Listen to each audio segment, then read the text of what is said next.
Danfo offers unparalleled, curated, and bespoke tours across Africa for travelers seeking genuine cultural experiences, enriched with magnificent sights, sounds, and flavors found on the continent. Each trip is reliably curated to ensure visitors are gifted with an immersive and authentic adventure. Whether you find yourself strolling along the charming white sand beaches of Sierra Leone, feasting on the mouth-watering delicious foods in Senegal, observing or partaking in various aspects of the Isheshe traditional system Ifa native to Yoruba land, Nigeria, with Danfo, you will rediscover a fulfilling sense of kinship to the true heart of the motherland, her communities. Our core values focus on integrity, quality, safety, and sustainability. We are uniquely committed to assisting with the advancement of African infrastructure and promoting African businesses, so both travelers and the communities they visit receive beneficial exchanges. At Danfo, we understand the importance of connectivity, and we have created a model which provides bespoke experiences based on your passions or hobbies. With us, expect a long-lasting spiritual bond between you and your destinations. Live, love, Danfo, Africa. To learn more, visit danfo.africa.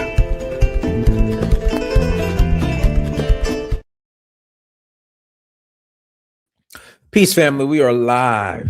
Let me get this mic together. We are live again. Dynasty Mirror Search for Huru. Thank you all. Thanks so much for joining. Hit that like button again. Please hit that like button. Also, make sure you share and make sure you subscribe. Again, make sure you subscribe. Got a couple of announcements. Announcement number one: we are rolling to Senegal in a couple of weeks. Again, we are rolling to Senegal in a couple of weeks. If you're interested in joining us, please visit Danfo. That's DANFO.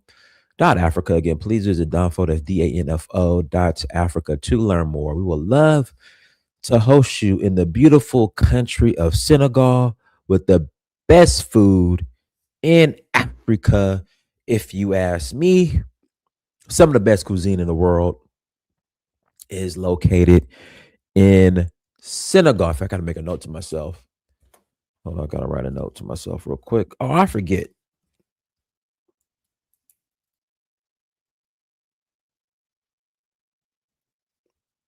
So again, we could double task, so dual task. So please visit Danfo.Africa to learn more. I would greatly appreciate it. We're also, guys, we're going to Kenya. We're going to Kenya in September, Zanzibar in September as well, Nigeria in August, and in November we're doing Sierra Leone, Ghana, and Ivory Coast.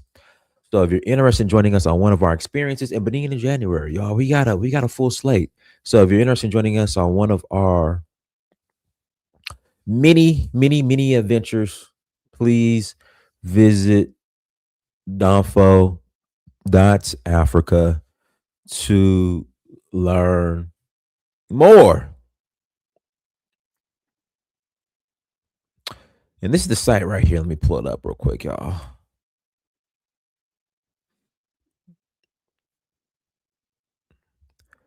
No, Larry, we're going to South Africa to Cape Town in May. I'm sorry, March. Next March. Next March, we're going to Cape Town for the Jazz Festival.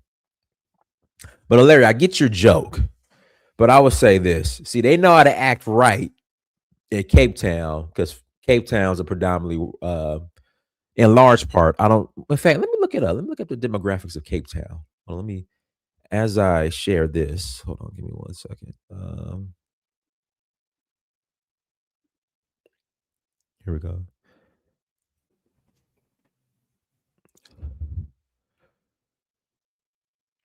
Yeah, so here we go. Danfo.Africa. Go and visit.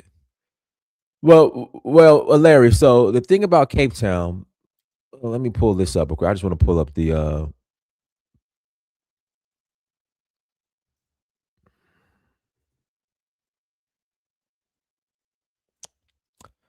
Oh, wrong site. Here we go. Demographics of Cape Town. So Cape Town's predominantly colored, which is mixed, then Black African, and then 15 to 60% white. But when it comes to Cape Town, well, the area of Cape Town where we will be in, it's predominantly, I would say, white and colored. I mean, you'll see Black Africans there, but a lot of white folks. So the buffoonery that's going on doesn't necessarily take place in Cape Town, like so basically, the xenophobia that's going on in South Africa, you won't really see that uh, in the areas that we're going to be out in Cape Town. And like I said, no matter how you feel about South Africa and what's going on, Cape Town is. I'll go ahead and say Cape Town's the most beautiful city in the world, if you ask me, or one of. I haven't been to all of them, but I would say it's the most beautiful city in the world, if you ask me. So we're going for the jazz festival, and then we'll more than likely go back to Namibia as well. Um, Without further ado, let's jump into today's topic. Today's topic: Are France and Algeria secretly backing the jihadists in Mali? There's a lot going on in Mali right now. Mali is fighting back. Guys, I've heard of this.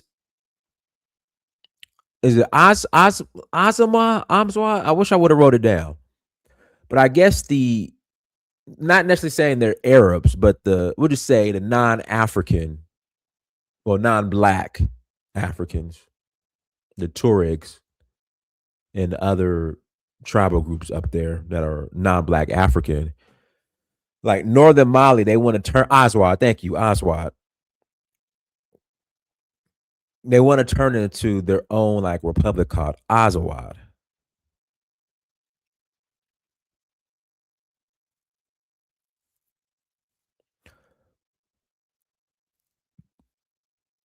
Yeah, well, from my understanding, from my understanding, I think, and I could be wrong, and I'll put the link in the chat room here shortly.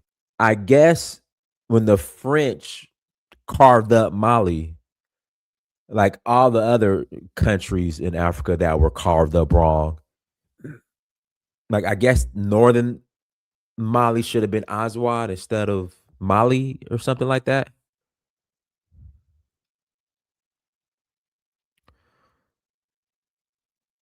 It's interesting. Like they should have. I don't know. It's interesting, but the basically the black Africans run all of Mali, and the non-black Africans are like, no, not so fast. We want our own.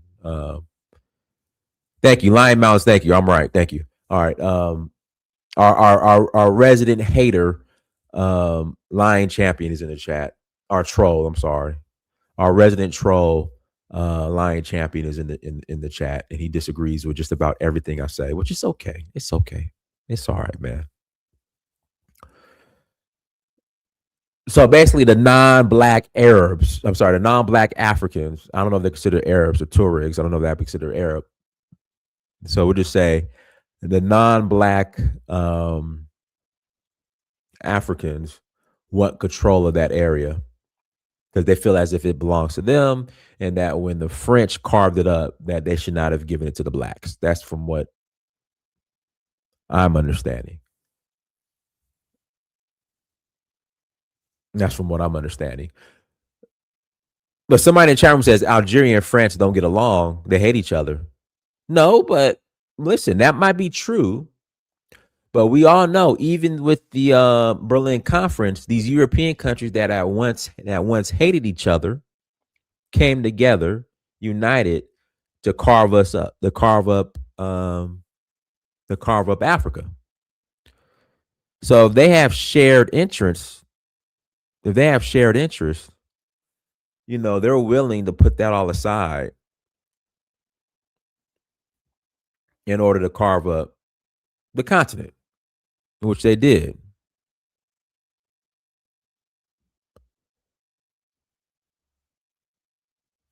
So yeah. But anyways, I want to play. This is very interesting. This journalist, I want to play this video Here we go. Oh, is YouTube down? I'm not YouTube. Is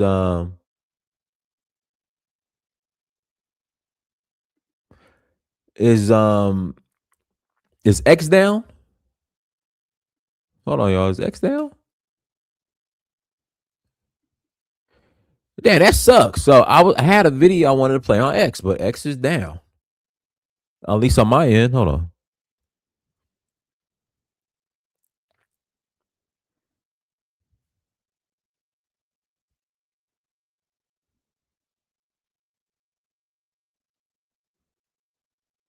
Yeah, guys, X is down. I'm sorry. Like there is a video. What I'll do. Well, let me try to refresh it, see if we're back or not. Is so what I'll do. I'll put the link in the chat room, and hopefully X comes back. No, Lion Champion. I have not blocked anything.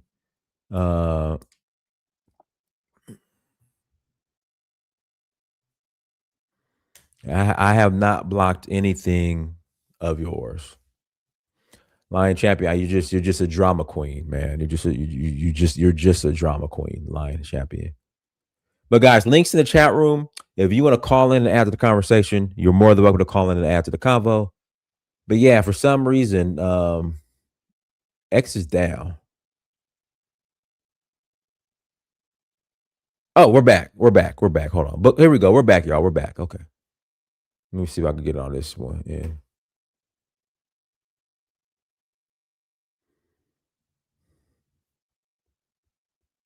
Come on.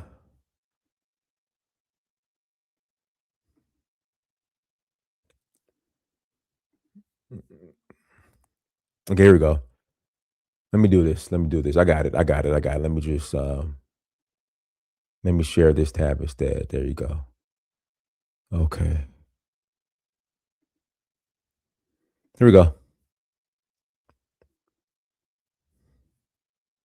Whoever formed them, and I'll come to that in a minute, are working for the Western countries that claim to fear and loathe them as much as it's possible to do.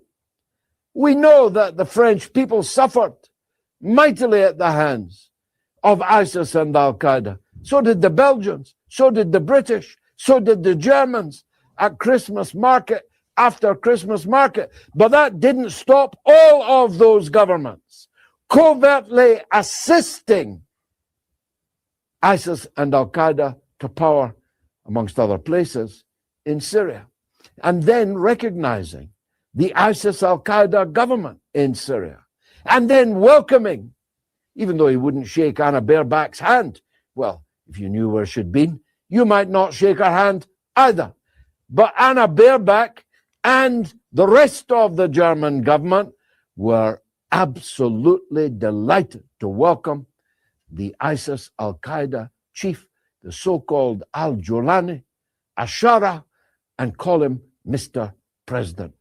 Even though I have seen him holding up severed heads with my own eyes. So the ambivalence, is that a French word? The ambivalence of Western governments towards ISIS and Al-Qaeda is well charted. So I'm going to make an allegation here. I'm blaming you, Macron. I'm saying you, Macron, were behind the ISIS Al-Qaeda supergrowth, which has led to them being able to infiltrate thousands of soldiers to try to overthrow the government of Mali. I'm going to make another.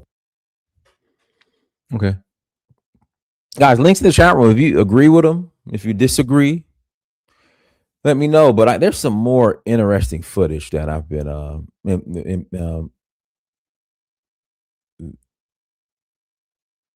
again, there's some more interesting footage from this war. Viewer, you guys watch what you're,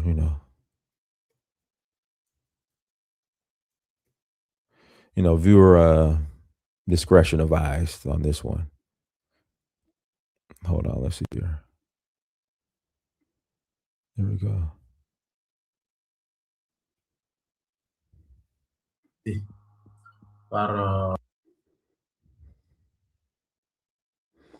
So what I'm observing. درب العدالة ترحموهم شردوهم ضيقوا الدنيا عليهم It's like واقهروهم these. So these guys right here made up the suicide bombers that killed the minister of defense or military in Mali. What you notice is they're the black Africans who are partnering with these Arabs or whatever that are doing the dummy work and being suicide bombers. As you can see. الويلات في درب العدالة ترحموهم. So allegedly, they're pointing out the house. I forgot the minister who was assassinated. Minister.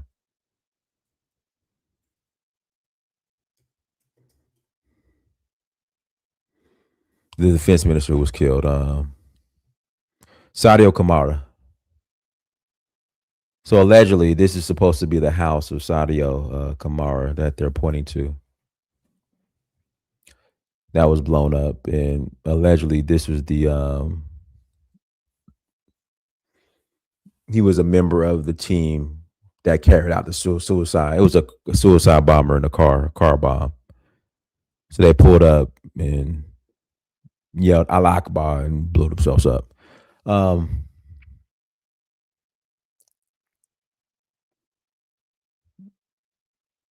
So yeah.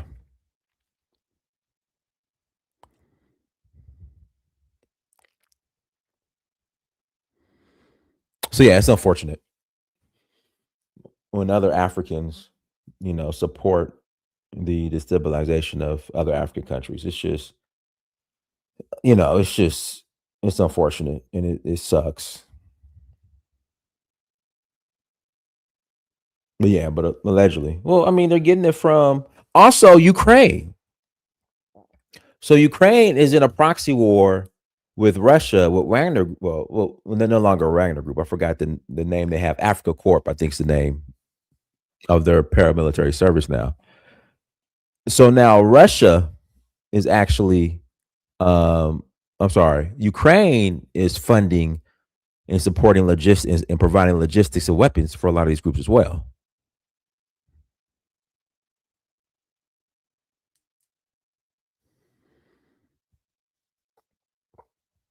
Which is crazy. So a lot of this has to do with Ukraine as well. So you have France, Ukraine, Algeria supporting these rebels.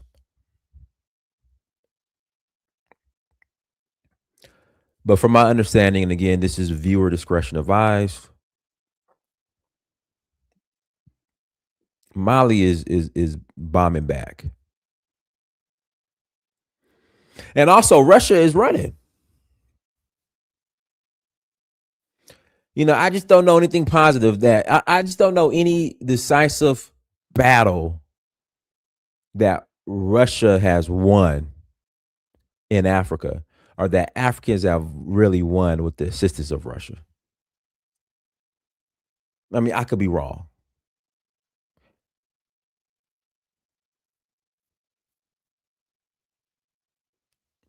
Again, I could be wrong.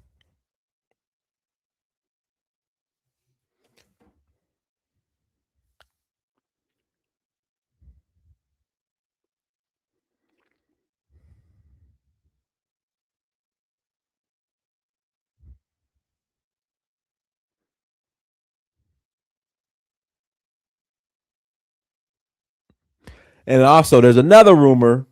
Again, this is just a rumor.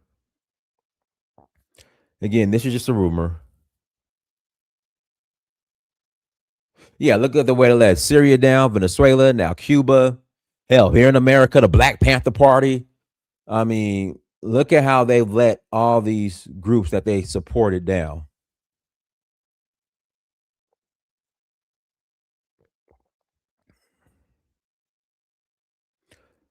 Okay, so Russia didn't run away. Tuaregs wanted to ceasefire, and that's what happened.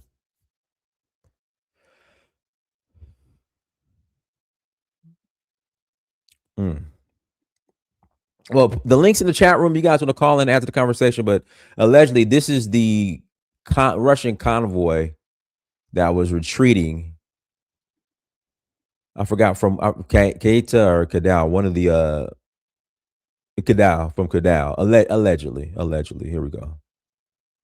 الله أكبر الله أكبر ده كان مدرج الله أكبر أبكن في السماء أبكن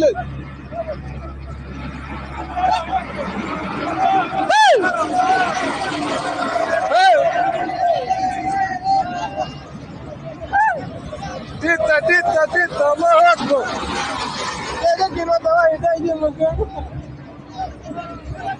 They're moving the wounded.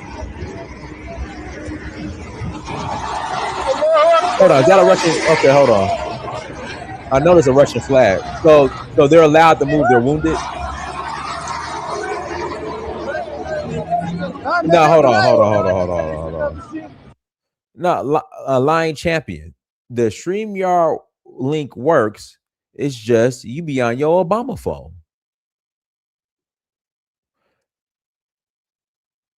Again, you just be on your Obama phone. That's why it doesn't work for you. Because the StreamYard link works, Lion Champ. Because you tried to call in the other day and your devices wouldn't connect. It's just you be trolling from the chat, and then your Obama phone doesn't work. Okay, I'm sorry, your iPad doesn't work. That's just you, Lion Champ. I don't know what else to tell you, bro. Try calling on another device.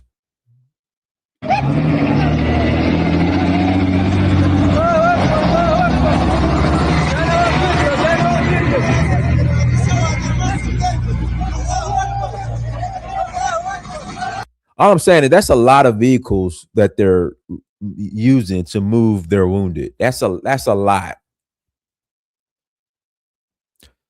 a lot. الله أكبر يرزي ومسينا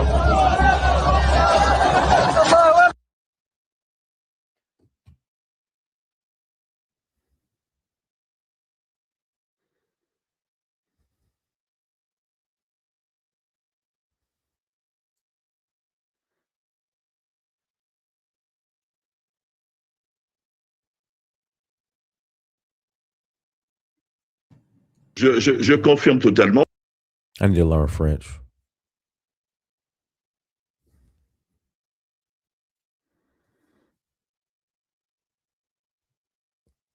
Okay, more than 2,000 Russian mercenaries were evacuated after surrendering. Yeah, I don't think you need to, if you're moving the wounded, I don't think it'll take that many people to move them, relocate them. Mali, welcome to the program, sir. Could you provide us with an update on the current situation in Bamako and the other affected cities, please? Thank you. I can tell you that the situation is under control of the authorities of Mali, and the Malian army is winning one more time this battle against those imperial terrorists. I don't call them at all jihadists because it is not a religious war. It is a project of recolonization against Africa, and it has been disguised in terrorism. They are just mercenaries, the same mercenaries who destroyed Libya during 6 months of bombings under the direction of the NATO.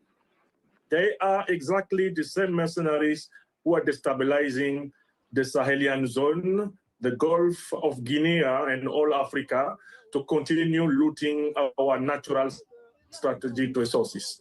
In Bamako and throughout Mali, inside the territory, the army is mastering the situation and the imperial terrorists are defeated for sure. And Mali's National Defense Forces say they are responding to this crisis, but how big of a challenge is it for them?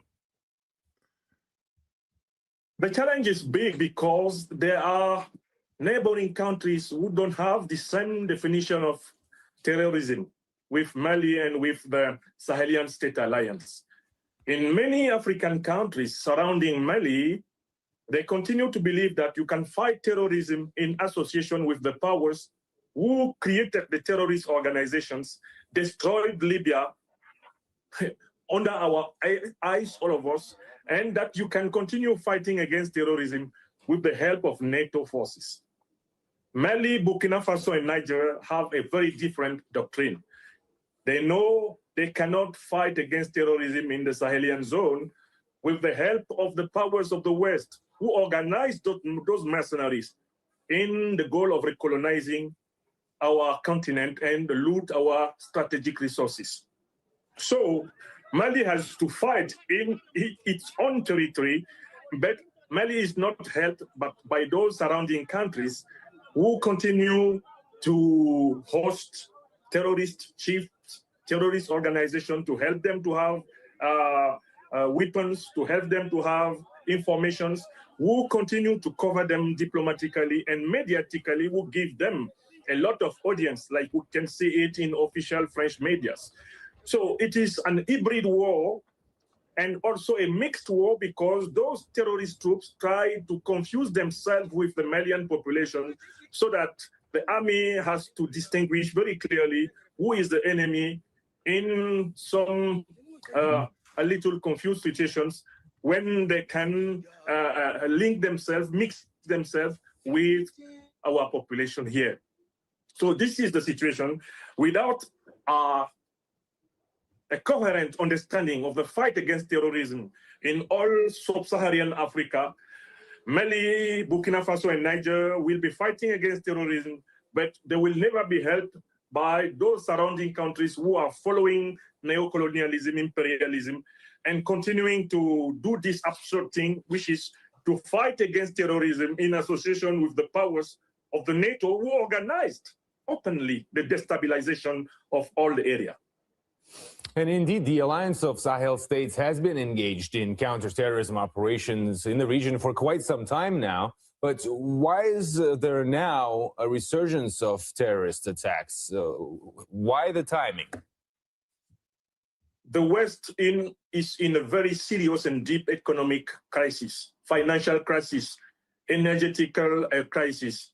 The West is, in fact, the poorest part of our world. They don't have gold, they don't have gas, oil in their soil. They need to organize wars everywhere through the earth so that they can squander strategic resources of sovereign people. You see the war against Russia, it is the same goal. The war against Iran is the same goal. The war against Venezuela is the same goal. The war against Libya, Iraq, and many other countries through these 2 last centuries, organized by NATO's force and notably Western forces, those wars have only one goal: destabilize, to loot, destabilize, to steal, destabilize so that you can dominate by lies and by instrumentalizing international law. So Africa is in a very serious fight, a very serious struggle. It's the struggle for its true sovereignty, the end of the influence of post-colonial forces, neo-colonial forces, and preceding colonial powers. These terrorists are not Africans just fighting against Africans. They are instrumentalized Africans fighting for Western and Middle Eastern interests against their own people just because as mercenaries, they are paid daily for their crimes. So this is a very important issue for all Africans today. We have to support Mali, to support Sahelian State Alliance, because those countries of this confederation are the only who show a coherent, clear determination to fight for African sovereignty, prosperity, dignity, peace, and security. All right, Professor Franklin Nyamzi, president of the African Freedom Institute. Thank you so much for finding the time and speaking. All right. I'll go ahead, man. Say. Hey, so peace and love to chat. So let me just say this real quick. So your question as far as what happened with the African Corps, they was not running. What happened was the Tuaregs, they lost like at least 1,000 fighters, right? And what happened was they wanted a ceasefire, so it was negotiated for them to move the wounded, right? So let's be clear: if you're dealing with thousands of terrorists with a small amount of So you're saying, troops, you're saying all those vehicles that are moving were Tuaregs, not Russians. no. The ones that you saw were Russians in addition to Malians. They were together in Kidal. But what I was saying, it was negotiated for them to leave. But like I said, I'm confused. So the vehicles we saw leaving, you're saying those are Russians and Malians. So yes, they were leaving. Why? they were leaving because some were wounded, and also you got to understand that they was locked out of their ammunitions, and then they had their air support. So what happened so they were retreating. They didn't retreat because if you retreat, you leave all your and everything, and then the enemy takes your stuff. That's not what happened. It was negotiated. They retreated because when you retreat, you leave all your stuff. It was negotiated for them to leave. They left because they knew, for example, what would happen was, right, if they had stayed and fought, they would have ran out of ammunition, and it would have been a complete slaughter. So they retreated, man. So they retreated. No, they did not retreat because they retreated. Why did they let them get their supplies with them? You understand what I'm saying? That's not how. But they negotiated. Okay, all right. Continue. All right, so people need to understand, right? This was not normal. When I say this is not normal, because they had a huge amount of terrorists. They say it's estimated like 12,000, and now the kill count right now for the terrorists is about 2,500 terrorists are neutralized, right? So let's say if people say, you know what, those numbers is not real, it's nowhere, it's 12,000. Okay, so let's say if it's 4,000, right? Even if it's 4,000, they lost damn near half of their damn troops, right? So again, even though they have Kidal temporarily, how long they can maintain it? Okay, so man, say would the correct term be surrender, retreat? Like, what's the correct term? I won't say retreat, but what I would pretty much say was they left on let's say on some peaceful terms for right now. But I won't say it was a retreat, because if it was, like I said, if it was a retreat, they would have left their supplies. It would have been panic. You wouldn't see bodies all over. So they didn't retreat. It was a peaceful negotiation for a peaceful negotiation for somebody. Is anybody like somebody help me out here? Help me out, like. But yeah, but I mean, you say right. I think what he's saying, it doesn't make sense to me, because it don't make no sense. People can retreat with your military weapons because you don't want them to steal your technology. No, but this is what I'm trying. Hold on. No, let me make a comment, then you can go on. But I didn't. But he said I should try to help him understand what you say. Yeah, I don't get man. So the retreat. How's that not retreating? People can be under serious military pressure, and you can retreat with your equipment, right? With your military equipment, whatever the case is. But that doesn't necessarily mean because if you are defeated, then you leave everything behind. But when you retreat, then which means you have all your weapons in place. But listen to this. Yeah, that's what I wanted to just say. But listen to this. When do you know Tuaregs that wanted to have a ceasefire? Tuaregs don't do that. They did that because they lost massive bodies. Like, for example, that video he just played with Professor Franklin Nyamzi. Did you see those bodies over there on the screen? Masaki, I don't believe on the other side. Military, you always see I understand that, but you have Russian and Malian forces in vehicles caravanning out of the city, and you got the Tuaregs yelling "Allah Akbar." So I mean, how is that not retreating? I mean, we saw the same thing in terrorist. I mean, in rebel war, right? People But retreat yo, with but their city, I equipment didn't when someone is defeated.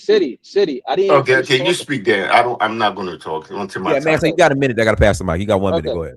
So also too, the AES force was deployed, and if, like I said, if this was any other country, they would have fell within hours because that was the plan for them to fall, right? And for them to still managing is incredible. Well, before I end this, right, I'm gonna say this, right? Even though they have Kidal right now, right? How long they can maintain that without fuel, without ammunition, without water? Because I'm gonna tell you something. When you don't have water or you don't have fuel, you're gonna get desperate looking for food and for water. And right now, the AS they have the air support. They can't leave and they can't enter. So pretty much they're not gonna survive that long. So they might have it for maybe like a month or maybe for 60 days, but they ain't gonna have Kidal for that long. That's all I gotta say. Okay, so the Russian and Malian forces left. The Tuaregs have Kadal, but for some reason they didn't retreat. Okay, got you. Go ahead, Africa. Yeah, greetings, brother Dynas. Thank you very much for giving your time again. Putting up a great show every day. When we have serious issue going on, I respect you for that. Man's sake, Kidola, my brothers, my big bro, CD. I hope you're well. Yeah. So basically, first of all, Dynas, yes, these people are Aswad.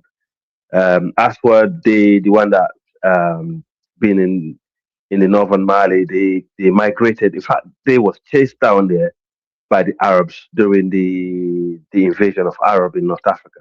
These people are actually the original people who lived in what you call Libya today.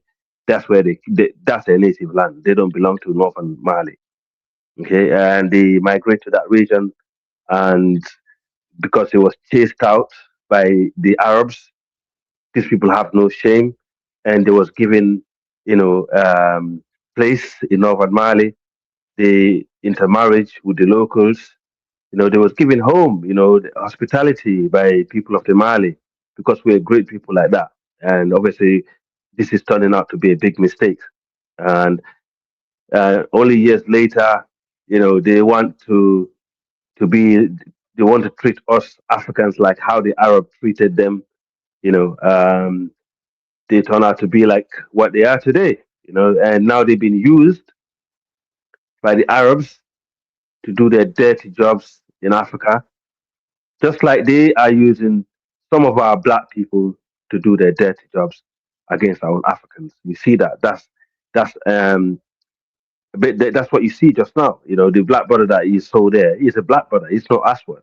It's not Tuareg. Obviously, we have Tuaregs who are dark skinned also. We have to get that clear because not all Tuaregs are light skinned. But the Tuaregs in general, they are African people, they're natives, but they don't behave like one. They have the same animosity towards their own brothers, just like the Arab people have towards them. And I'm praying to God, and I'm praying that the people, of the Great Sahel, the three military brothers, General Assimi Goita, Ibrahim Traore, and Draman Chiani, they find enough strength in them to wipe these people out and bring peace to that region, and they win this battle. Because what I noticed in that region, most of the grassroots reports that's coming in, anywhere these terrorists moved in, regardless of the region, people don't like them. They don't want them there. They can't wait for the government, bases like the Mali, to come back and take over because these people are barbaric human beings. How they govern the people, they're terrorists. You can imagine who wants to be governed by terrorists. Come on. They've been used by the West. And we've been here so many times. We say this, we said this time and time and time. And people think we are conspiracy theorists. And a lot of the things I come and say, even sometimes we get argued, people come down and trying to shut me down. I'm the sort of guy that will stand in place and speak the truth. You can talk stone at me as much as you like. I'll stand my place. The West is behind this. We know the French are behind it, for example, via Algeria. I mean, other Western channels on different platforms are calling them out. And also, we know Ukraine are behind this. This is a proxy. It's proxy. And, I said the other day, man, said, over the Guinea border, these terrorists were caught mining equipment just not far from Guinea, inside the Mali, trying to terrorize people in that villages and trying to mine. So this is happening. This is not just us coming online and just making up stuff. We are reading reports. We are watching things that's happening live. The things that we anticipated, you know, it's happening in our continent, and this is just traumatizing. And our own people also are so stupid and dumb, to be used.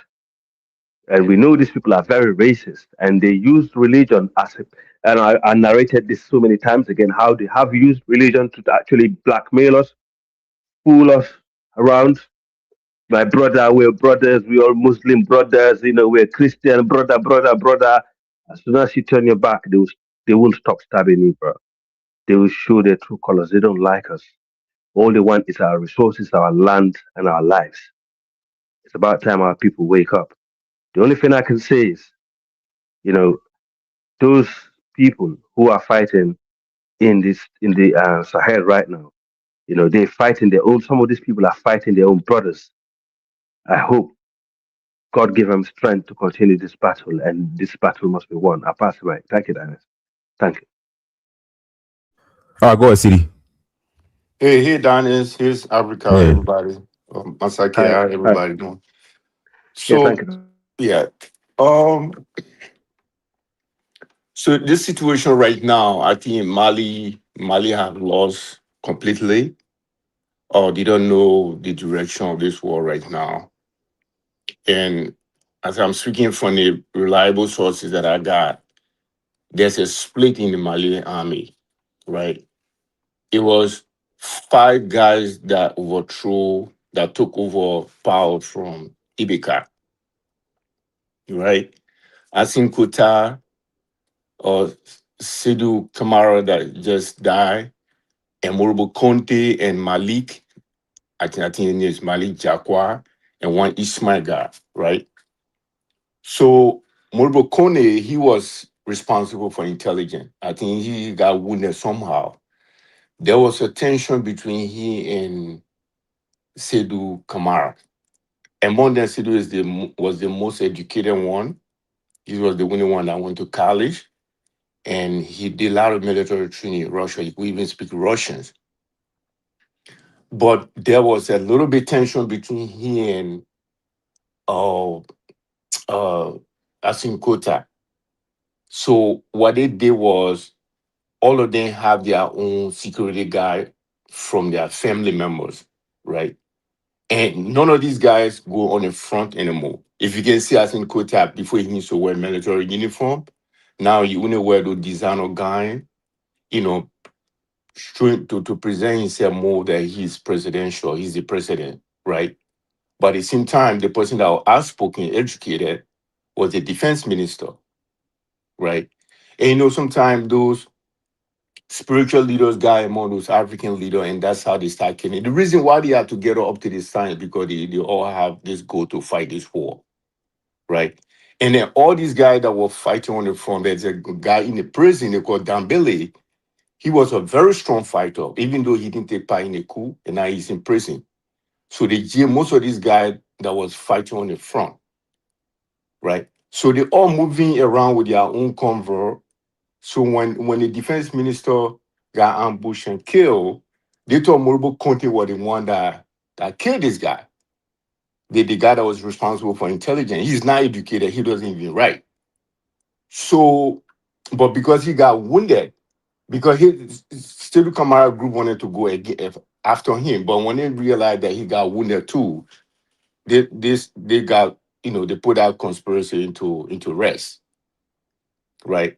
So the whole thing is that's the part I don't understand. This First of all, Africa will not support these terrorists. Africa right now they have shortage of meat. They don't receive goat, sheep, and cow because Islamic sacrifice is coming up. There's shortage of meat in Ivory Coast right now because they used to get all of this from Mali, right? Guinea fowl also, they used to receive that from Burkina Faso. There's a shortage of that right now. There's no reason why Africa will support these people. Not at all. Right? Because they know they're going to be at risk. Okay. And these terrorists, they were drunk when it even came. They were drinking there's a strong alcohol that they made out of corn in Mali. All of them were drunk. These guys, they are just a bunch of bandits. If people have a military goal, they will capture a place and settle there and make an announcement and show their leadership, right? It's not like how liberal war and Sierra Leone was fight. They had leaders. But these guys, they are just out there for destruction. They go to these villages, you tell the villagers, you got to be with us. If you sympathize with us, we're not going to burn your town, we're not going to burn your farm. But once you take side with the government, we'll burn all these villages. So this is what that is going on. Right now, Malian army, they are not fighting anymore. There's a low morale among the military right now. People compare Burkina Faso with Mali, it's completely different. Ibrahim Traore, that just a one-man show, right? But as long as we see 3, 4, 5 Africans going and have a coup d'etat, there's always a tension. They always think that they're going to betray each other. And Mali have the history of that. So Asim Kota, he's not an outspoken guy. He even stumbled, but he has some sort of jealousy for the defense minister also because he's outspoken and people think that he's more presidential. But the reason why they took Asim Kota to be the president because he came from a military family, right? His uncle and Moussa Traoré, the former president of Mali, they make the first coup d'etat, and when Moussa Traoré killed his uncle also. So that tension is among them, and the morale of the military is completely down. But for us to be accusing people that first of all, you have to support a military group to whether they have a strategic mission to accomplish. You're not going to give weapons to people to just go and kill people in the villages and run away. Have they controlled any town in Mali? No, they don't have no military objective. They are out for destruction. So when someone come and say all these neighboring countries are supporting the terrorists, why would they support them? They're all at risk right now. So we should stop accusing Algeria is doing this. First of all, when they come in the town, they speak Bambara, they speak Marinka. They speak some sort of, it's almost in the form of Bambara. Anybody can understand as long as you can understand Madingo. So that's why they speak to the people, right? And most of them are even darker than me, right? So what Mali did recently, what they said, they said the other AES country did not come to support them. They said, well, if we were with ECOWAS, I think ECOWAS was supposed to come to our rescue to help us. But our friends did not help us. City, that's a lie, bro.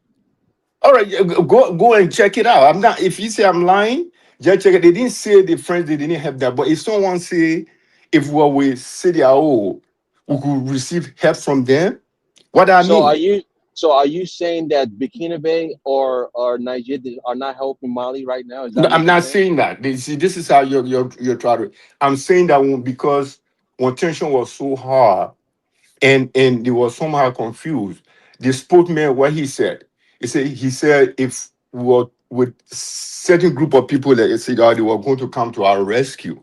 What that means? What that means? You can say something that doesn't necessarily mean that it's indirect statement, But you are right? aware that you are aware what they're trying to do.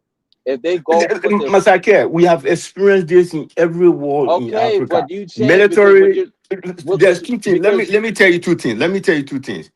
In the government, there's two things that you cannot All right, manipulate. see, you got 1 minute. I got to pass the mic to Okay, Kilo. the first thing you cannot manipulate is a defense, number one, and health department.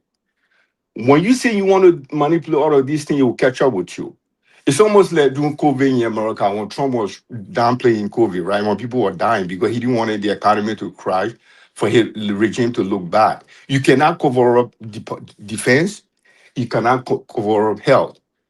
When Ebola was killing people in certain part of Africa, some countries were trying to cover up and were killing a lot of people because they don't but want the just economy to I just want to be let you damaged. know that So everything that you hear from the Malian soul, do not take it to be serious. But this is a more propaganda they are running more than the reality. That's not the reality on the ground. You are wrong because they're giving them air support, and it wouldn't make sense to send thousands of troops to Mali if those terrorists will go invade Burkina Faso and also Niger. That's their plan. That's what they're doing. So tell me of one village that these guys control and they were established. They still have Bamako. They still have Bamako. No, they don't have Bamako. They are on the outskirts of Bamako. They still have Bamako. No. Right? They are in the outskirts of Bamako. Well, let me tell you the part of Bamako they are. Yeah, almost if you are in New York, someone capture Yonkers, you will not say that's New York, right? That's the whole of New York. Katie is outside Bamako. That's the hometown of the president, Hassan Kouta. He was born. I'm saying that you're wrong because you're saying that the morale was down. That the morale was down. Yeah, because they have arrested the terrorists. They have arrested most of the serious fighters. They are in prison. Dambele, ask any Malian, who is the Dambele that used to fight these terrorists? Why they put him in prison? If the morale was low, I'm getting. Hey, guys, I got. Let me pass the mic. All right, I'll end it for now. But thank you. Oh, no problem. Go ahead, Kidola. Kidola. Thank you, Dennis. Oh, thank everybody. Africa, Sydney, and everybody. You see, my enemy, my enemy is my friend. That's what you see in Mali. The French are fully involved. The Algerians are involved. The Algerians are involved because of the Moroccans. You know, because the Moroccans, I think, somehow French supported these people that part of their land belonged to Morocco or something like this. So what you're seeing is a geopolitics from that area.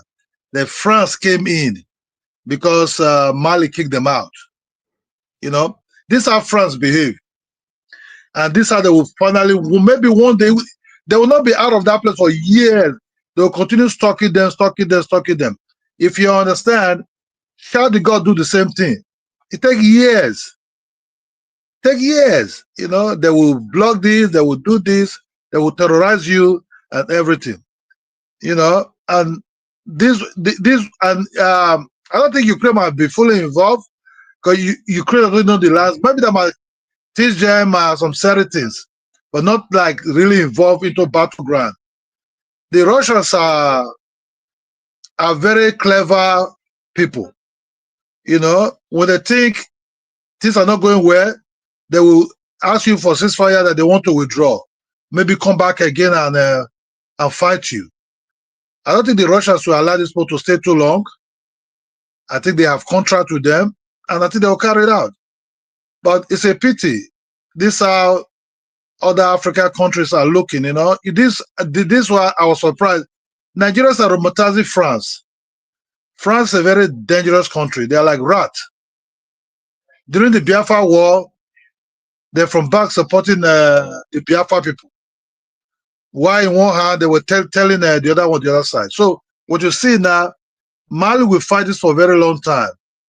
Neither they succumb with the French or they continue fighting. I hope Mali succeed in this war. Otherwise, things will rough. Thank you, Dennis. All right, let me read the super chat. Lola 3424. Thank you for $3 holla. Islam, Jesus, and tribalism is the fall of Africa. Thank you for $3 holla. Reverend Green, go ahead.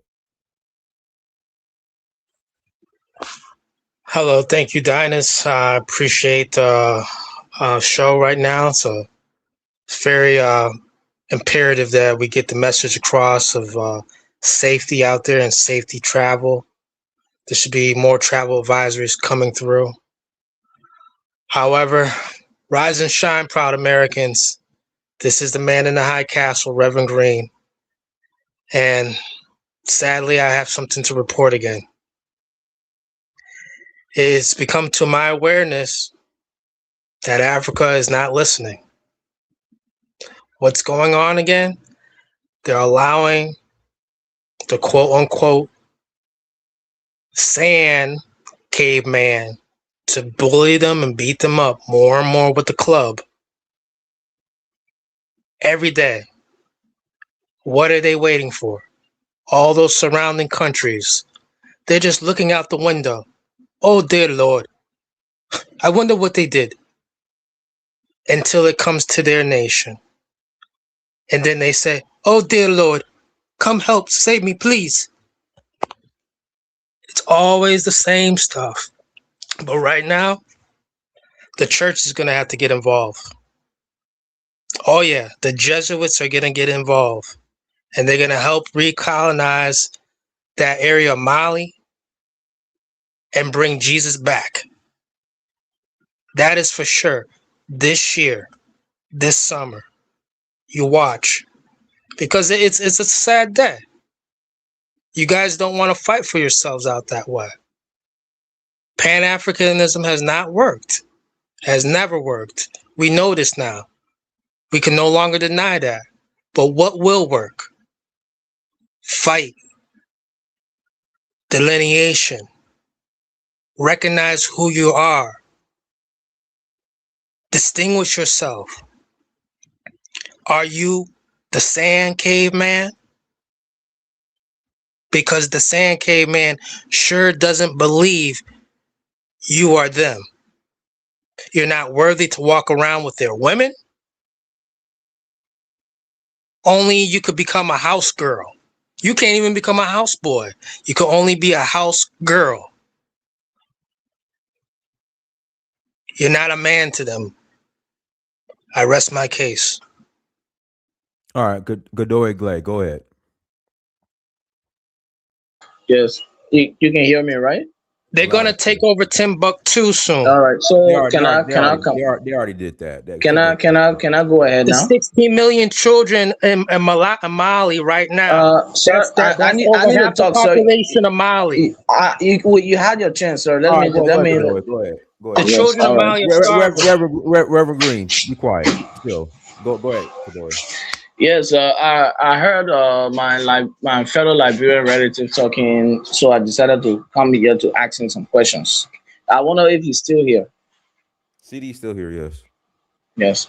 So you said that General Simi Goita have lost his morale, and Mali have lost his morale, and then you spoke that you said that they are split into two different groups.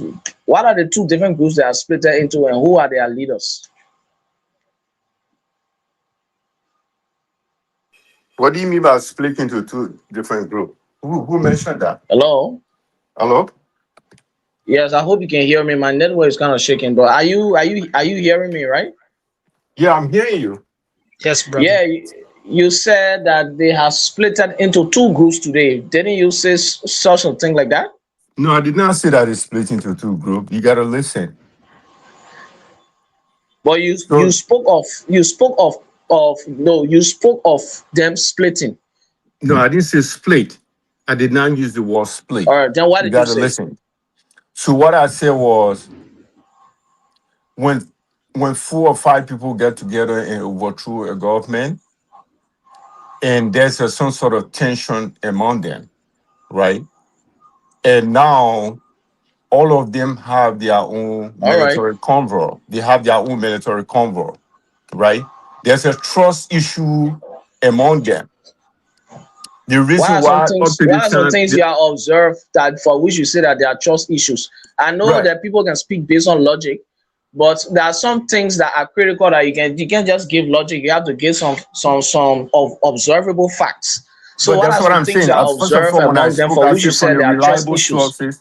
I said from the reliable sources in Mali, in Bamako, he from his observation that all these guys, when they took over the government, they all surrounded themselves with their own security guy, right? And all these security guys that are surrounding them, that are providing them security, none of them go on the war front, right? They just roaming around the city with their own forces because the belief is, oh, this guy is possibility that he's trying to be president, right? That tension, that little bit tension, everybody trying so yeah, to but these are just basic things now. So that doesn't necessarily mean there's a split. I understand, but listen, I want to say something, right? For the way that what you just said is just a basic thing that can happen. For example, like everywhere around the world, before a person get power, they have to fight for it. And sometimes, those things happen. You can sometimes and in human being as a whole, you cannot trust people. Even in Liberia, Our president that never got in power through the gun. He don't trust it, even he don't trust his securities. So those are basic things. But the way you are talking about it, as if there are serious tension in the army, and you know that like you know of certain group Well, of there's a people tension. There's a guy in prison right that now. They want call him to Dambele. attack him. Yeah, there's a guy in prison right now. They call him Dambele. He was a very serious fighter, but he had no relationship with any of these guys that were part of the coup, right? And Mali Okay. has Mali has the history of betrayal. When Musa Traore Yes. came into power, that's how he betrayed all his friends. He killed them. When Alpha Umar Kunare came, or too many Toure came, he did the same thing. So they have the experience with that. So everybody now somehow trying to protect themselves. So even when the defense minister got killed, they were accusing Moribo Konde. As any Malian, people that in Mali now they want in diaspora. This is the guy that were accusing. They thought he was involved, but All later right. they So you found know, out that he got hurt. So one thing, are coming. So one thing I want you to know is, I learned from a reliable source online that you know, General Assimi Goita. Are you getting me? Yeah. General Assimi Goita, before he could become the president of Mali, his ranking was lower than some of the army officials. So when he became president, there was some group there. Just like in every group like that, you see a certain group that will, you know, that will envy a certain that will envy a person. They envied him. They wanted to get rid of him, but he managed to grab them. Every one of those people, it was there were even, I think, 2 ladies among them. He arrested all of them. So Yeah, that news you are talking about is a past news. No. Let me General tell Assimi you. Goita, what? The reason Assimi Goita became president, he came from a military family. His uncle was involved in the first coup d'etat in Mali, right? He came up from a very strong military background. A lot of people think that this guy, the defense minister that died, he could have been the president because he's educated, he's well trained. So a lot of people think that he was the right person to be president. So for some, because if you observe Assimi Goita, that's why he's not outspoken. He's not that fluent in French. And now when he died, he's stubborn a lot. He struggled with speaking. So it's not like someone like Ibrahim Traore that outspoken, that are educated, that can express himself. But I want to Right. ask you. Right. So hello. Performance and talking. Someone who talk a lot and someone who perform, which one is better? I'm not talking about terms of performance. That's not important. A lot of time as a leader, you have to be outspoken for people to listen to you. What makes Ibrahim Traore attractive? Because of what he said. Ibrahim Traore. I know people like Ibrahim Traore because he's young, you know, and things like that. No, not because of but young. You are talking about the man stuttering as if it's like a kind of disability, like for him to not be a better leader than the others. There are some people, they have certain weaknesses, but what matters is they have some strength that people in a nation need at a certain point in time. Right now, the people of Mali, they need a soldier president. That's what they need right now. Do you know the things that those Tuareg rebels have been doing in the northern part of Mali? They want to form their own nation called Azawad. Do you know these guys, they are just a group of, nobody is supporting them. Nobody supports these guys. Any normal West African will not support these guys because they are out for destruction. Apart from that, but you know that Azawad, the Azawad terrorists, they've been fighting Mali. All of West African countries have been sitting down. They have not been doing anything. Do you know that? Do you know of the Arabs that hit the Malians and leaders that done it? And I can say he's your brother because he's Bambara and you are Mandingo, right? The last time we had a conversation, I got to know your tribe. Yeah, he's your brother. Right. Yeah. Yes. So that Bambara man, who is your brother because you are Mandingo, the Bambara, the Mandingo, and the Yula.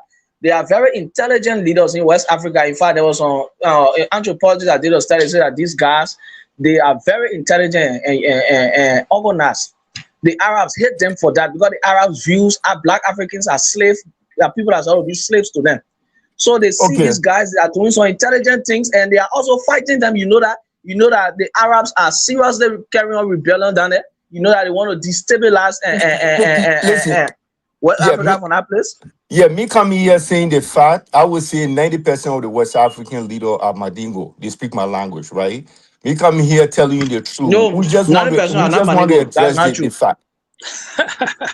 Okay, what I mean, this guy or Lassana Ouattara, where you think which language he speak?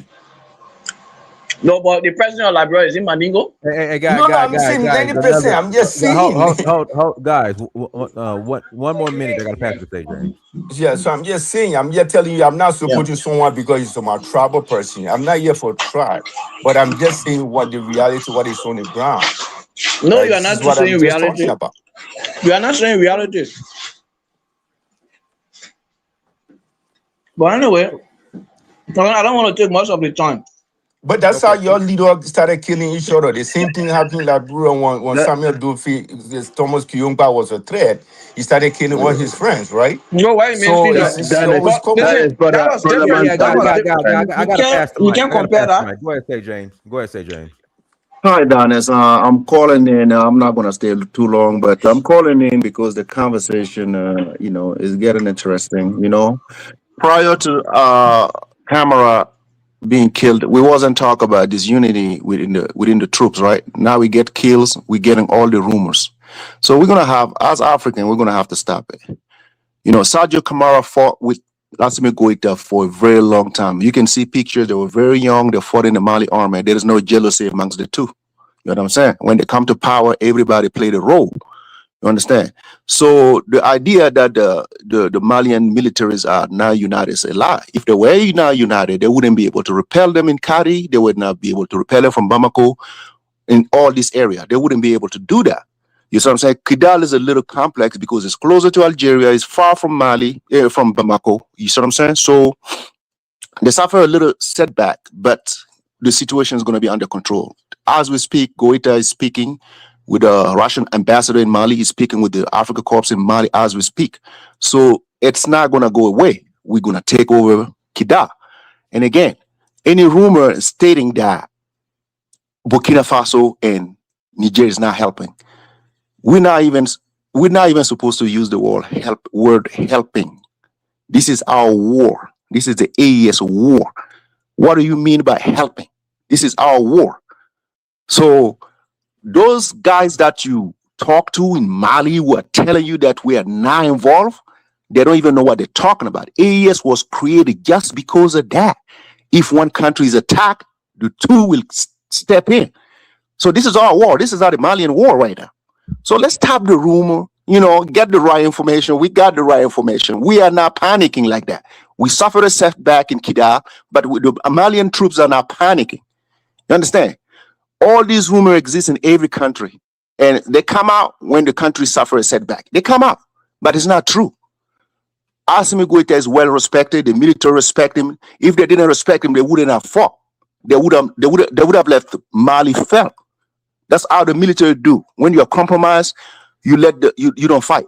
But they fought, and some of them died for that. Let's not do that. And again, the idea that how you call it? Like, I'm losing my chain of thought. Like, we're talking about Dambele. African, let's stop this. Dambele was a traitor.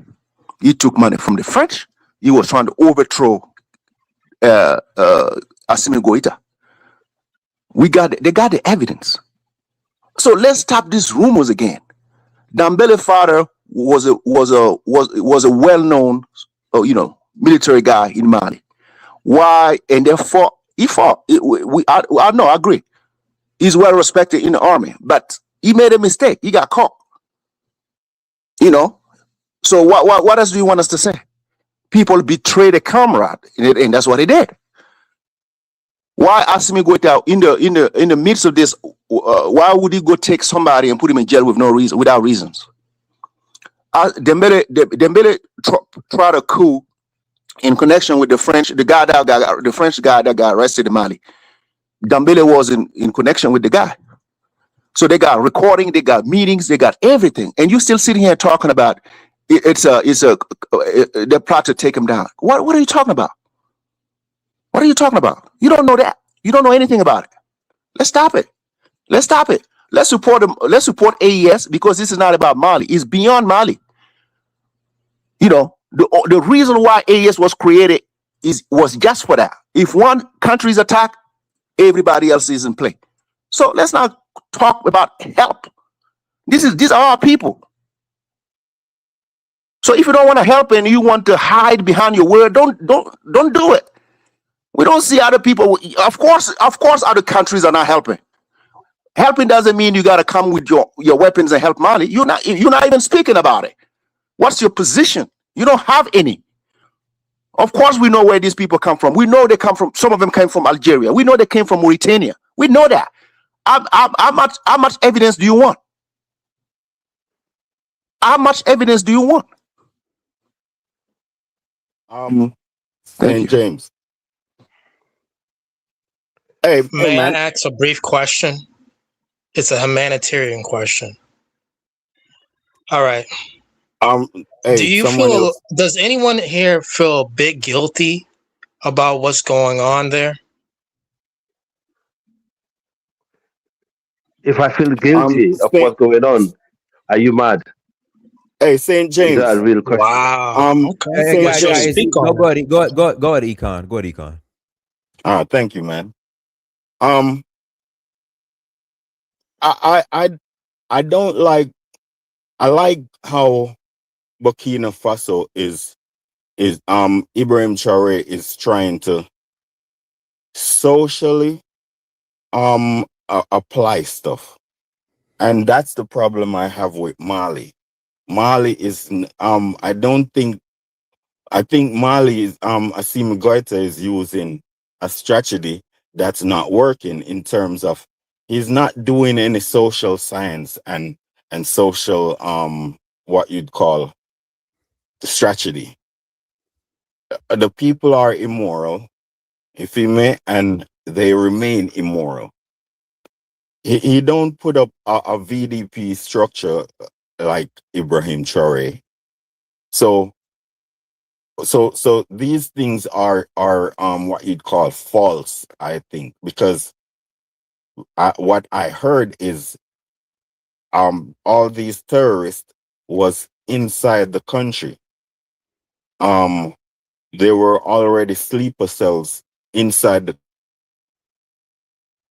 Whenever time they come in, but what happened is the communities don't have VDPs.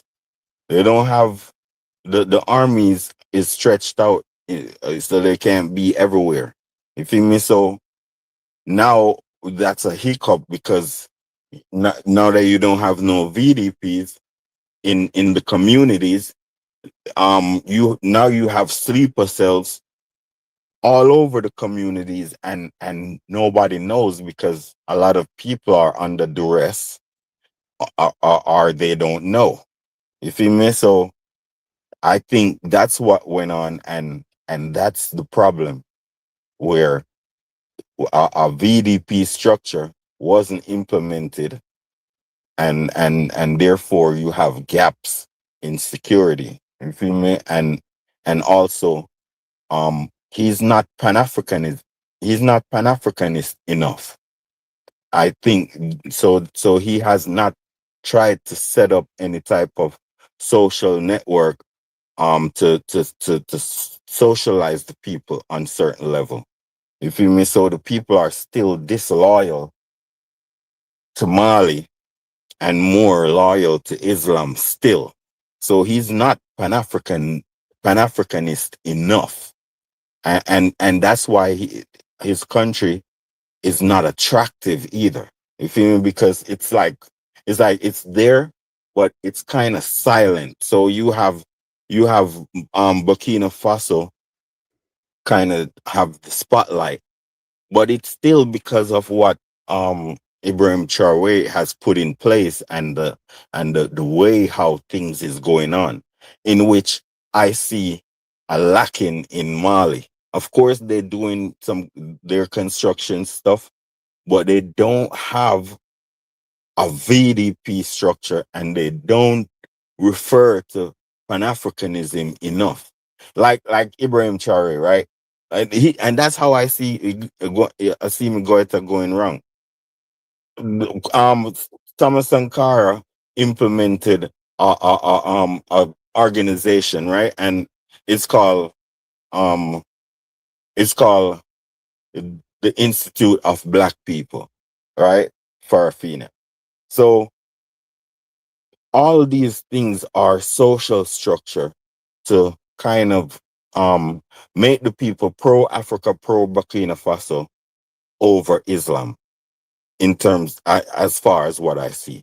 You feel me? And you can have your Islam, but you need to be pro your country, and no sensitive person would be offended. Anyway, that's what's not going on in Mali, and therefore the people are not transformed enough. Go ahead, my people. Sorry, I got something in my mouth. With due respect, I can the Sahel between Burkina Faso and Mali. These are um, I don't know how much you know about these two countries, but they are almost the same people, bro. Socially, in all levels. And to say Mali is not a Pan-African country, wow, I don't know where you get that from. No. Hey, don't be no hypocrite with me, man. I said not enough. Not there enough. is levels to things. You feel me? So I said they are not same with Niger. They are not Niger is the one. Pan-African. Niger.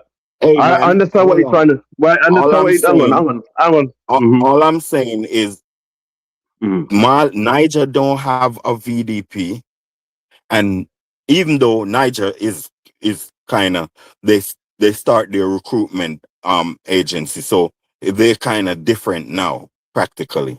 You feel me?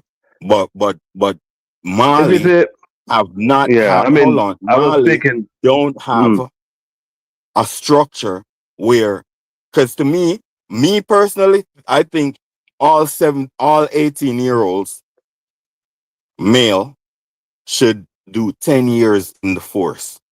You feel me? So that's what I think personally. Damn. You feel me? Oh, okay. I said So that before. I said about the national service in the Sahel. That's nothing new. That's all I've been saying here since I've been here. I agree with that. I So agree with what that on I'm that point. saying, But let me just say one thing, right? Because you just yes, spoke. sir. I can. So the different the out of the three countries, the least Pan African country is Niger Republic. Okay, Mali and Burkina Faso. They have always been, and the Republic of Guinea.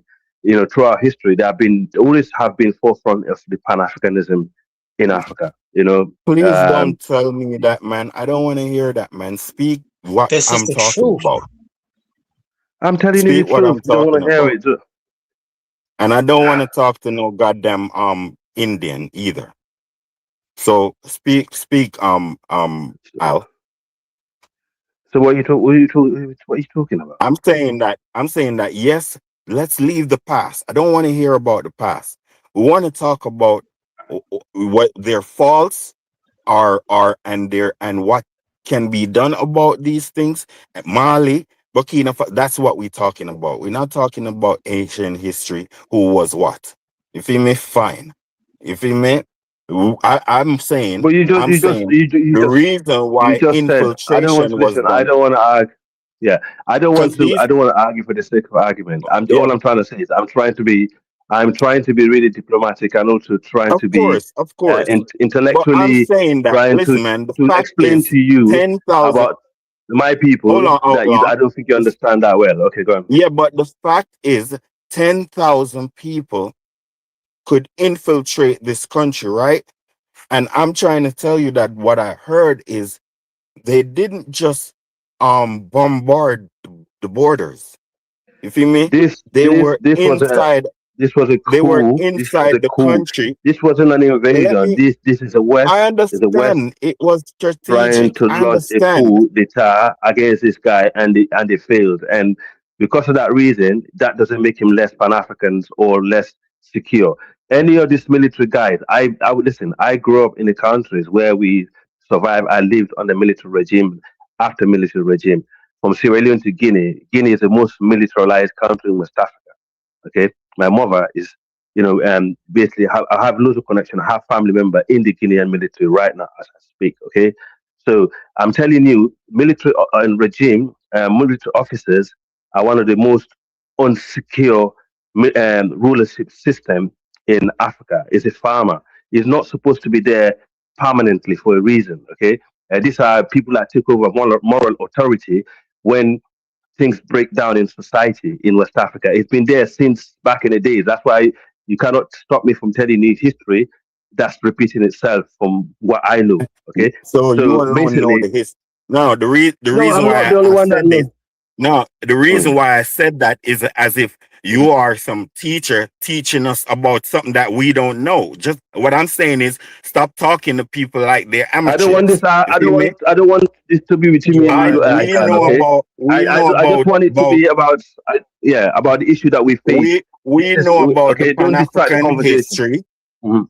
We know Okay. about the Pan-African history that was Mm. shortened. That we know the life of it was shortened, and we know Mhm. immorality took over, Mm.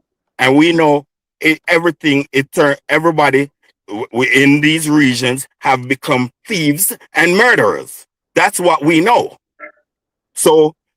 My thing is, since we talk, since our groups, our Pan African groups took over these countries, you feel me? My thing is, Our pan.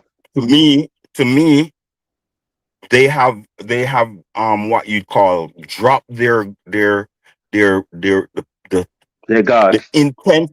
the intensity They of have Pan dropped their guards. Africanism.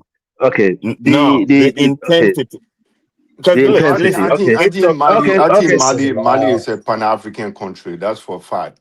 For the fact Of that he course. went and got rid of the French, which Okay. of Do course you know? very Do you know? difficult for Do Africa. you It's know a Icon? Pan-African Do you country. know? Nobody Do you can know the There's doubt reason? that. 26 million The reason? Do you people know? in Mali. How Yeah. many of them are the percentage are Pan African? Less than Okay. 1%. Listen. Cut it No, out. but listen. yes, Okay. less Less than than 1%. 1%. Yes, Okay, Less yes, than. listen, yes, less listen, than listen. 1%. What do you class as Pan African? This I don't. Okay, when you talk about Pan African, is your concept from the West. Yeah, Okay, yeah, yeah. and when you talk, And you, Al, Mhm, since you know mhm. your Pan Africanism is Fulani. So you need to chill out. You don't have the moral background to dictate to us what if you terms want to, is. if you want to, So if you you want need to to come chill in and out. talk about tribalism, if you want to come and talk about tribalism, You from one of the most immoral group in Africa. So what I'm trying to say is because don't come dictate to us what Pan-Africanism is. you need to You take need to that back, listen. take that word You back, see take it me? back. What? No, No, After take it back, take it back, Mali is a take it Pan-African back. country. Mali yeah, is for fact. Take that word back. For the fact that where they did got rid of the Pan-Africanism French. Yeah. hold on. I can Where did take it back. Pan-Africanism come That's No, from? no, no. What you just embarrassing. If said, you I say can. What you Mali's just a said, Pan African country, I guess you're right because it's embarrassing. The I No, can. Jesuits man. have to I come can. back. What The you just said, Jesuits have to come back you take it right back now. now Take it and back. save those children. I Maybe can. I maybe can. Take it abduct back. them and bring them to France, And wherever. They people, got to hold bring them on, I to and can. Europe because they're most of the starving. I people of can. What you Guinea, just said, most of the people of take it back. I'm not I'm not gonna take it back until you change. What are you Don't talking come up about? here What do you know acting. about? Don't What do you know about my you people and are my trying history? to What do tell you know? me you no What do you you are know trying about to my tell people? What do you know about my people and my history, bro? Come on, tell me. What do you know about West Africa? they are thieves, What do you know? murderers, and If you're gonna come, they are you're land coming to put, thieves. you're looking, you are They coming in are our conversation. You your are coming people in is our land conversation while thieves. we're having a family conversation. You have nothing to do with this conversation. You want to come Your here and insult us. your cowherd people are thieves, land You thieves. just CD, based on what you see in for example, what just happened.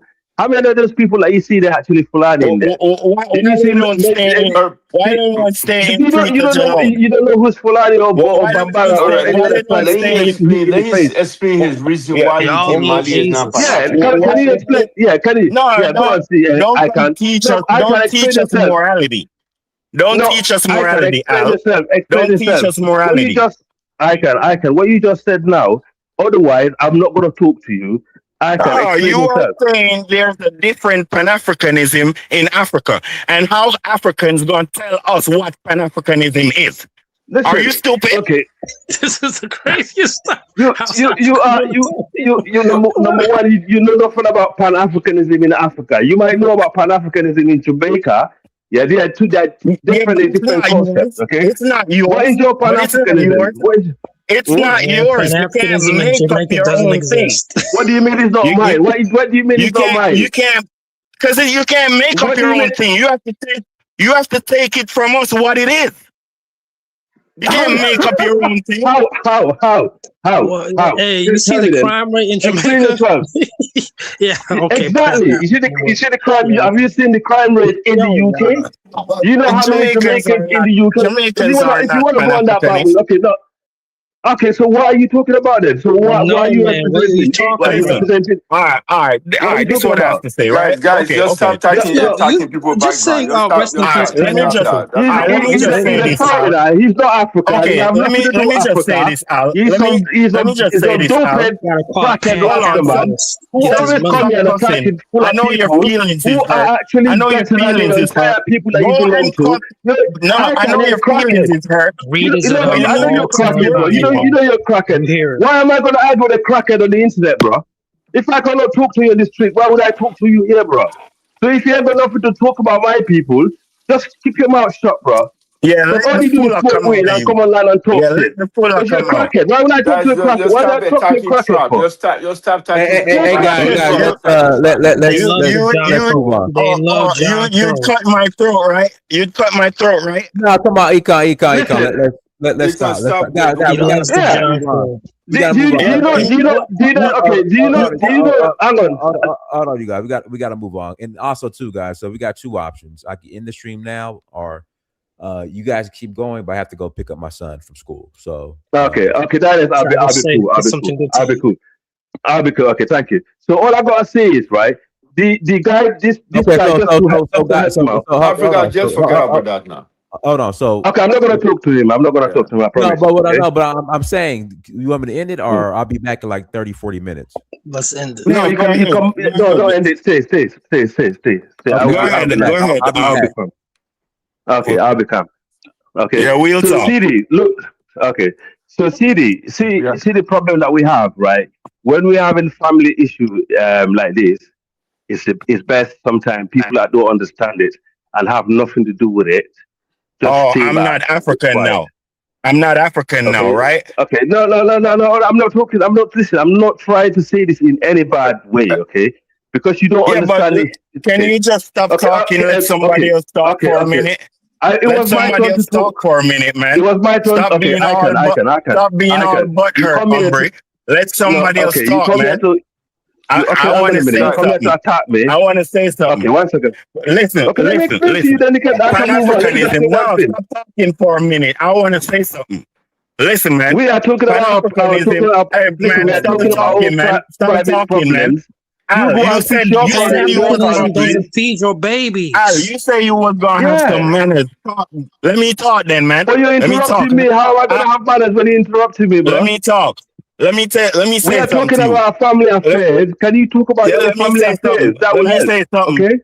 Let's talk about Jamaica, man. Stop being ignorant, bro, and calm down your temperature, bro. Go bathe or something if you're too hot, man. You feel me? Anyway, what I'm trying to say is, listen, Pan-Africanism is a small entity.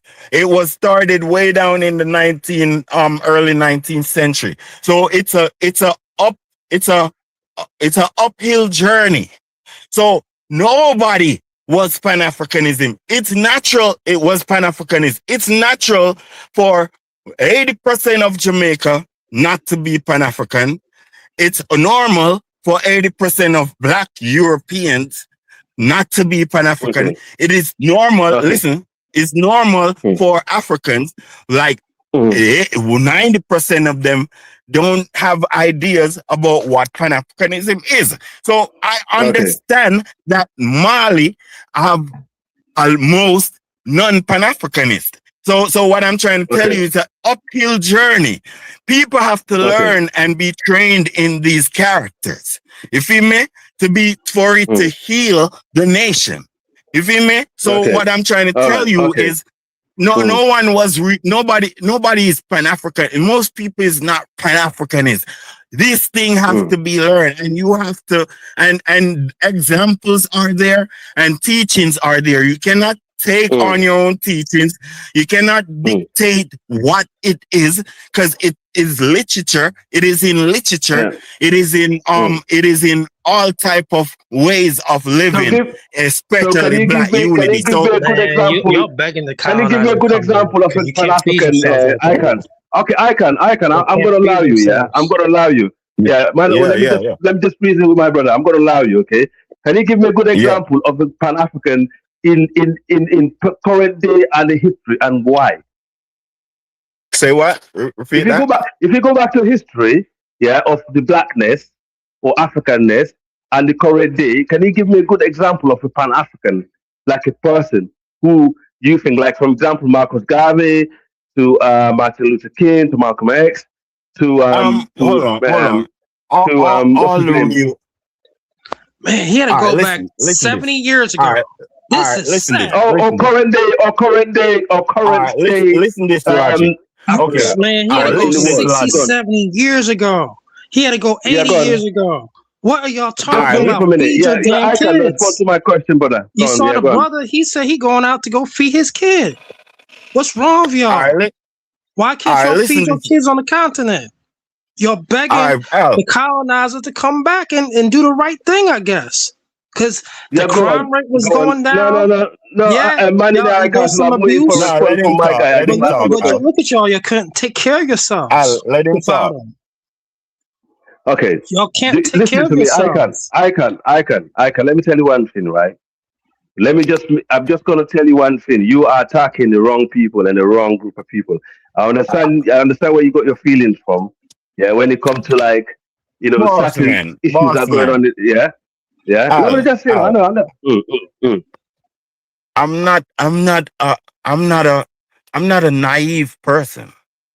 I'm not someone who speaks something. I don't make false allegations about anyone. If he make let me just give you an example. Let me give you a good example, right? For example, you support Burkina Faso, right? And yeah. You have pullers in there. Yes, you have pullers there. Yes. Okay. You have pullers in there, good ones and bad ones. Okay. Yeah. You're gonna have that. Yeah. Because you know what? Let me tell you one thing, right? The Sahel is a mix of full of people.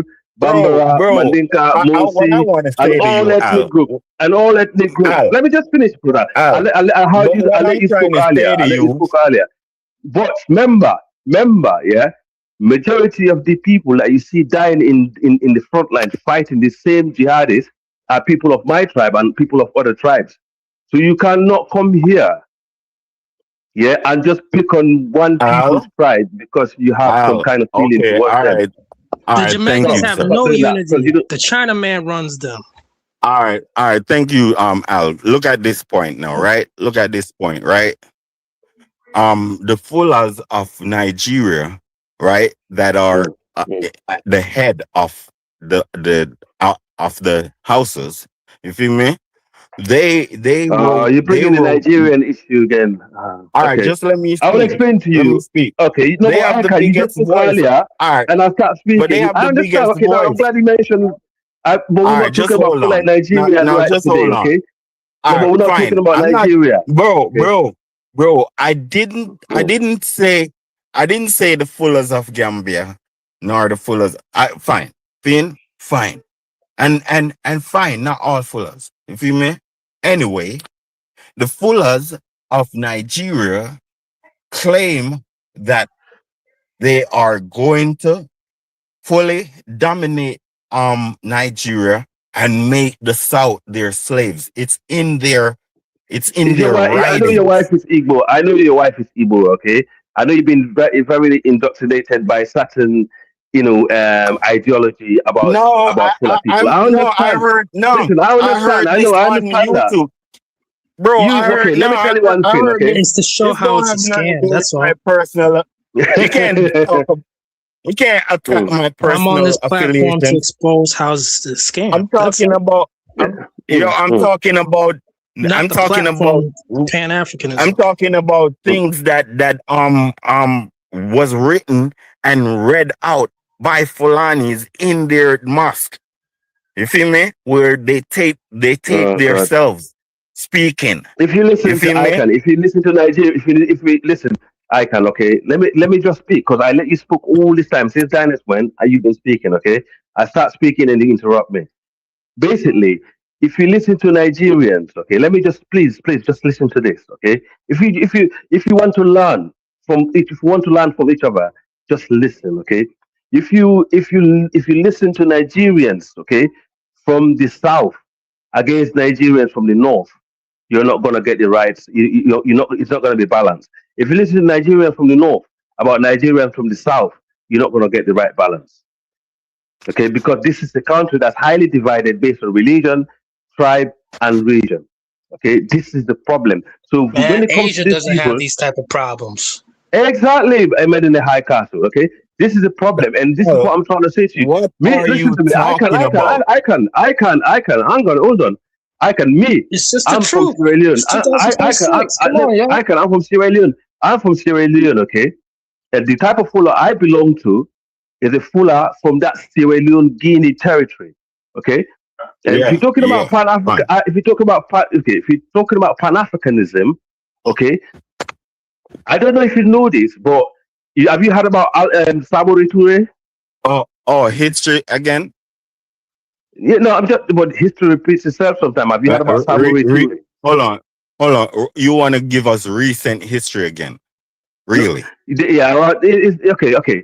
Sabori Toure and Alpha Yaya. These are one of the first Pan African that we know. Bro, talk about Before now. Marcus. Talk about Okay, let me just now. finish. Sometimes Guinea, you just Guinea, the mentioned. You people just of mentioned. Guinea, Yeah. the people of Guinea is not Pan-Africanist. Okay. How is it people of Guinea are not Pan African? Do you know as we speak, most of the senior military officers in the AES The from Burkina people Faso? of Guinea No, is hold of Guinea. on. I don't know what you class as Pan Africanism. Listen. What you class as Pan Africanism in the Caribbean and what you class as Pan All right. Africanism Can I Africa say are not this? the same. Stop. All right. Can I give you a doing that. fault?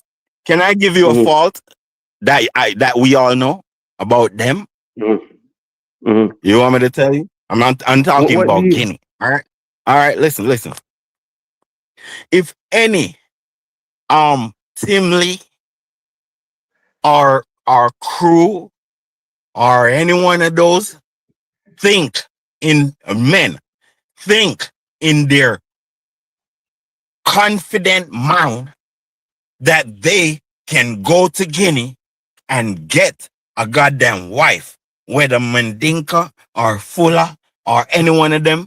If they go over there, they gonna put them on the ground and beat them with straws or rope or what the fuck ever. Who That's told you what that? gonna happen to them in Guinea. Let me speak first. Let me finish. No, you know what? I'm gonna log out. I'm gonna log out, bro. I'm not gonna waste my. I'm not gonna waste my brain with you, bro. But wait. Your One intelligence more is thing. too low for Before you my hold on, thinking, I'm bro. gonna Are be you gonna give short. me a I'm headache? gonna be short. I'm gonna log out. No, I'm gonna be I'm short. sorry, I'm Daniel. gonna be short. One more thing. Hold on. I'm gonna be short. One more thing. Any American white man or British man can go into Guinea and get himself a fuller wife. Easy. That's a lie. To this That's a very lie. You day. see, that's a lie. You see, I'm not gonna To waste this my brain very on you, day. bro. Honestly, this is how I know You you're a can't tell liar. me You see, shit. You I can't can. tell me shit. Honestly, you need help. You need help. I think you need help. I think you need hold on. help. You need help, bro. I don't hold want to on. argue with you, bro. So But you a need help. Timley man. I'm No, glad I'm that asking the now. more you speak, the more dumb you sound, bro. Come on, you need help, bro. So I'm asking now. A Timley man can cross the border. No, I'm asking now. Can it happen? A Timley man can he cross the border? Can he cross the border and tell a Fuller chief that he want a wife?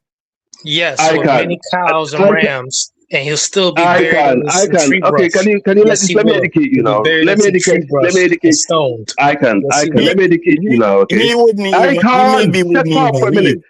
Shut up. He'd be buried under some Shut babo your tree mouth, both of you. brush Just shut up and because you're stoned behaving like by shit. the village. In Sierra Leone, we have two group of fullers in Sierra Leone. Admixture in Sierra Leone. In the north, we have what they call the Sanda Timini. Okay, the Sanda Timini and they are Fula and Timini mixed together. And the Mende in the south, we have the Kai Kai Mende. The Kai Kai Mende are Mende and Fula mixed together. Stop talking about our people that you don't know shit about, bro. You come in there and I know you. I know your wife is Igbo. I know your wife is Igbo. Listen, I know your wife is Igbo, and she be giving you all that. Hold on, the mix that you're saying. Hold on, the mix that you're saying. Wait, man, I'm asking you a question. Direct will come back and explain that. I'm asking you a question. I don't want to hear you, man. Listen, I'm not talking to you. Just move on. The mix that is going on. Hold on, the mix of the Fuller and Timley. Hold on. The mix of the Fuller and Timley. Hold on, the mix of the Fuller and Timley. Hold on, the mix of the Fuller and Timley is only by the Fuller fathers. That's not true. That's not true. That's not true. So it's admixture of both sides, full mothers and fathers. Yeah, but they can chase. You're an idiot, bro. I'm not gonna waste my time with you. They can trace their lineage. You want to be a Pan-African after this conversation. Listen. You're dumb, bro. You are so. Honestly, I can. Please try not to come up on the show again. As long as you're alive. If a Timley man go to a Fuller woman, she's no more a Fuller. She a Timley, and the children are Timley. You know that. Oh my God, you're such an idiot. You don't know. Okay, whatever, man. Just go. And that's how the Fuller think. We know that. Come on, don't try to hide it. Bro. Just don't try to hide it. Crack. Come on. Don't try to hide it. Let me talk to you. I'm done with this guy, man. Shaming tactics? What's this? Shaming tactics? You're too slow for me, bro. I'm not gonna waste my time with you. You always coming on this channel. There's only one country in Africa who's ever done it in modern times, and that is Algeria. You know? Just watch the movie A Battle of Algiers. Algeria needs to be nuked. Algeria did it in the 1950s, and look at them now. This year they'll be in the World Cup finals. They might even make it all the way. Algeria need our nuclear bomb. They fought. You guys won't study how they fought. Yeah, Algeria. Listen, let me. If it wasn't for Mali, if it wasn't for Mali, Algeria would in a different way than y'all talking about. It wasn't through Pan-Africanism. None of that weird shit that y'all talking about. Algeria. I can.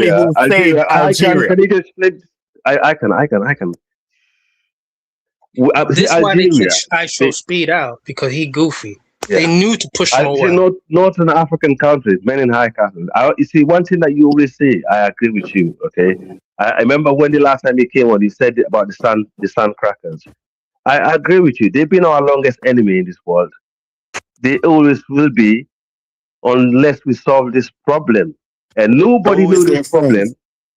Who is their friend? Nobody knows. Isn't it the Fuller that's inviting them? The Fuller's done everything in this world. Everything wrong to you, the Fuller. Blame the Fuller for everything.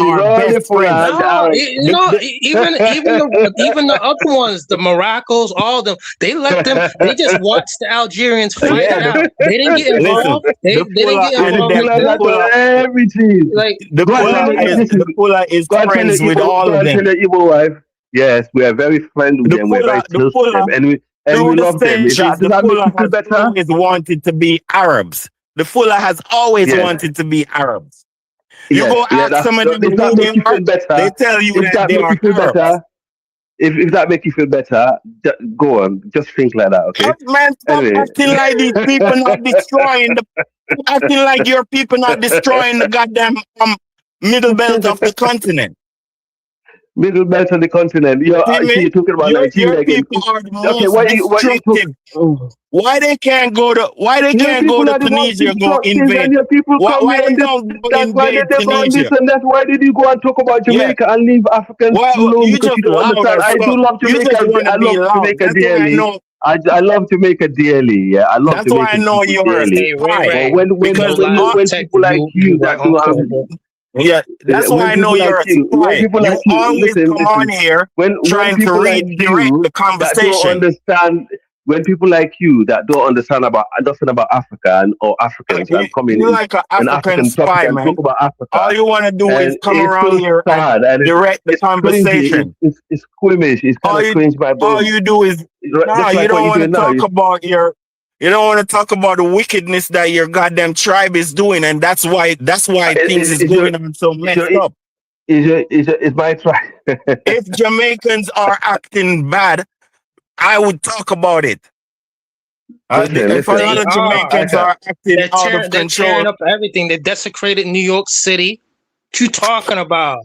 They desecrated the UK. They desecrate Birmingham. Yeah. They desecrate all that. What you talking about? And guess what? They kill black people for white people. And they, man, and Shut up. They kill black people for white people. They actually do. Don't tell me shut up. It's the truth. Shut up, promoter. They have your people is destroying the world with homosexuality. Your people is destroying the world with homo shit. So stop talking. You're nasty up the world with your homo. You're nasty up the world with your homosexual shit. What's wrong with you?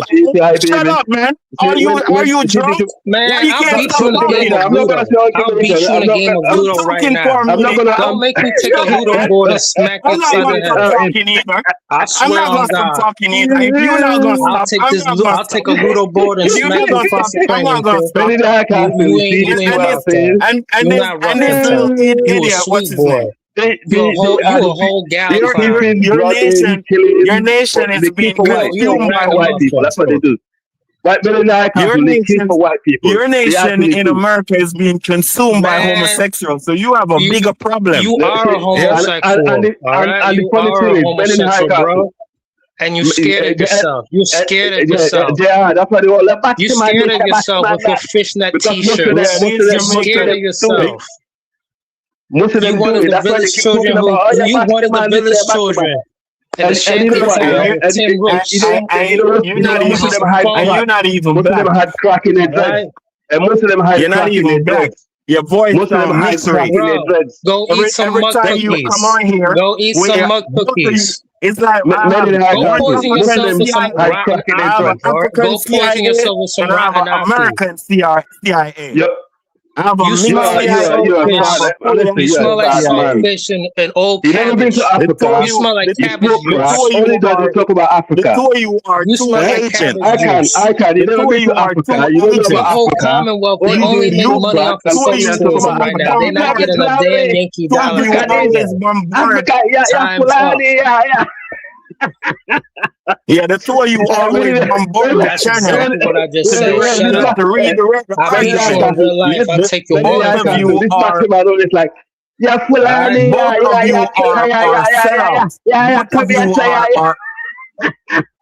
you never been to Africa. You want me to buy a flight ticket? Your baby mama out there right now in Jamaica selling her ass for some prep sneakers, for some prep sneakers for some school kids. I hear agents. I hear agents. Yeah. Your baby mama out there right now selling her ass for some prep sneakers. And we are talking about the greatest tribes that ever lived. You know that. You know that right now. Don't even play with me, bro. When's the last time you sent a barrel to your mama? Yeah. Bless him. Yeah. I hate to do this, right? I hate to do this, but some Jamaican brothers like Icon, they come here like pussy, but they the one that the worst one. I hear agents. Do you know what? Yeah. Do you know what? I didn't want to get like this. I want to talk about real things in the world. You know how you think. I want to talk about real things in the world. You want to focus on your little your district 9 alert. Your wife chick. Your friend. I can. King Charles don't love you. Alert. You love Celine Dion. You worship Celine Dion. This guy. These motherfuckers worship Celine Dion. We sacrifice you worship Celine Dion. We got an African spy and an American spy. We got an African spy and an American spy. Yeah, that's we got an African spy. Yeah, right. Both of you relentlessly you come on the relentlessly you come on the channel. Both of you do not have jobs. And you smell like coconut milk and spoiled boom peas. Why is it anywhere you see Jamaica? There's a lot of crack, cocaine, day and night you on the channel. Only black people. Why is that? Many hackers, white Jamaican always Day and kill night black you people on the and they sell channel. crack. They love crack cocaine. They The do. whole They actually posse. smoke crack and heroin. And they like to kill black people for white people. That's what they do. And they always talk Yes, about they do. Pan-Africanism. They do Oh, that all the time. you And they mean, like And then they want to blame it on yeah, that's all they do. They MI6. kill. Then they want to so blame it on what is I live in the Kush? What is city. Kush? In my city, What is when I was Kush? growing up here, when I was growing up in this city, Al, what is when I was Kush? growing up in this Al, what city, is Kush? Jamaican used to Al, kill what black is man for Kush? fun for the white Al, man. You kill black people for where white is man in Kush? there. And you come in here and Al, talk about where is Kush? Pan-Africanism. Huh?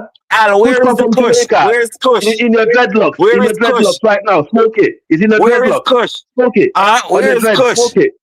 On your dread. Smoke Where Dance is it. hall Kush? On your culture. dreadlocks. Dance hall It's culture under the leads bridge to a in lot of Sierra Leone. criminality, and you Go know look it. under the bridge in Sierra Leone. You see Kush. We You don't have have Kush Kush. all Kush come over from Sierra Jamaica. Leone, Kush is a yard man. destroying the Kush youth. is a yard man So food. your Just people like are the crack drug and addicts. heroin. You see, you Your come from people that are the anyway. You drug see addicts. Jamaican.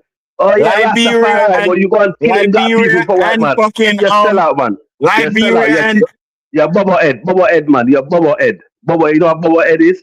You're Bubble Head, man. You're black crackhead boy. you You're can't crackhead. shame You me. kill black man for cracker. You can't shame You me. kill That's black not man no for shaming. you kill black man I'm for proud fun to be a I'm proud come to up. be a bubble. I'm proud of that. I'm proud of Bubble that. that smoke crack. You're crackhead, bro. Come on, man. We know you smoke crack. I've seen you No, before I can. I've seen you on different show, bro. You're crackhead. That's why I don't like arguing with you. Face them. I see his no, face, that's and he's a crackhead. propaganda. I see this. Maybe the That's high what I castle. If you expect see from this a guy, spy. I expect that shit from a if you see I this guy, you expect will that talk from to an him, bro. He's a agent. crackhead, and he's coming there trying to argue with me. Both out of your behavior or agent behavior. Cam up. You see people like you, yeah. I will Both choose of the you white are man over you have every day, agent bro. You know behavior. how to choose the white man over you? Because you're more Cam dangerous up. to Put black that. man than Drop the that white man. crack stem. Bye, You bitches. are more dangerous to the black man, and you sit there and say, black man, it's gone. Man in the high castle, right? Look at this guy coming here and talking about Africa and or African problem. I live in a city. I don't want to be disrespectful to Jamaicans, right? But Yes, sir. the city I live, the Jamaicans used to be the majority in this city. It's the it's the best city in England. They had the city on lock. The houses were cheap. Employment was there. What they did, they came over here and killed off enough black brothers. And listen, I don't want to talk about Jamaican in general because I don't want to do that. I don't generalize, right? But some Jamaicans were killing Africans, the African students who come to this university to study. They were killing them. They were actually killing them. And you're African boy. Don't come here. This man don't listen. He doesn't just hate Fulani. He hates Africans, but he pretending to be African, Pan-African. You see what I got respect for you? You stick to your ground in FBA. And this is what I'm saying. Delineation is good. Because a lot of these guys went to America and do the same thing. They kill a lot of black people in America. They pretend to be African Americans. They speak your language and your accent like a passport king. And then they think all African Americans are vagabond. But the reality is we know this is why they're being chased out of the UK. They give Africans bad name here until Africans have to distance themselves from these people to actually get a peace. The city I live today is the second most expensive city. As soon as they move Jamaicans out of the city. Sad to say this, but they scream Rastafarism, but they don't have black friends. They married white women and have mixed race kids, and they use those mixed race kids to come and attack the black man. And then Rastafari. This is sad, man. Africa. I agree with you. Like I said, I don't know the people out there in Jamaica right now, but the ones who come that I've encountered, they have the same habits, same bad habits that you talk about. They desecrate the city. They raise the property taxes, and it's time to go. And yes, they're the most anti-black, most anti-African group. And guess what their motto is? Come across. And you know what? And you know what? Sometimes they try to play. They try to play like maybe it's an age thing, but no. Yeah. They practice culture division more than anybody. Any group of people. Any group of people that I ever come across. Yeah, this is true. They 100% do. They 100% do. And this is not Jamaican bashing thing. The funny thing is, he's attacking an African guy who's And come the from people ones who. that are cool, they have always tried to get away from it, and the people are still conning them. The people are still trying to con them to give them more money. Their mama is always pretending that she's sick. Someone, they're a bunch of scammers. It's true. They're 100%, bro. The funny thing is, right? The funny thing is, the area where we grew up in this city, okay, they used to dominate the area. And if you go to their nightclubs as an African, if you're not careful, they will rob you, they will stab you, they'll beat you up.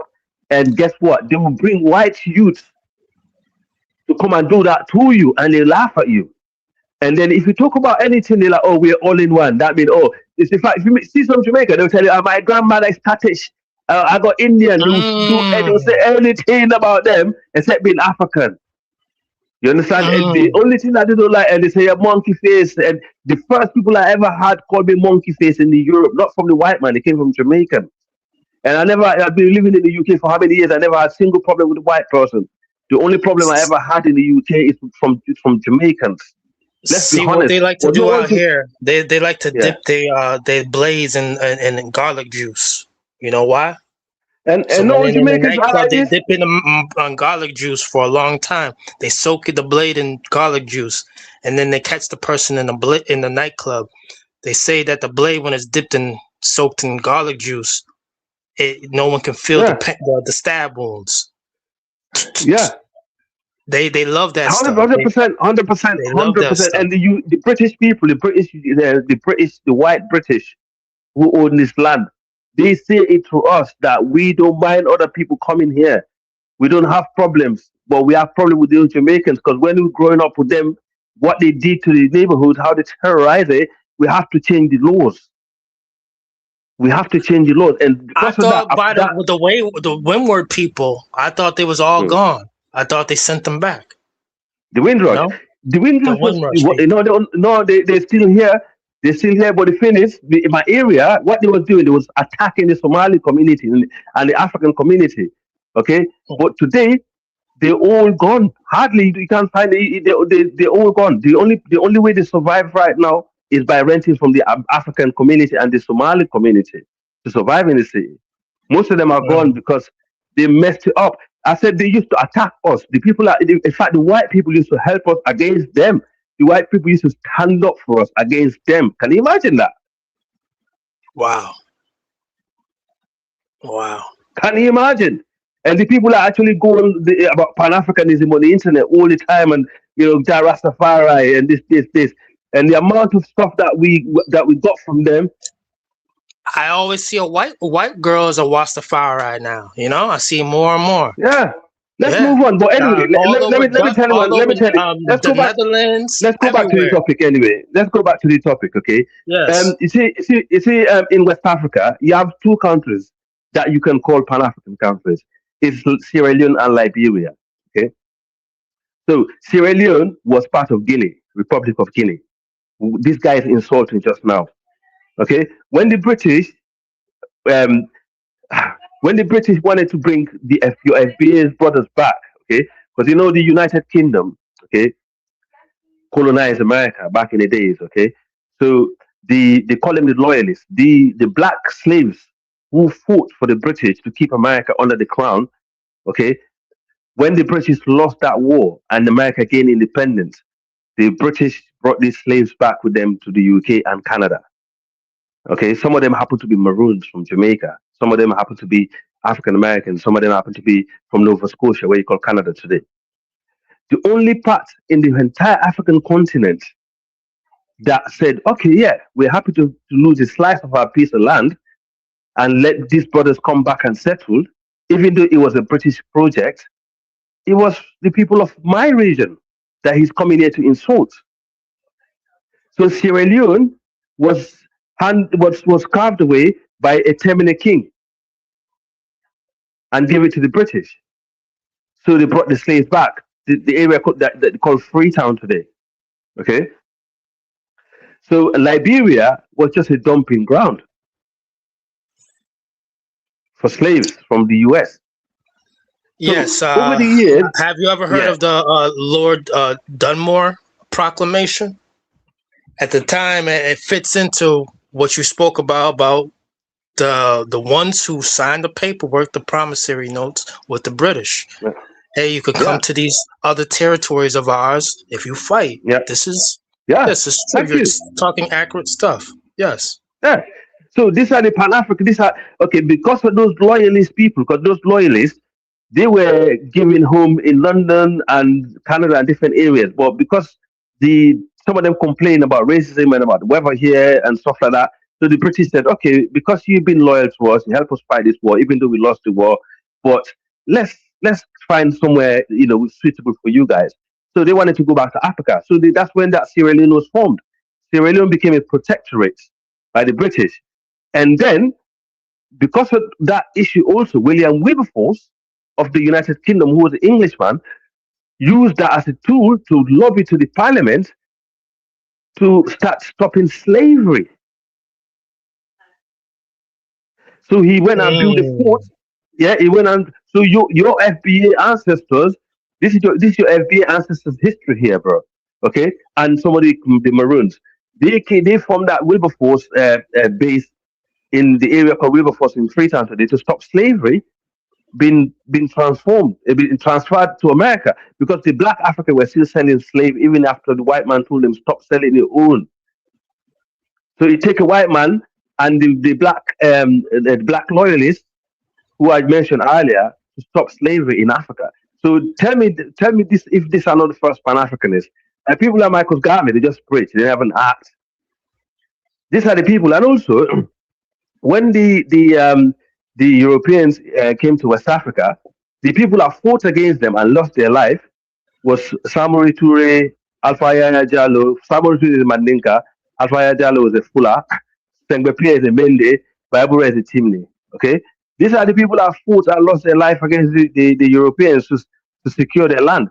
These are one of the reasons why West Africa is more black, is more sovereign than the other part of Africa today. Because this will put up a resistance and fight for sovereignty for their people. And then I have a crackhead from Jamaica that come in there insulting my people and about saying my people are conniving with the Arabs. The way you call Mali today, where this thing is happening, where this territory is, there's an area called Mopti region where the Fulani find their territory is. Okay, that line there, we wanted to hold that line against the Tuareg for centuries. These guys are fighting. The 3 soldiers are fighting in the Sahel now. The president that just died in Nigeria, called Buhari, yeah, he fought that battle in Chad for years. He had PTSD when he was when he was a military general. Idris Deby, the guy that's in Chad, the president in Chad right now, he will fight against these Sam crackers for years, and his dad passed away. Can I ask you a question? So he's coming here to insult. No, he's coming here to insult the people, my tribe, who actually been fighting these people longer than any other tribe in Africa. While the other tribes are all hiding in the forest. What do you think about this guy from Britain, from England? His last name is Traore. He's a sandcracker, and he just made it to the NFL. He's an Arab. What's his name? Sekou Traore. No, it's Toure. Toure is a Mandinka. That's not Sandcracker. It's Mandinka. He looked like one. Brother. He looked like one. He's mixed race. He's a mixed race. He's a mixed race. Let me tell you one thing. Yeah, mixed race. Because the thing is like. Okay. What do you think about this? Do you think a lot of more of y'all gonna be coming over to the NFL? Well, in the UK, do you know what? We have some rugby players, because remember we play rugby. Just talking about that to someone not too long ago. They were telling me, yeah, if you got some rugby players, oh my lord, you can do it. They're tougher than, because they don't wear helmets. There's no helmets in rugby, bro. All right. There's no helmets in rugby, and if you bump into the head, bro, be bad, you're ready. I have to say something. Huh? They can't be my FBA ancestor if they fled. That's a no-no. Even if it was in the past, once they fled, they signed them paperworks. They fled. They can't be FBA. Yeah, but you see, as I was saying earlier, the problem that we have in the Sahel now, with these sand crackers, right? The Arabs that you see today. Is, Yes. to be honest, if we were to, if the group of people that's been there, like my people are currently there, because some of the people I see join this group, it's not because they want to join it. These people are in areas come listen. This I got so many information from that region, right? These sand crackers, what you call Tuaregs, okay? They will come. These Tuaregs are not foreigners. They're African. They're native from the north. They've been kicked out of their own home in the North African region by the Arabs. So they've been pushed down. So basically, what happened with these people, right? When during the, what they call partition, okay, happening in Africa, okay, the European asked the Tuareg, they asked them, where do you want to belong? Do you want to belong to the Arabs or you want to belong to the blacks? Okay. Then the Tuareg, they said, no, we want to belong to the blacks because we don't like how the Arabs are treating us. Because remember, the Arab people invaded North Africa and brought Islam. So they pushed these people further down. Okay? So they are victims from the Arabs, just like we are victims from them and the Arabs. Okay? So what happened is they decided to join the Africans. Then their own brothers in the north say, oh, okay, you want to be with the black brothers? That's fine because you're dark skinned anyway. And that's exactly how they treat them. So they went and joined these people in that line that you call the Sahel today. Okay, and they start mixing with our people. That's why you see some Fuller people have light skin color, some Fuller people have dark skin color. It's one of the reasons. It's not the only reason because we mix, we mix with Moors back if you go back to the days of Spain. So there's different admixture in some people in the Sahel. People in the Sahel are mixed with different ancestral. They have different DNA. That's why they're not Bantu. People in West Africa are not Bantu. For example, they're far from Bantu. Bantu people are mainly from where you call Cameroon and south of the southeast of Africa. But the reality is, you have, those people now, these Tuaregs. Sorry? There are new people, basically. Who, the people in West Africa? No, the people in West Africa are the oldest in West Africa. The Mandi people are the Fuller, are the oldest people you find in West Africa. The Bantu they're not in West Africa. The Bantu are from the central belt to where Cameroon is going further south. They don't belong to that region. They're not Niger Congo people. Yeah. People think Bantu are actually the original people of that area. They're not. They actually not at all. They belong to Cameroon and further down, like what you call Zimbabwe, and they expand. If you look at the map, how they expand, it will show you. But the reality is, these Tuaregs, let's go back to them because that's what we're talking about today, before someone change the topic. These Tuaregs have issue with Africans, the dark skin, because they realize these Africans, also don't want them. And they've been, what I mean? So the reality is, we have problem. Hit the like button, everybody. I may continue about 5 more minutes. Hit the like buttons right now. Yeah. Increase the like. So the Tuaregs, they have this issue now, and this Tuareg before Islam, they were animists also. They wasn't Muslims. They were animists. They was forced to be Muslims. And the Moroccans that you see today, these are remnants of the Almoravid dynasty. When the conquest of Spain, when Alfonso the Great took over Spain, he took the entire Spain. That's when he said, if you don't have a slice of bacon, in fact, Spain had what they call bacon police. That means everybody in Spain, from the Tuareg to black African, dark skin, you have to have a slice of bacon at the front door of your house to show you're not Muslim. That means you want to make sure you expel Islam out of Spain. So most of these people that you see in Morocco today and Mauritania, it's our ancestors give them home. So now, where you call north of Senegal to where you call Massina in Mali, that's our ancestral home, is our territory. Senegal is a new name, okay? That it never existed. Senegal is to be called Toro. Okay, that's our home, ancestral home. Genetically, linguistically, that's what we come from. Our brothers or sister tribe, we call the Sere, are there. Okay. So basically, what happened is we we the people from that region have the Tuaregs that come and add on top of that layer. So when this layer is added now, so now we have the so-called Tuaregs that live above us to that belt from where you call Mauritania now.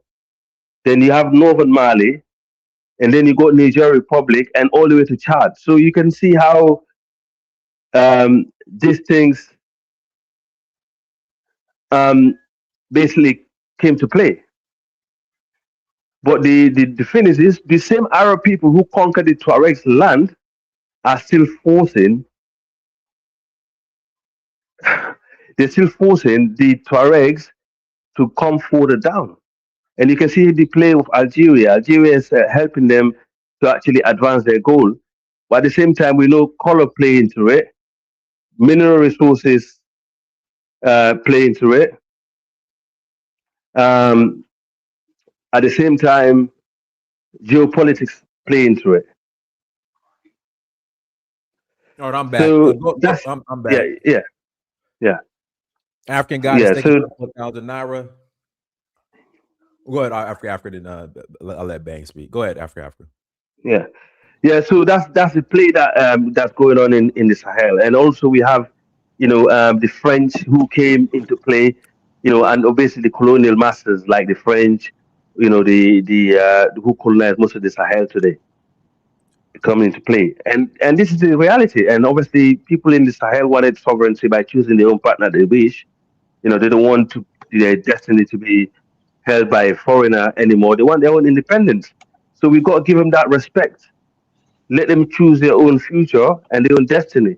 But me personally, as I always said, they shouldn't box themselves in one corner.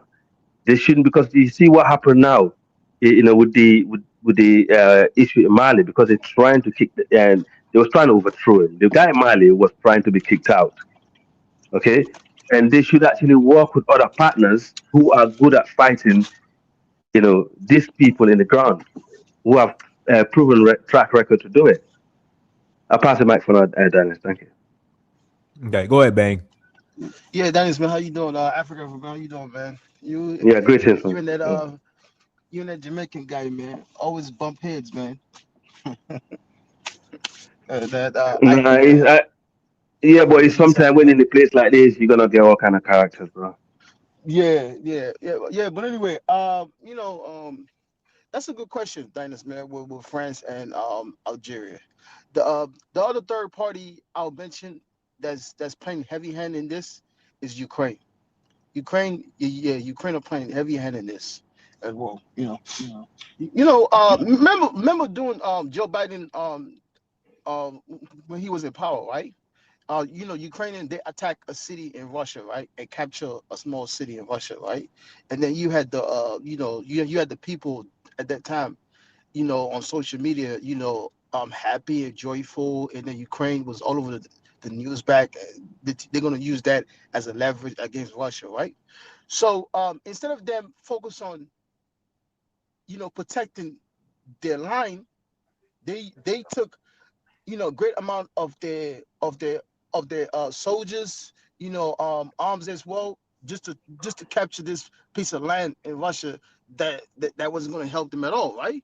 So eventually Russia surround them and then take back that place, and then also Russia moves farther, much closer to Ukraine land. So the thing is this, right? This is what I'm thinking about what's going on in Mali.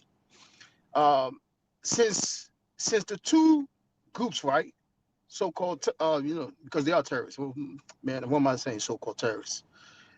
The two terrorists, right, when they form together, and then they swamp against the government in every direction, right?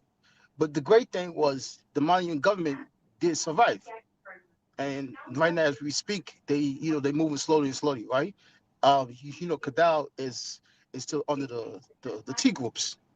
So in my view, I think this was going to happen now, because now the T groups have stretched themselves so much that now they wanted to overthrow the government, right? They came about, good enough, but they didn't succeed. But that tells you a lot about how the government in Mali, they so what do you call it, so much loyal to the president himself. They fall back. So in my view, I think this might be the same thing in Ukraine about 2 years ago or 2.5 years ago, when they did that move, when it was the wrong move. Instead of them actually, stay stronger in that line, but instead they wanted to attack over there. So now I think it gives the Malian government a massive right to just be 10 times more aggressive. Because before it was the West saying, "Oh, look what you're doing to, blah blah," and stuff like that, right? So now it just gives them now much more, advantage to be 10 times more aggressive as well. But overall, Algeria, because Algeria is doing this under their own interest too. I think because I believe there's a tremendous amount of oil in that part of that country. There's a tremendous amount of oil, and then also there was supposed to be a pipeline that was supposed to went through from Nigeria to Niger, and then Algeria, and then go up straight to to Europe. Since now, when you have these three coups now that took place, and then for Russia, that's an interest for them as well, because Russia used energy to leverage a lot of things in the world. That's how you're supposed to be. So if you allow a pipe to go through all these countries, who gonna suffer a little bit? It's gonna be Russia as well. But the problem with the West now, they don't want to help develop these countries that they control, especially France. You understand me, right? Because that's the whole West. Because when you say France, you're not talking about just one of these Europeans. You're talking about a whole bunch of them, because France is under the European, nation. So in my view, that's where the problem comes from as well. So Russia has an interest as well, and also Algeria has an interest as well. And since Algeria is an Arab nation, I don't care what nobody says, an Arab will always go against black Africans. I do not care. I do not care how much you pray. I do not care how much you do things for them. An Arab will always pick you over his own people. And most likely, if a white man comes and says this, an Arab will most likely pick the white man. Because if They're I said this cousins. before, They're cousins. Remember, yeah, they are yeah, the yeah. same I said people, this before. man. They're no different Yeah, between I the said this. Arab and the white man. I don't know why You people know, think they're different. yeah, They are yeah. the I same said this people. before. I said this before about 8 months ago in Carla's show, because Carla did not understand what I was trying to say. I said eventually the black Africans will take over North Africa. It might not happen in our lifetime. It's gonna happen. Why? Look at what's going on in Gaza, right? No matter what side you at, these Arabs, these so-called Arab nations, right? They don't care about these people. It's not about they don't care about them. It's the way the white man has them under control, so much that they could cleanse their own people, and then they won't even care. They won't even care. They be quiet and say, "Yes, master. Yes, master." Because if the white man could do that to them, North Africa is right there. So let's just say about 60 or 100 years from now, when we do get our heads back, to me, it could be achieved. Not every single one of those countries, but some of it. Mediterranean could definitely be taken by us, because I think most of the people they are Africans. So and everybody know We France. need to start with France, Mauritania. Mauritania need to 100%. go. France need these countries to be under them. It is a must, absolutely a must. Because at the end of the day, if you understand how France developed their nation, how France control everything, it is a must that these countries must go back to France. And then the European Union will do anything to make sure, because you know why? France is like number 2 within the European Union once it comes to economy, next to Germany. So you understand me, right? So the European Union, it is essential for them to make sure France is a big dog. So they're gonna do as much as anything to make sure these countries does not succeed. And I hope Africans can really understand what's going on. A lot of Africans don't understand what's really going on. They might be biased or they don't know. Some Africans benefit off the same system that's going on right now, which that's just the way it is, because sometimes wherever you have poverty, you have people that gain. It's just like a war.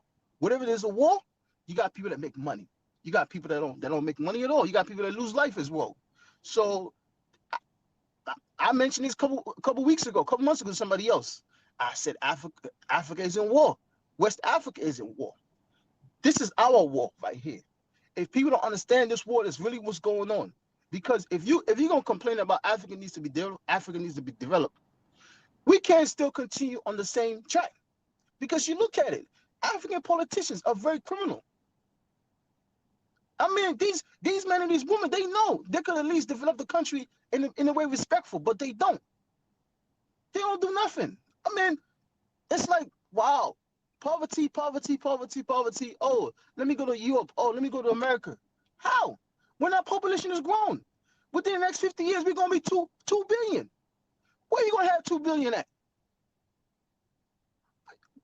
We might just kill ourselves every day if we're gonna have 2 billions. Because imagine if you increase the population by another 600 million people.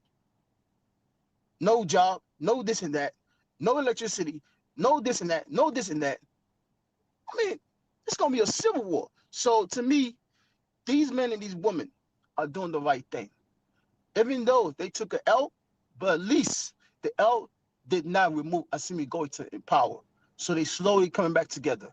And I said, Sadio Kamara, he did an excellent job, because the way you look at how Mali military used to be, right, 10 years ago, it's not even the same no more. It's not even the same no more. Look at my country military, Sierra Leone. It's a joke. If you look at Mali military and my country military, it's a joke. But we have so-called elections every 5 years, right?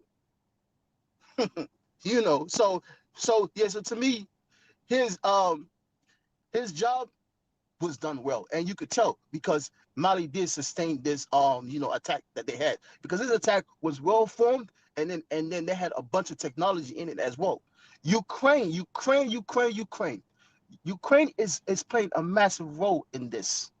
And mind you, Ukraine are Nazis. If I'm not remembering, 80% of the soldiers that you see that are so-called Ukrainians are Nazis. 80%. Y'all remember with the former president in Canada, right? In the parliament. Y'all remember? You know, Africans that that come up here that wishes the AES collapse. Look what Ukraine is doing. Go to Ukraine and look at the history of their soldiers. People don't really do their homework. I mean, you praising Nazis.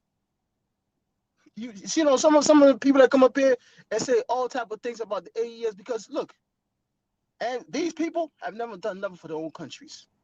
They live in the Western world. They comfortable. I mean, look at what Imam Traore, a guy that's in 37 or 38. Look what he's doing. Assimi Goïta, look what he's doing. I mean, at the end of the day, it comes back to resource. I want your resource. Give it to me under my own condition. Let's be honest. That's how the West operates. America is an empire. We live in it. But people come up here and try to twist it as if that's not how America operates. I mean, that's why capitalism wins. Because capitalism goes around and takes shit. If you remove that, you remove the dollar power system, capitalism is not going to thrive in this world, man. Let's be honest. It's thriving in this world because of what? The dollar is tied to the energy. And trade as well. So that gives them 100 times more spending power. If you got 20 times more money than somebody else every week, every day, every month, every year, of course it's going to look like your system is better. But remove that and tell me what's going to be better then.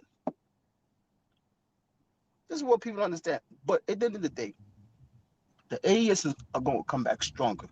I think because today, Assimi Goïta finally showed up, They had a picture of him, you know, and also they're gonna respond because there's a war going on. If you that was Donald Trump representative that says if you have what you call it, a resource, right? If you cannot protect it, don't get mad when somebody has come and take it. This guy is currently in the government, Donald Trump. That's what he said out of his mouth. Don't get mad if we come and take it. He clearly says, if you got something great, if you can't protect it, don't get mad when we come and take it. So that's just what's going on to me. You know, Algeria, I'm not shocked at all. I am not shocked at all. I am not shocked at all. But please, let's not forget about Ukraine. And not mention this before with Ghana. Ghana defense minister. He flew all the way to Ukraine to sign what? A defense package. These are the so-called Pan-African countries. Ukraine is linked to this, 100%. 100% is linked to this. So, you know, at the end of the day, our freedom come back to us. But, you know, some people don't want to be free. Some people just want to be attached to so-called the white people. And then after that, you know, scream racist. To me, that makes no goddamn sense. If you love to attach yourself with something, don't get mad when that something bites you then. You know, that's like you seeing an alligator just walking toward them. Hey, touch it. What do you think will happen to you? It's gonna bite your hand off. It's the same thing. Create your own. This is what I keep saying. Create our own. Our population is growing. The market is there. But people don't want to, you know, create their own from scratch. They just want to attach themselves to, you know, Westerners. You already know what happens when you attach yourself to Westerners, man. You already know. And the so-called Ghanaian governments, right? Look at cocoa. Look at cocoa. Instead of them building factories so then they can produce their own cocoa, they want to sign a defense package with Ukraine, a country that's a Nazi. Look at their badges when they fight. You understand me, right? A country that's losing about what, 35% of the territory now as we speak. Donbass is going to be gone eventually. That means Odessa is going to be gone as well. But you already Rasta man, they call me country Kush country. The man not get shame. Man, don't even worry about that guy, man. That guy is lost, man. The man a bastard picking. Some of those guys, man, they don't even know how Africa works, man. They don't at all. They just come up here and just talk. But sometimes you can't blame them because you know why? Some of these people that come from Nigeria, they're good. Man, they really good at propaganda on TV, on YouTube. Yeah, he's married to a propagandist. So they brainwash these people so well. Yeah. I mean, even me, I never knew that was a fula in Nigeria. I never knew that. No, they didn't. Hey guys, hold on, Kadoy, you ready to speak, Kadoy? And after that, to Niger.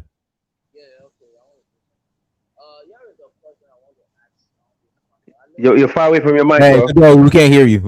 Yeah, you far away from your mic, man. Man, he probably eating some good. Can you hear me now? Yeah, better, man. Can you hear me now? Yeah, we can hear you a bit better. Yeah, it's a bit better. Yeah, go on. All right. So here is a critical question I want to ask. I've asked this question before on some panels. Some people see it differently, but here is it. If Africa is a colonial name that was given to us, and we say Pan-Africanism, which is for the colonial name, like you are trying to say for the colonial or place. That is my understanding of it. Pan-Africanism for the colonial place. So is that really right for us to like fight? You know, like I know we should fight to be united, but to fight to be united on a colonial umbrella or in a colonial land, is that what we should fight for? Because every time I hear the word Pan-Africanism, that's what comes to my mind. Pan-Africanism for the colonial land that was created by the Europeans. So should we fight for the colonial land that was created by the Europeans? Because number one, we are not Africans technically. Yes, technically we are not Africans. In the past, before Europeans would come to, let me just end my statement.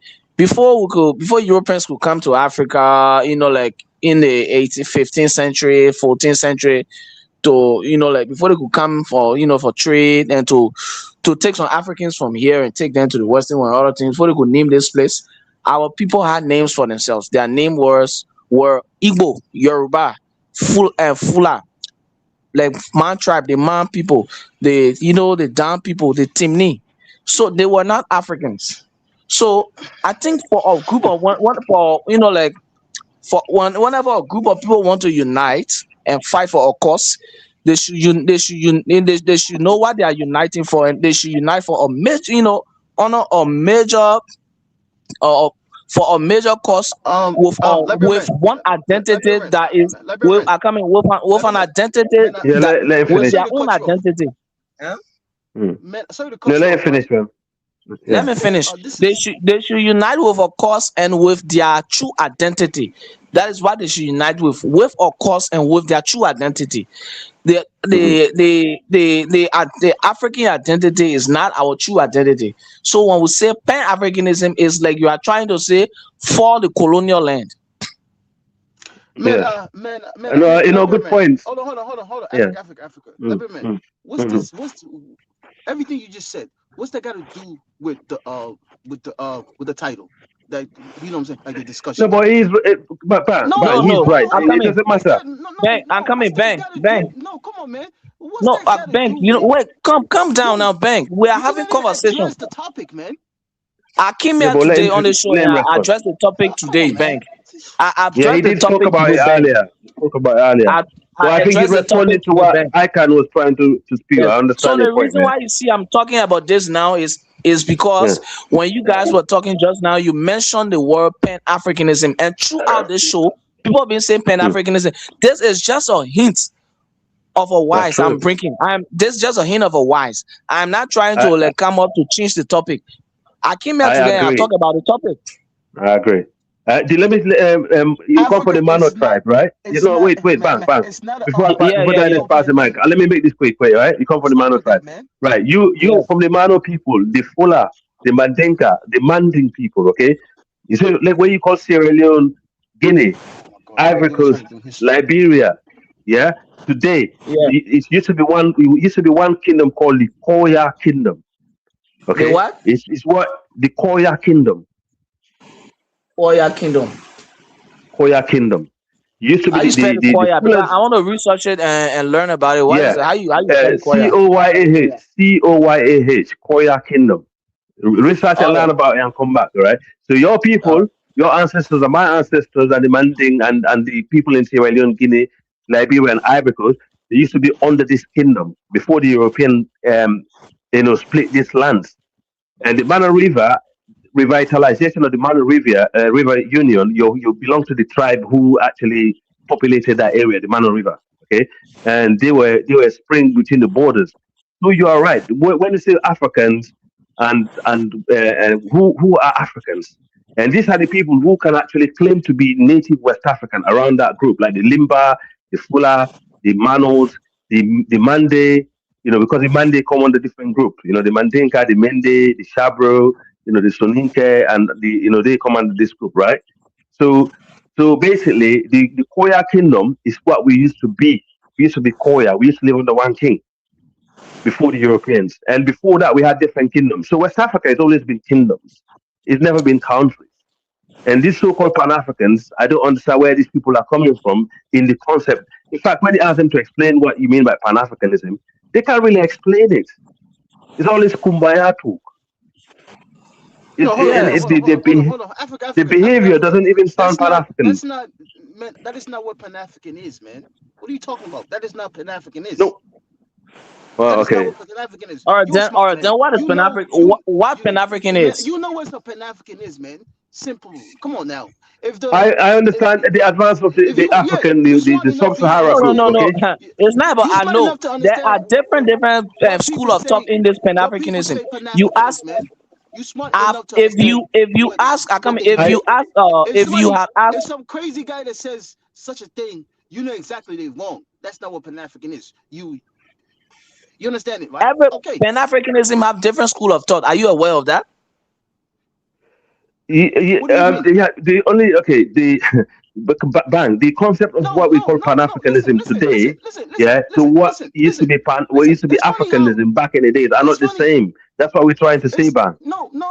It's funny how every time we trying to bring up some serious discussion, right? People want to bring up 1,000 years, 2,000 years, 3,000 years. No, but Man, you gotta fix up your foundation before building a house. It's not wrong to go to the past. You are fixing the foundation. No. Listen. You are like Bear Man. I am saying region first. Our region come first. Like from Mali, Burkina Faso, Sierra I'm a Leone, Niger, all Liberian these native. Yes, areas. I'm a Liberian native. Our region should come first before anything else. That's my point, okay? It's not to do with tribe or religion. Just our region. Our people of the region of West Africa should always come first. Like what's going on in Mali, for example, in Burkina Faso, this in Niger, in Nigeria. This is a region. These problems and the people around there, because now we are more in a global community and much more larger concept, should come first. Should come first. Regardless. Okay, that's my point. Okay. No, hold on. Like right now, let me give you a perfect example, right? From Sierra Leone. Okay. As the people came to power, right? The Mende came to power, right? Before the Mende, it was SLPP is not just Mende. Stop talking that too, bro. SLPP is mixed. Hold on. But the people that control it are majority Mende. Let's just say this, right? Let's not use the tribe. But the reason why I say the tribe, I say that for a specific reason, right? Okay. Doing our independent, right? They used to have events called I forgot. They used to bring out like colorful things and all that, right? Events and stuff like that, right? They used to bring out the masquerade and stuff like that on the eastern side, go all the way up and down, right? And stuff like that, right? So as soon as as the people came to power, they completely stopped that. Why? Because that event was connected to APC. You understand me, right? Up to this day. Do you know SLP? What you call SLPP today? Hey guys, let me pass the mic to Nigel because thank you. Go ahead, Nigel. Yeah, thanks, man. Greetings, Diners. Thank you for having me. Greetings, all the panelists. Greetings, the chat and the viewers. About the attacks in Mali, I think Africa has not had a very good 2 weeks or so, if I'm not mistaken. And all we've seen is people try to tear each other down on the continent. And even when Mali was attacked, the AES, as it's meant to be, is one thing to say you're backing somebody, but one needs to be seen. One needs to see the backing in action, and that wasn't the case with what happened recently. And there is also, I think they are supposed to have 15,000, response forces. Where are those 15,000? Where were they when all this attack was going on? And there is also the idea that Mali went and got involved with the Sahel politics of recognizing the sovereignty of Morocco over Western Sahara, which may have also encouraged or nudged Algeria to supporting some of the bandits or whatever insurgency that is coming after the Mali government at the moment. So, and if you want to do certain things, you have to be prepared for it. I don't understand why some of these are people, when they go and do something, they seem to be half ready all the time. I don't get it. You are supposed to know before you go to that capital of Morocco to go and recognize what you're going to recognize. There could be blowback from it, or you should be more prepared for what the Americans are going to do, and or what any foreigner is going to do against you. After all, this has happened with Syria. We know these terrorists and insurgency, sometimes they can come together and uproot a government. Thank goodness they didn't succeed this time. But the fact that they were caught napping is they are taking it for granted. They think this is going to go easy. These people, they never forget, they never forgive. It's about timing. They always try to get stronger and hit you later on. And maybe this would, I don't know whether they will learn their lesson because our leaders have a knack for going to sleep. And if they claim to have that, their response force, this is when it should have shown. Because you see, say whatever you like about the West, whenever you attack their ally, they tend to show up. If they need to show up, you will see them. Even if in defensive mood, they will show up. Why is it that the others don't?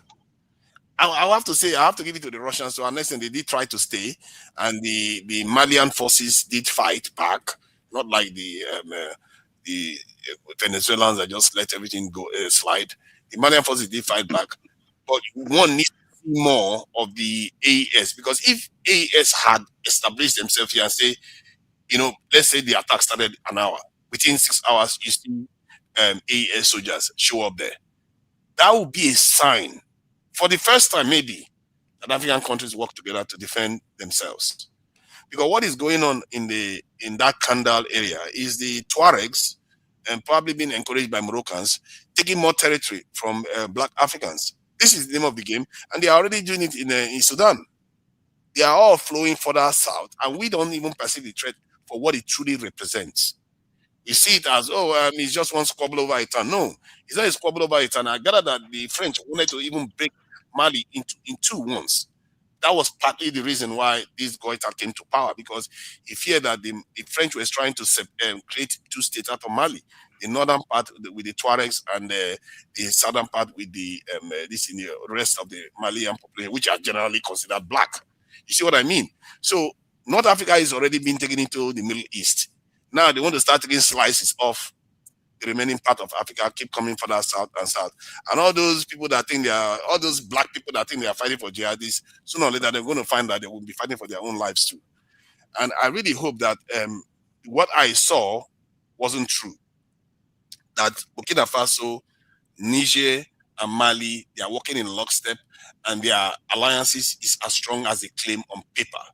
Because if it's not, their time will be at an end very, very soon, because they will fall very, very easily. So I'll leave it at that. Thank you. Let me say this. Man, to Niger, right? You conflicting your messages. I don't want to say the reason why you doing that, right? Okay, if you had a well-planned attack like that, with a technology that was provided by the West, over 10,000 people, right? And then you still sustained that. You still kept the government, and then you still push back. How can you say that's a failure? That's a weakness. This attack wasn't because of the AES agreed with Morocco, right? No, this attack has been planned. This attack has been planned for weeks and months. So stop starting. They took like that, a territory from them. They took a territory from them. No. Okay.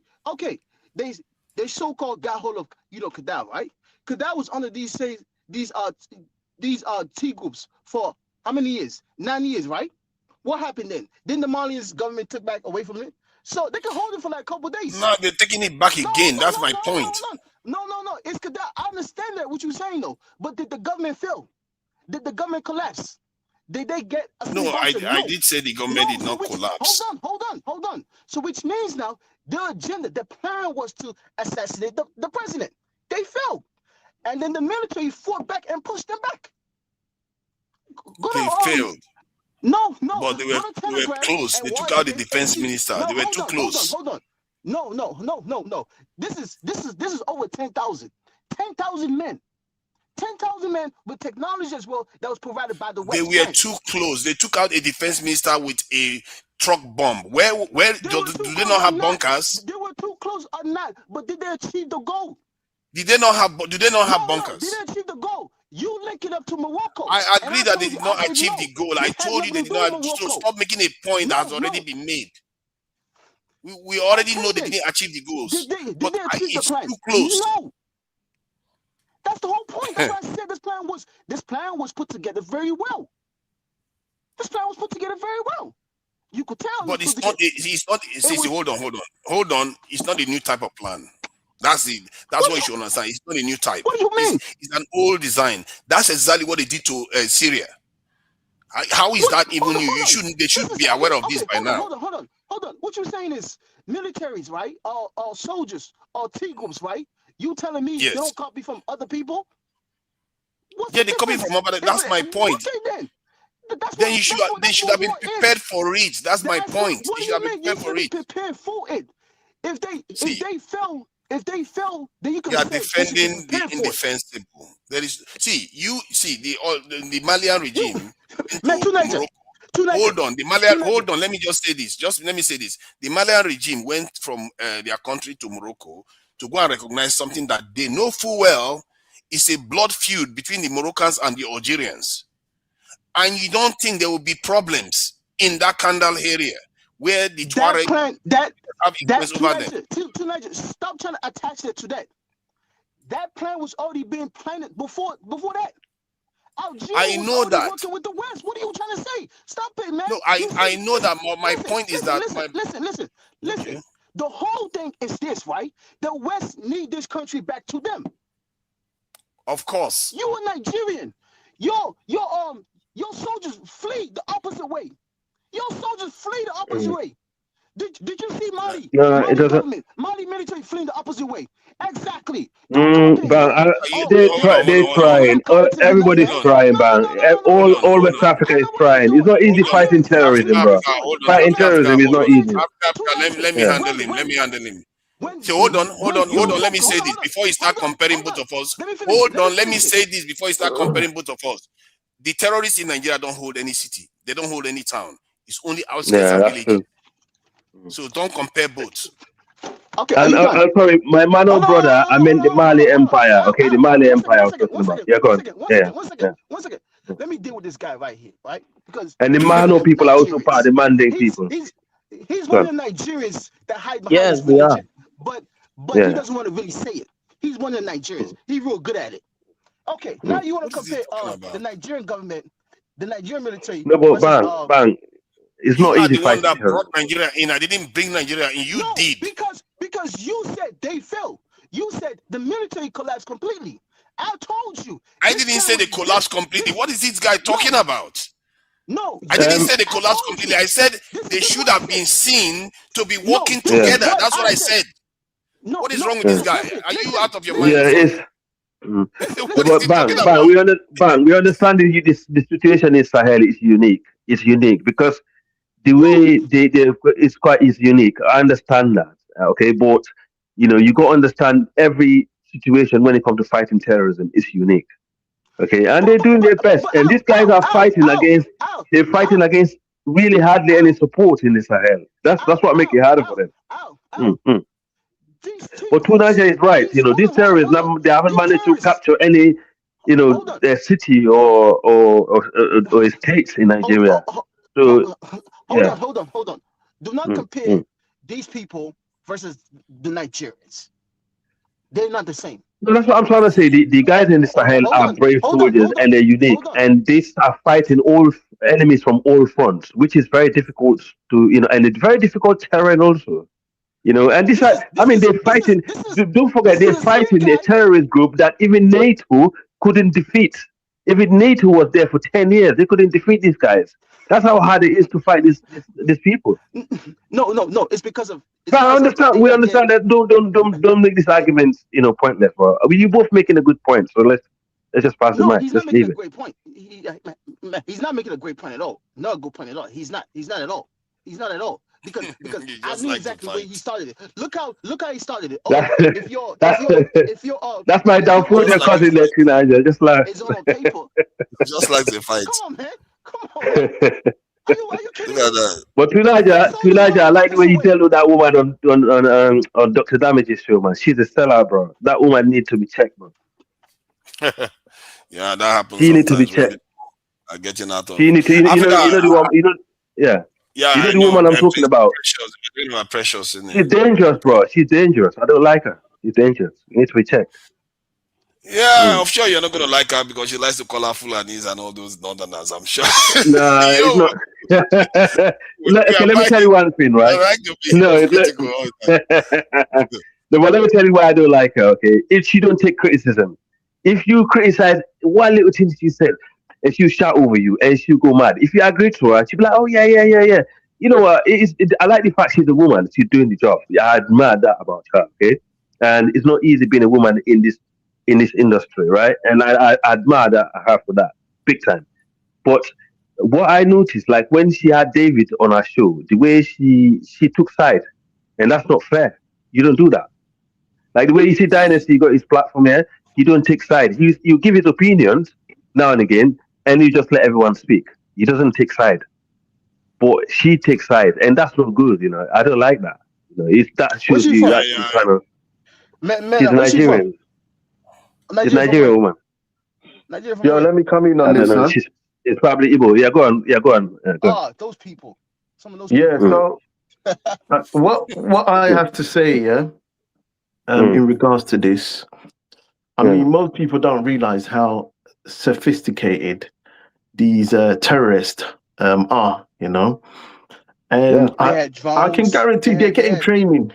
They they get had training behind closed they doors. had fiber.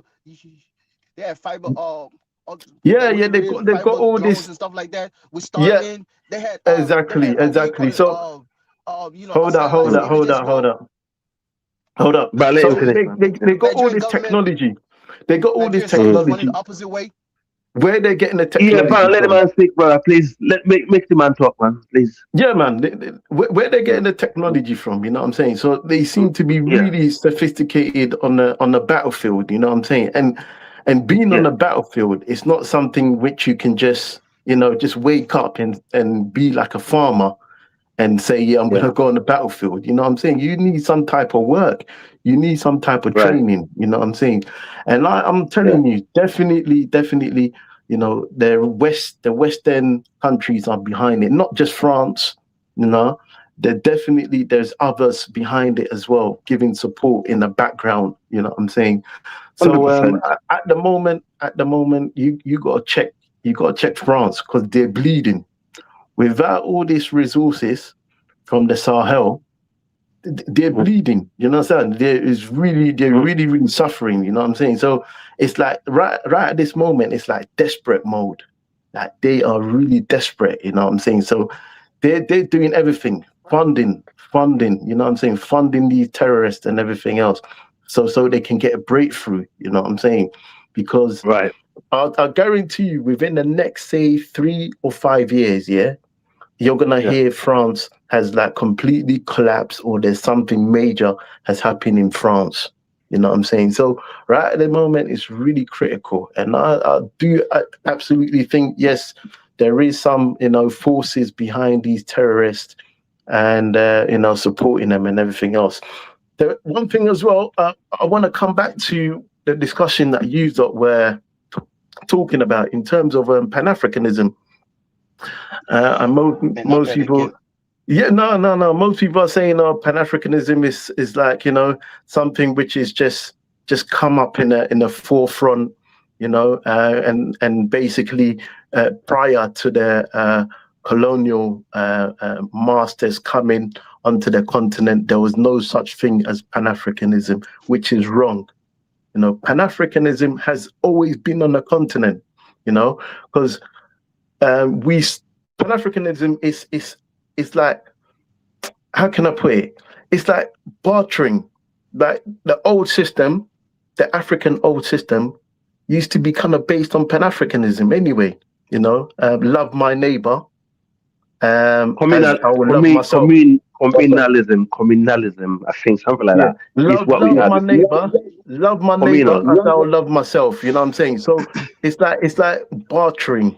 That the ideology of Pan-Africanism, that's where it comes from. Like, love my neighbor as I'll love myself, bartering. Because Africa, we had a bartering system.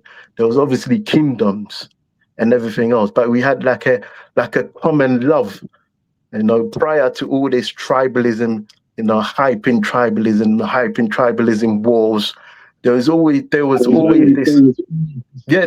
this love,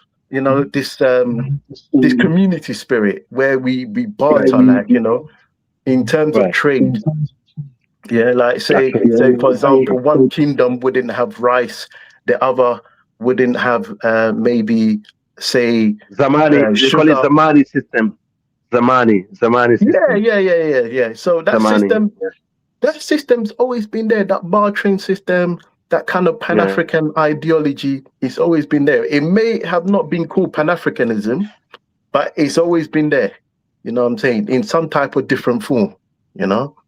So I mean, that the ideology of of Pan-Africanism just coming about right now, that's not true. It's always been there. Can I say something to that, please? Yeah, comment. Go ahead. Comment. All right. Thank you for your point that you just gave. You made some Google points. Like I learned from. But Google I want to points. say yes. But I want to Good say points. something, right? Liberian, he said Liberian, good points. Yeah, Okay. very good points. Yes. All right. So Liberian. Yeah, go on. yeah, that's Liberian English for you. So what I want to say is this. One thing you should understand is Africa in the past, if Africans were together with one cause, together because of the same cause, long time in the past, I'll show you that a lot of the things that happen in Africa wouldn't have happened. Africans have not been united. We have been greatly divided. No. I didn't say that we was like, united. I'm like coming up. Just united, give me you know a- what I'm saying?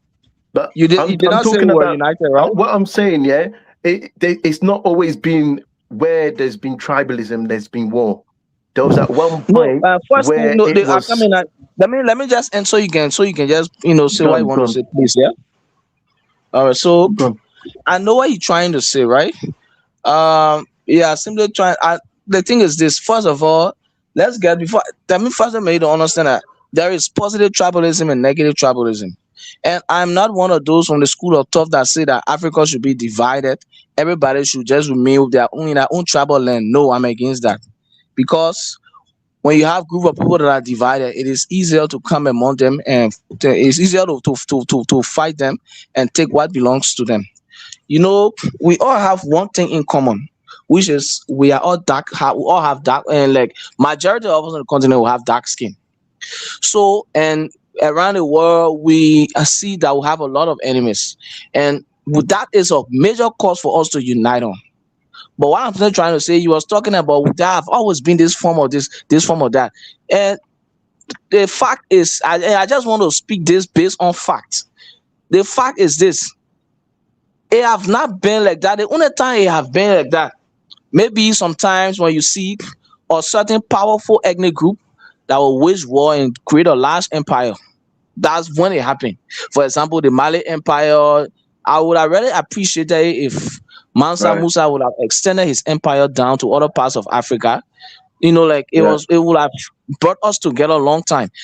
Those were the times that you see Africans had some sort of He had Niger Republic. Remember, he was in Niger Republic. That's what he based when he died.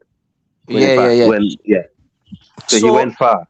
You see, he went far, right? But if Mansa Musa would have gone further, if he have gone all the way to East Africa, if he have gone all the way to Cairo, all the way to North Africa, all the way to Southern Africa, but then we would have lesser problem than this. We have not really been. The language is. That makes I'm coming out. Just give me a chance first. Language is one of the major things that divide people. When people do not have the same language and they don't understand each other, even in our African country, just look at Nigeria. I'm a student in Nigeria. Even Liberia, there's some serious problem in Liberia. For example, there are certain tribe that believe that they just have a lot of issues with, there's always a problem, except you have a powerful, you need to have a person with a good cause that have power, that can bring about a movement. When he or she bring about this movement, that a lot of people can join this movement, so that particular cause can be, so that he can make sure he implement that cause. That's that. I think with that, when that happens, then we'll have that unity. Just look at the United States of America. The United States of America is a land of many different group of people, but they are the United. But they are a country, right?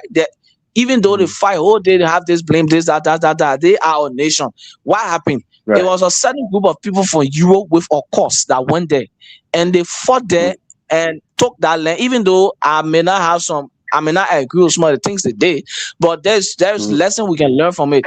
They fought and they took that land, And the movement that they had, there were other people that saw it and they liked the idea.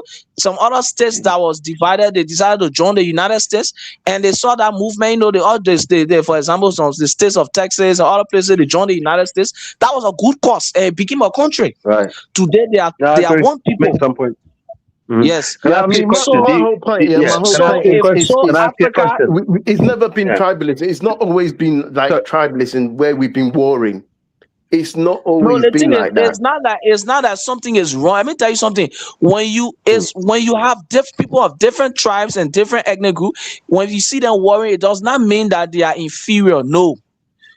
The problem there is language barrier is a major, language barrier is a major hindrance. My language barrier and ethnicity, they are major hindrance to unity. Because first of all, apart from people not understanding each other, certain group of people believe that it is that right for them to rule. All I'm saying, there's been some periods in Africa. Another group of people believe that it is that right where to there's rule. been stability, and there's been some periods where there hasn't been stability. That's all I'm saying. Do you understand? Yeah.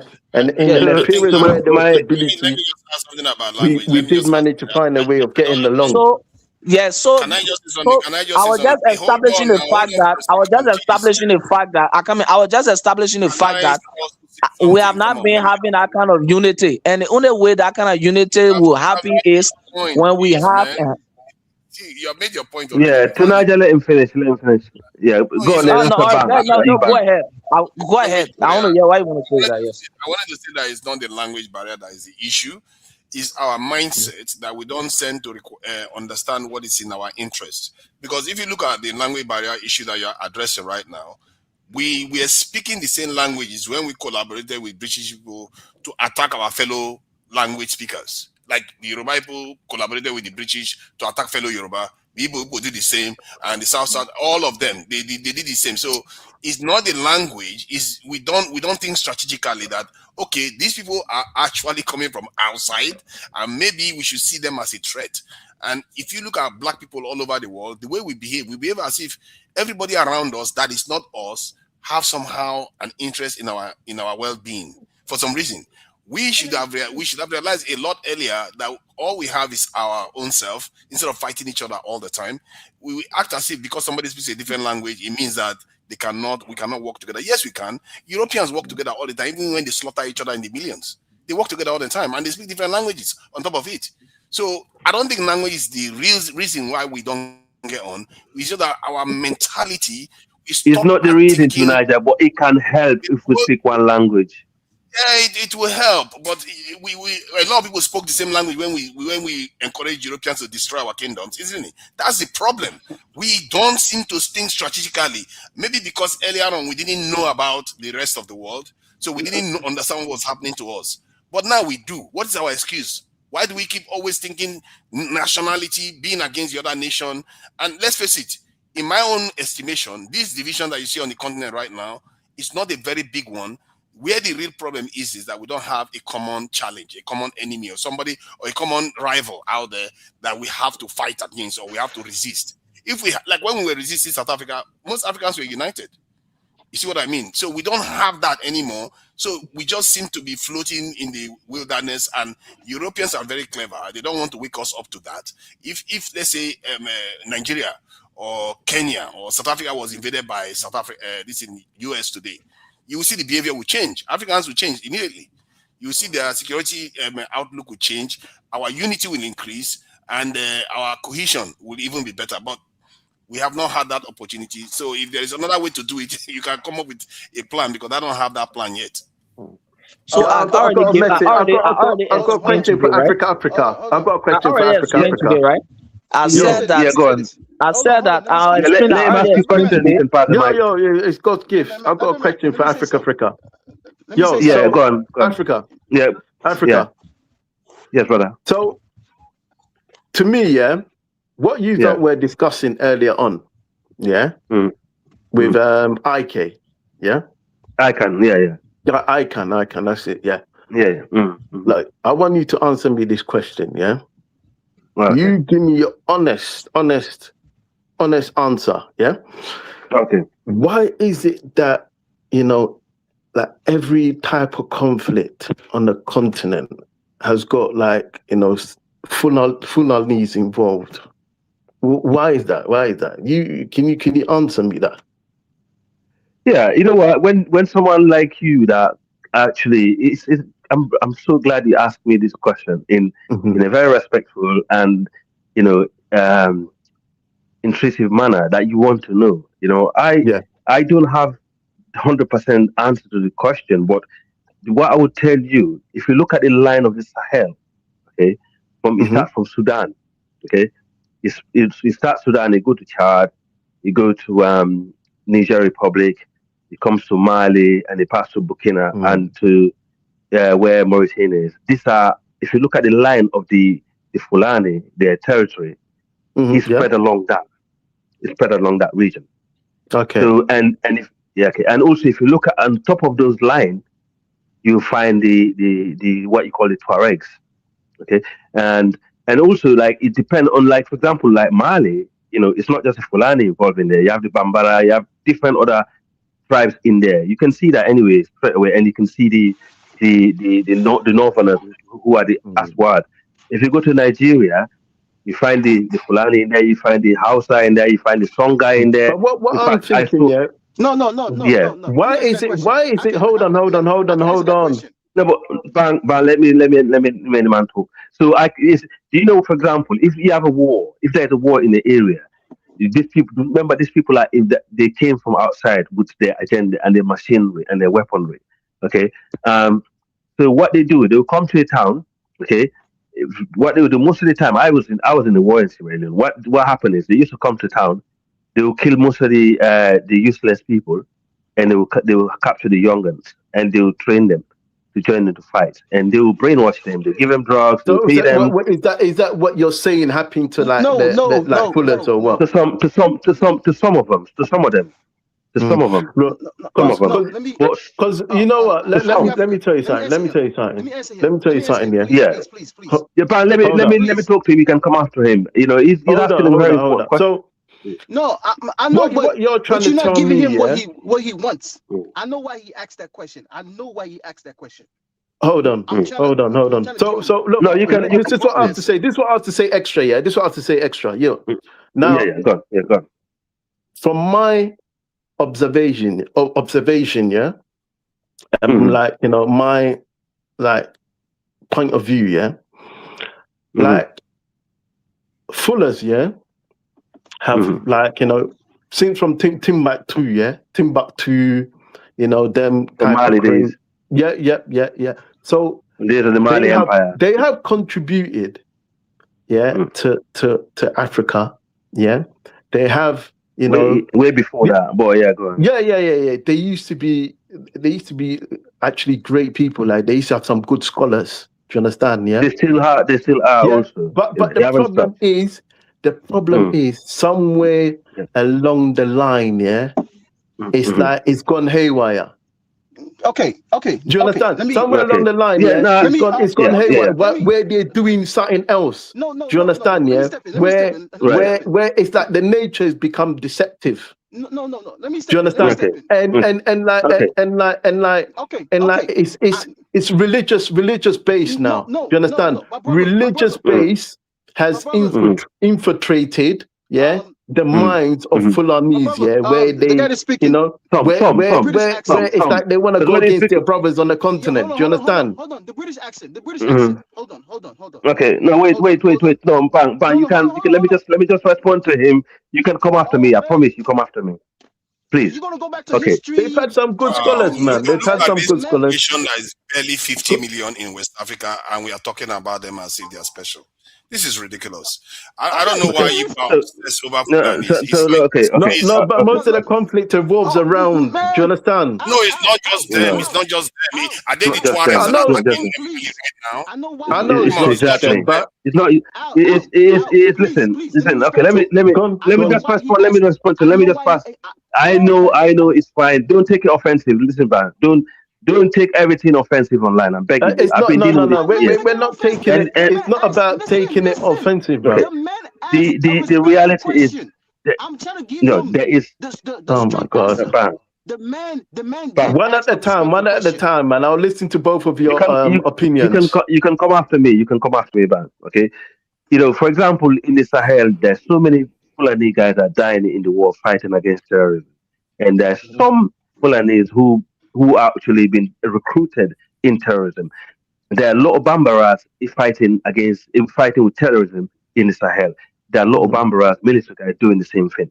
And if you find this tribal line, you can find all the way from Sudan all the way to where you call Mali today. The Fulani is no different. When you talk about northern Nigeria, it's not far different to what's going on in the Sahel. It's the same issue. And also you got to remember, the propaganda also that's been, because I have spoken to someone. There are people who have been paid to go online to deliberately, tarnish the reputation and the name of the Fulani people. I have spoken to people who've been. Do you know something? Do you know something? I understand that, because all this, like the transatlantic slave trade, it was a lot of tribes that participated, and most certain tribes have tried to put blame on one specific tribe. Specific. Do you understand? Yeah. So I understand that transatlantic thing was a whole different, whatever tribe was in power at that time. That's relevant. We all know that. That's relevant. So that's what I'm saying. So that's what I'm saying. Like, is it like do they feel betrayed or something? Like the fullers? You see. No, okay. No, wait. Or did they feel like outcasts? You know what I'm saying? Because I think obviously religion. Let me say religion has alienated them from Africans a lot, hasn't it? Religion has alienated them from Africans, other Africans. No, it's not. It depends who you're talking to, right? It depends on who you're talking to. If you go, listen, you are talking about the concept of Nigeria, yeah? Okay, Bang, go on. You respond now, come back, please. Okay, go on. You're not trying to listen. What tribe are you from? What tribe are you from? Are you from Nigeria? Which tribe? No, I'm not from Nigeria. He's not from Nigeria. Where are you from? I'm not from Nigeria. I've got two backgrounds. I was born here, born in Trinity. Yeah, and where are you from? His parents. My family originate. I got both sides. I got Ghanaian and I got Jamaican as well. I got both sides. Okay. That I can trace my roots to. Okay. Okay. So go on. Yeah, go on, Bang. You see, Al, what he's trying to connect it to is either genetic or it's either like Islam. That's exactly what he was trying to connect it to. But he asked a respectful question, right? And then I'm gonna answer your question. Okay. Mostly the Fulani people, right? And the Fulani people are more than 50 million. Tonight, go do your homework, please. 40 million, 25 to 40 million, not even close. No. We over about 40 million. The entire Africa, their population is not even up to 40 million. Stop going on. No. It's about 40 million. Tonight, I just let him go. It's not up. Stop making stuff up. Stop making stuff up. Hold on. Okay. We 40 million or we 5 million. But that's just something. Okay. Like for instance, the only time Fulani became significant in West Africa was after Osman and Fodio's revolution, when he basically took over. Yes, actually, give me any other time Fulanis were significant in West Africa in terms of being strategic. Stop going on. Nigeria is what made them significant. Come on now, to Nigeria. That's not true to Nigeria. I can address that. If they cut them up from the south, they will be like the Sahel nations too. It's my time to speak, man. It's my time to speak, man. It's my time to speak. Your child. Do you know the? Hold on. Let Bar respond. Let him respond. I think you people are really. To Nigeria. Just let him speak. You're having a laugh now. This is why some Southerners in Nigeria really feel aggrieved. Because of the things people are doing, you forget you forget your place. You really do forget your place. Because if they cut you out from the south, you are nobody. You are stuck between the north and the south. Who are the Fulanis? Stop going on, Jare. This type of talk is what pisses people off. This type of talk is what pisses people off. Tunaja, why Yo, you yo, getting yo, angry? yo, easy, Chill out, chill easy, out, chill out, easy. chill out, Look, chill look, out, you chill don't out, chill out, This let them chill out, religion, answer my they question. don't Let have a them religion. They don't answer. have a religion. chill out, They just keep chill out, talking about chill out. themselves. Let them answer my Obsessing with themselves. question, man. Nonsense. Nobody, Tunaja, I don't know chill why out. these arguments Easy, are always easy, easy. you guys Okay, giving my these brother, arguments. God They gift, leave me God gift. quiet. Listen, Yeah. I can't even give these arguments to my own. have you had the only tribe in Africa who actually significantly led to the conquest of a European nation were the Fulani, the Takur kingdom. Okay, Was no that the African Moors? Yeah, tribe. was that the Moors? Oh my Yeah, yeah, yeah, Yeah. So yeah, yes, there were yes. Moors You were were not the included. Moors. You were Yes. not the Moors. You were not the Hold Moors. on. The But Takur Moors, kingdom, Moors were different type of blacks, blood. No, Moors were different type of blacks. You know that. hold on. God gives it. They Listen, were not the the Moors. The Moors were different Tuaregs, who type you of see. blacks, blood. Of Listen, right? course. Listen up. The Moors are a mix of blacks and The Tuaregs. Arabians That's what are Moors not are. Yes, Fulani. they were a Do mix you of live in the blacks. UK? A mix of black. Do you live in the UK? Do you live in the UK? God gift, right? Have you been to the Yes, town called Bar?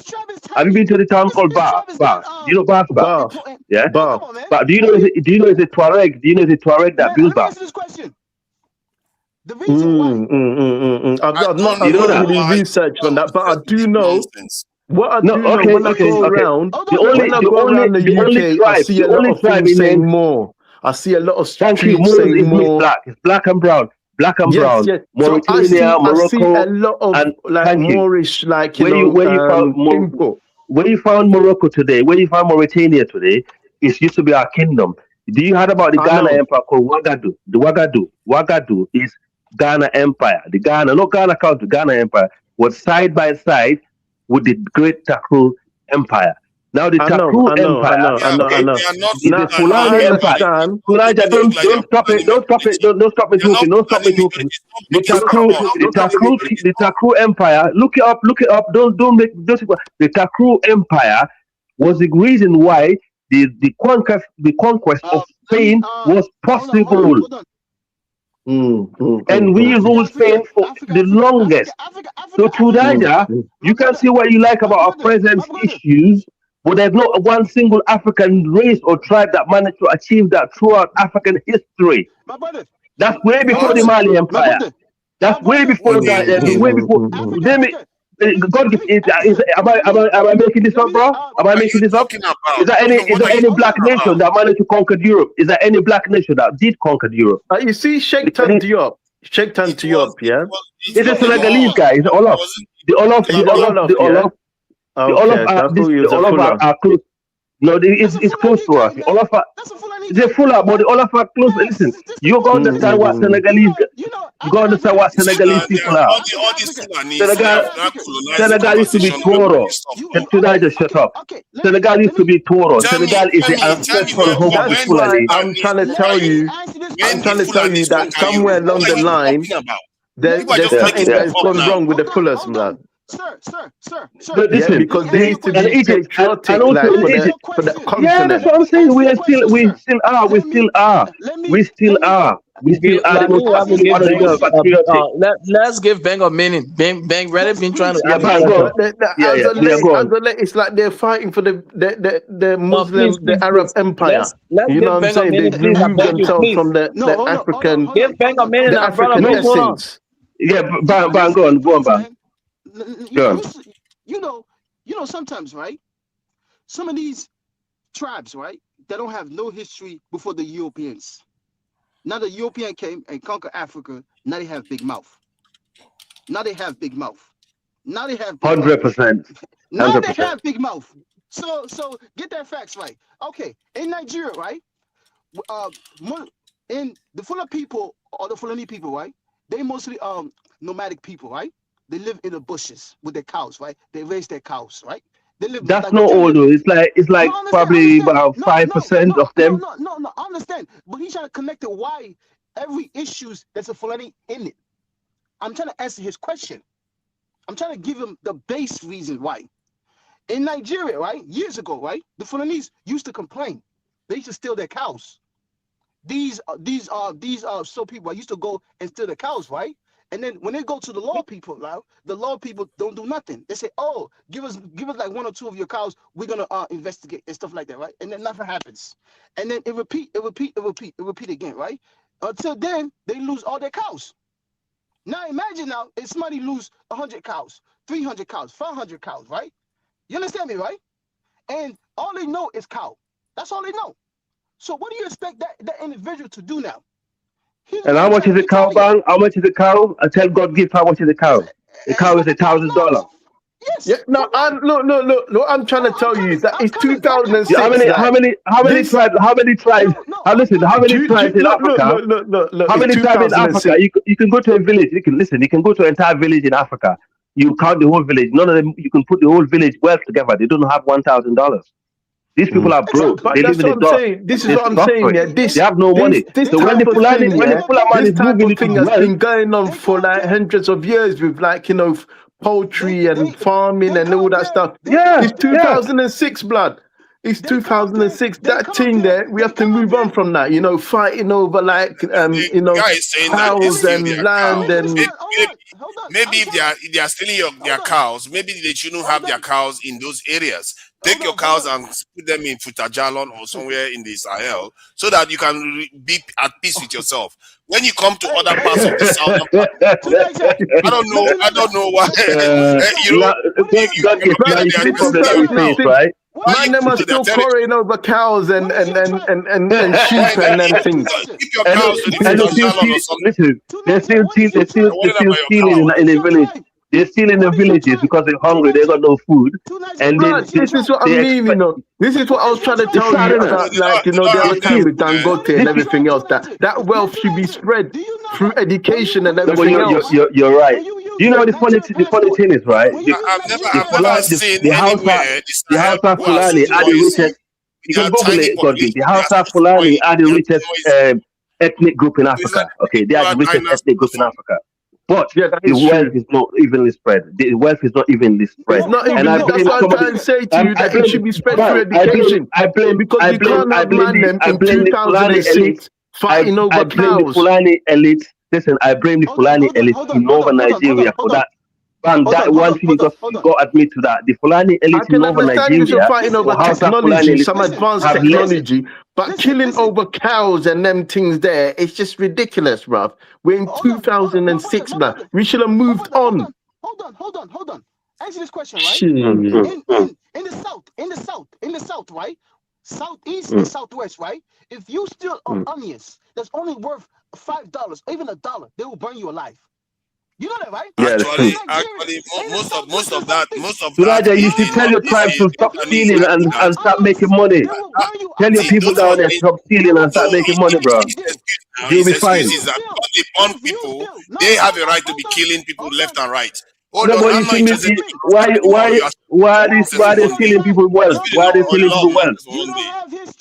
And it's wrong killing people for cows. I agree. Tunisia is wrong killing people for wealth. I know.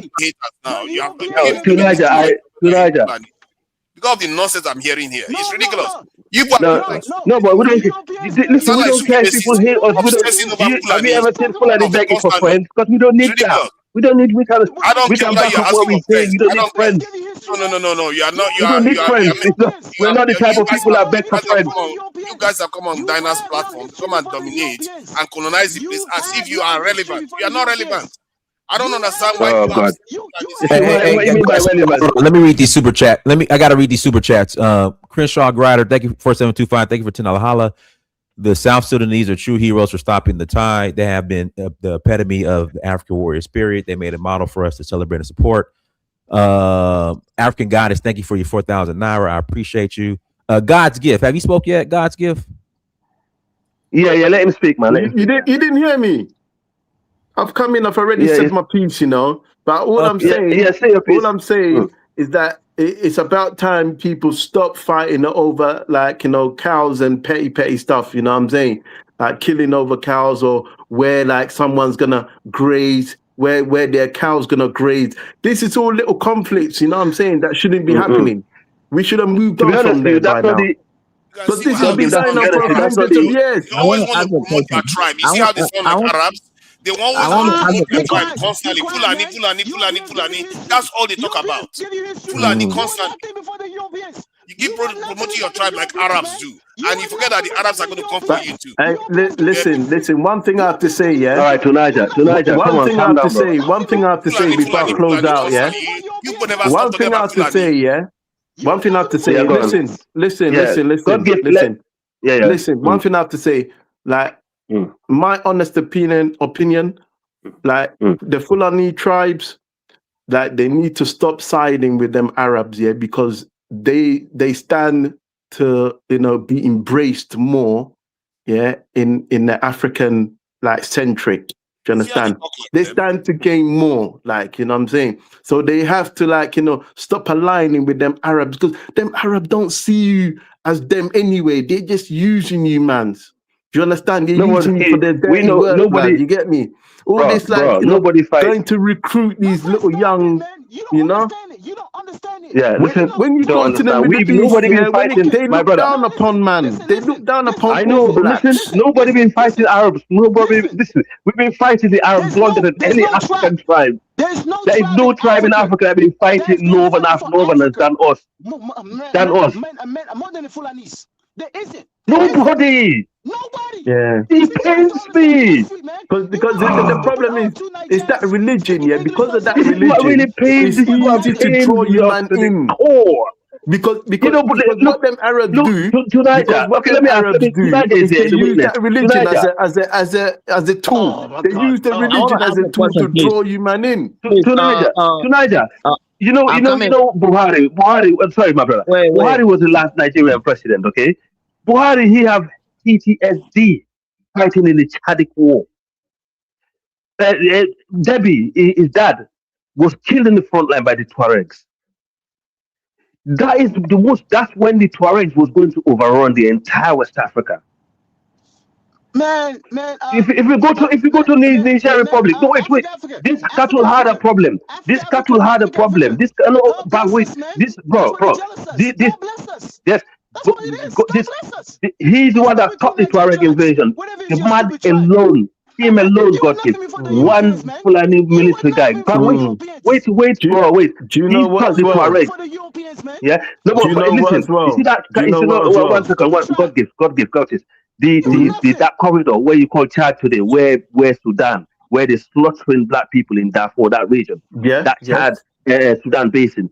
My man is a Fulani guy that was a former president of Nigeria. He went there and stopped the Tuaregs. He had a tough battle with his guys over there for the years, and he managed to stop this invasion. Okay, and he had PTSD, and that's the reason why he became a bad. But that's why he became a bad, terrible leader when he got elected as a president, because the guy is not normal. Even his wife came out. That was is it the RSF leader? He's a Fulani. Bang. No, it's not Fulani. It's not Fulani. It's Afro-Arab. It's Afro-Arab. I have a question for the panel, please. Yeah, I think he's talking about half. I'm coming now. Let me. I'm trying to say to you. I'm trying to say. I can tell you that they need to. They need to stop. Wait. Hold on. Arabs use them as tools, blood. Gentlemen, can I ask one question, please? Gentlemen, no, bang. You have talked a lot. Others need to talk to now. Malabra, brother, speak. Yeah, but let him speak, man. Yeah, go on, man. Yes. So, we are talking about religion, this, but I mean, say this. If you go to a higher supreme power to give you things, to give you land, give you wealth, give you power, and the higher supreme power say you have to obey me while I'm giving you those things, don't you think that if you don't obey that higher supreme power, you lose what you have? You are definitely going to lose it. So if you say that people who have their religion, they should not obey their supreme being that they are serving, they should focus on, I'm not saying that they should not love their brothers and sisters, their African brothers and sisters, but trying them to obey some and disobey some. Don't you think that when they disobeying some, those higher powers that they are going, those higher supreme beings they are serving, or the higher supreme being that they are serving, may get angry and deal with them, that they will lose everything they have? So you gotta Why look don't at you, it why from that don't you angle. apply that to the I'm Arabs coming, I'm in the coming, just Middle wait, East, blood? just wait, I'm coming. Apply that same logic to the Arabs in the Middle East, and you get a clear But you answer. see, Like they'll okay, just tell you, I'm look, coming. The thing we're is with this. our The people, thing and is let this. like, you know what I'm him saying? finish. Let him I'm finish. coming. I'm coming. Hold on, please. Labram, Yeah, I'm speak, coming. Hold speak, on, speak. please. Hold on. Yes. So the thing is this.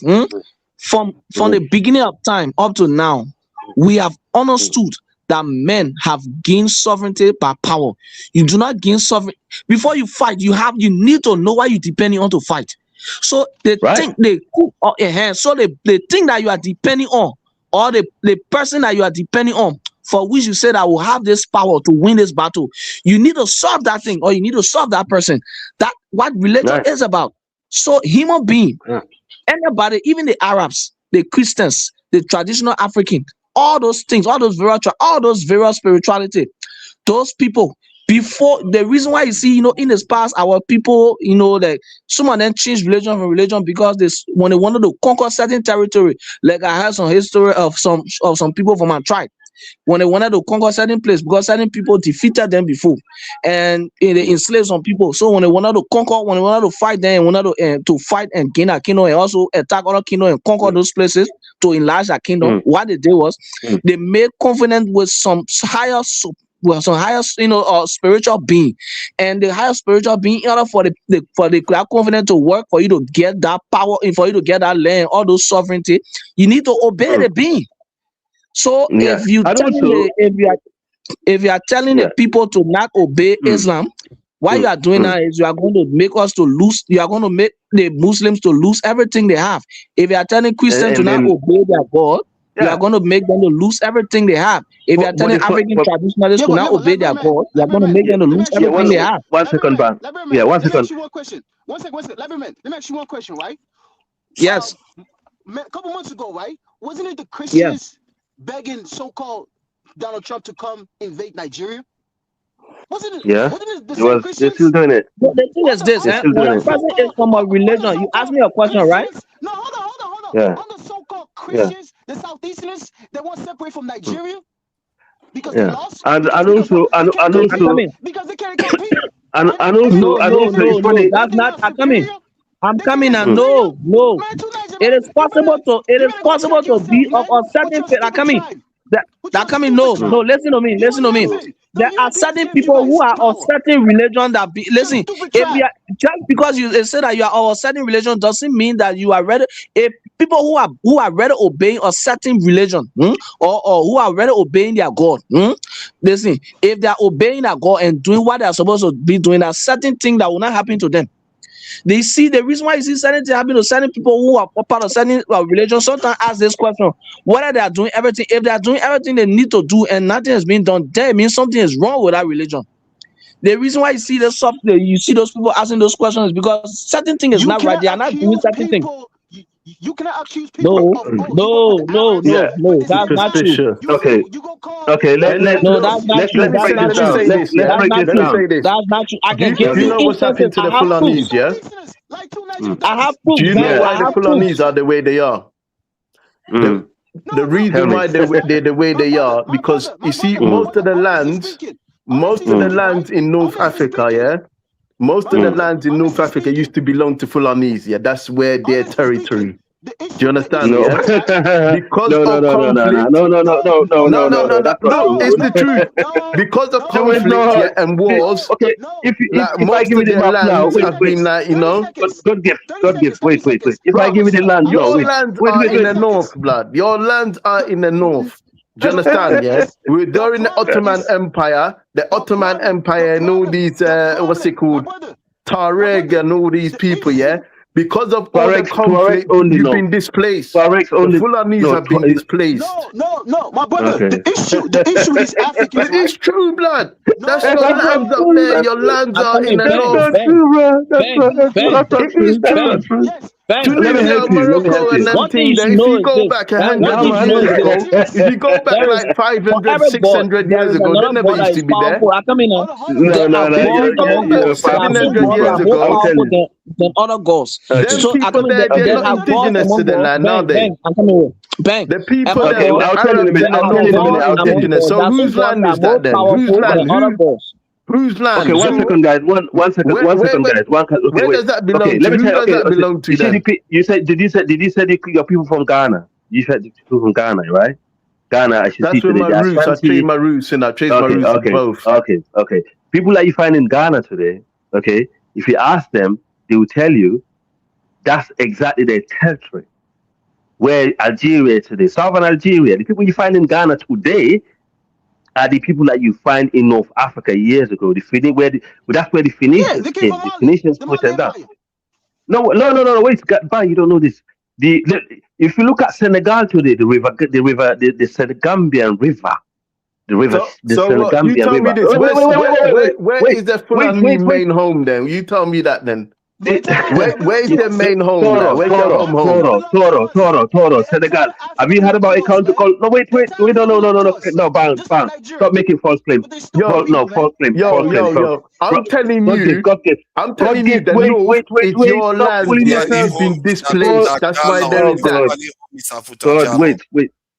No, Somewhere Fula come from Futa Toro, where what they call Toro. We are Torobe people. The people, listen, the land called Senegal Go on, today. educate me. Okay? Wait, thank you. I'm Senegal so glad that you want to medicate. Guinea Conakry area, the Futa Oh there. God, no! We went to Futa Jalon later on. We have five kingdoms. Okay, our oldest kingdom that we ever have is called Futa Toro. Now the Futa Toro area is where the Takrur kingdom used to be. Now the Takrur kingdom is actually next to the Ghana Empire, which is the two oldest empires in West Africa. These are the first two empires before the Tuaregs or Arabs or any other race stepped foot in Africa. Okay, so the Takrur kingdom used to be around the Senegambia River, that where you call Toro today. Futa Toro is the first kingdom. Then we have a kingdom called Masina in Mali. Okay, then after the one in Futa Jalon is the third oldest kingdom. Well, there is a dispute between these fuller scholars, that have to be researched in the Mali library. Which one is the oldest? Whether it's the one in Adamawa in Cameroon, because we have Adamawa, and also we have another one in the one where Nigeria is, okay, and one in Nigeria area. So these are the three, but the five kingdom. But what I'm trying to say to you is our origin and our cousins of people. The people are the actually owners of Senegal today. If you go to Senegal, there's only three tribes that have region in Senegal. It's the Fula, the Sere, and the Jola. Okay, the Jolas are the one that fight for liberation in Casamance because they want to be break free from us. But the Sere, So tell me this, the then. Sere people. Tell me No, this. wait. Tell me Let me. this. You want to learn, brother? You want to learn? Why is it the Sere Fullers are always why they all based in the north? Why they all based on that No, they're not line based in on that Sahel Okay. line? Because Okay, I'm the trying to Sahel, tell you because of the that's trade routes. their No, land. The you land can't there, tell me, bro. yeah, God, 1,000 listen, let years me tell ago. you. No, That's where they used to be based. Listen, That's where they there's used so to be many based. That's where their kingdom used to be brother, 1,000 years ago. the Olof people came to Senegal and formed a kingdom from Sudan. There's so many tribes in West Africa. Okay, Sudan's in the north, man. No. That's what I'm Bro, saying. you don't want to You learn. just Are proved you my trying to point. learn? Are you What's trying to going on learn? in I'm Sudan not saying now? Fuller. I'm not saying Fuller. I said the Olof people that live in Senegal. Olof, okay. Oh my God, just learn. Listen. Do you want to learn from me or not? Go, speak your piece. Thank you, sir. Thank you. We are genetically and linguistically linked to Futa Toro. We are the original owners of Senegal. Nobody on this planet Earth that Man, genetically can claim. see, now you started making stuff up now. Do you know that there was a kingdom there, or civilization that they called it? Twisting, Hold on. Do you know about the Go on. Datichis people, civilization that existed there thousands of years ago? Almost Oh at God. the same time as the Egyptian civilization arose there. So Okay. Hold on. Hold on. Let me finish what I'm saying. Let me finish. Let me finish what I'm saying before you start claiming that area. That Oh Datichis my civilization, they never said that they were Fulani people there. They were. You know, Fulani as a concept. Fulani as a concept. You see, if you're not listening, you're not listening, are you? That's the problem with you guys. You already have you were that the from original Fulani. owners of the Senegalese area. That's what Okay, you're saying. Fulani as a concept. the people the Sere people who live in Senegal today, yeah, who you can find in Senegal, and they are very dark skinned people. They're actually very, very, they're darker compared to their neighbors. These are our original cousins, people who, if you want to say race, these are the people that we belong to before some of us started mixing with the northern people, like what you call the Tuaregs, and for example, the conquest of the Spain and other people that came and mixed that enable us to have different genetics. Okay, so we're tiny fishing little. When did you actually become When Fulani? when we become Fulani, that is a very good argument. I think it have, yeah, no, it's not Jalon, it's not Futa Jalon is not the oldest empire of the Fulani. Stop teaching me my history.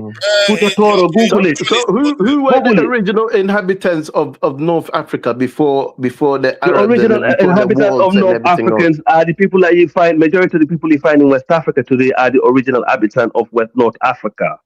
The people that you find in Ghana today, you said like the Akan people will tell you they got linked to Algeria. They don't I say they think got from linked to Morocco. Algeria. They say they got linked No, to Egypt and them thing there. They say they got linked to the Far East.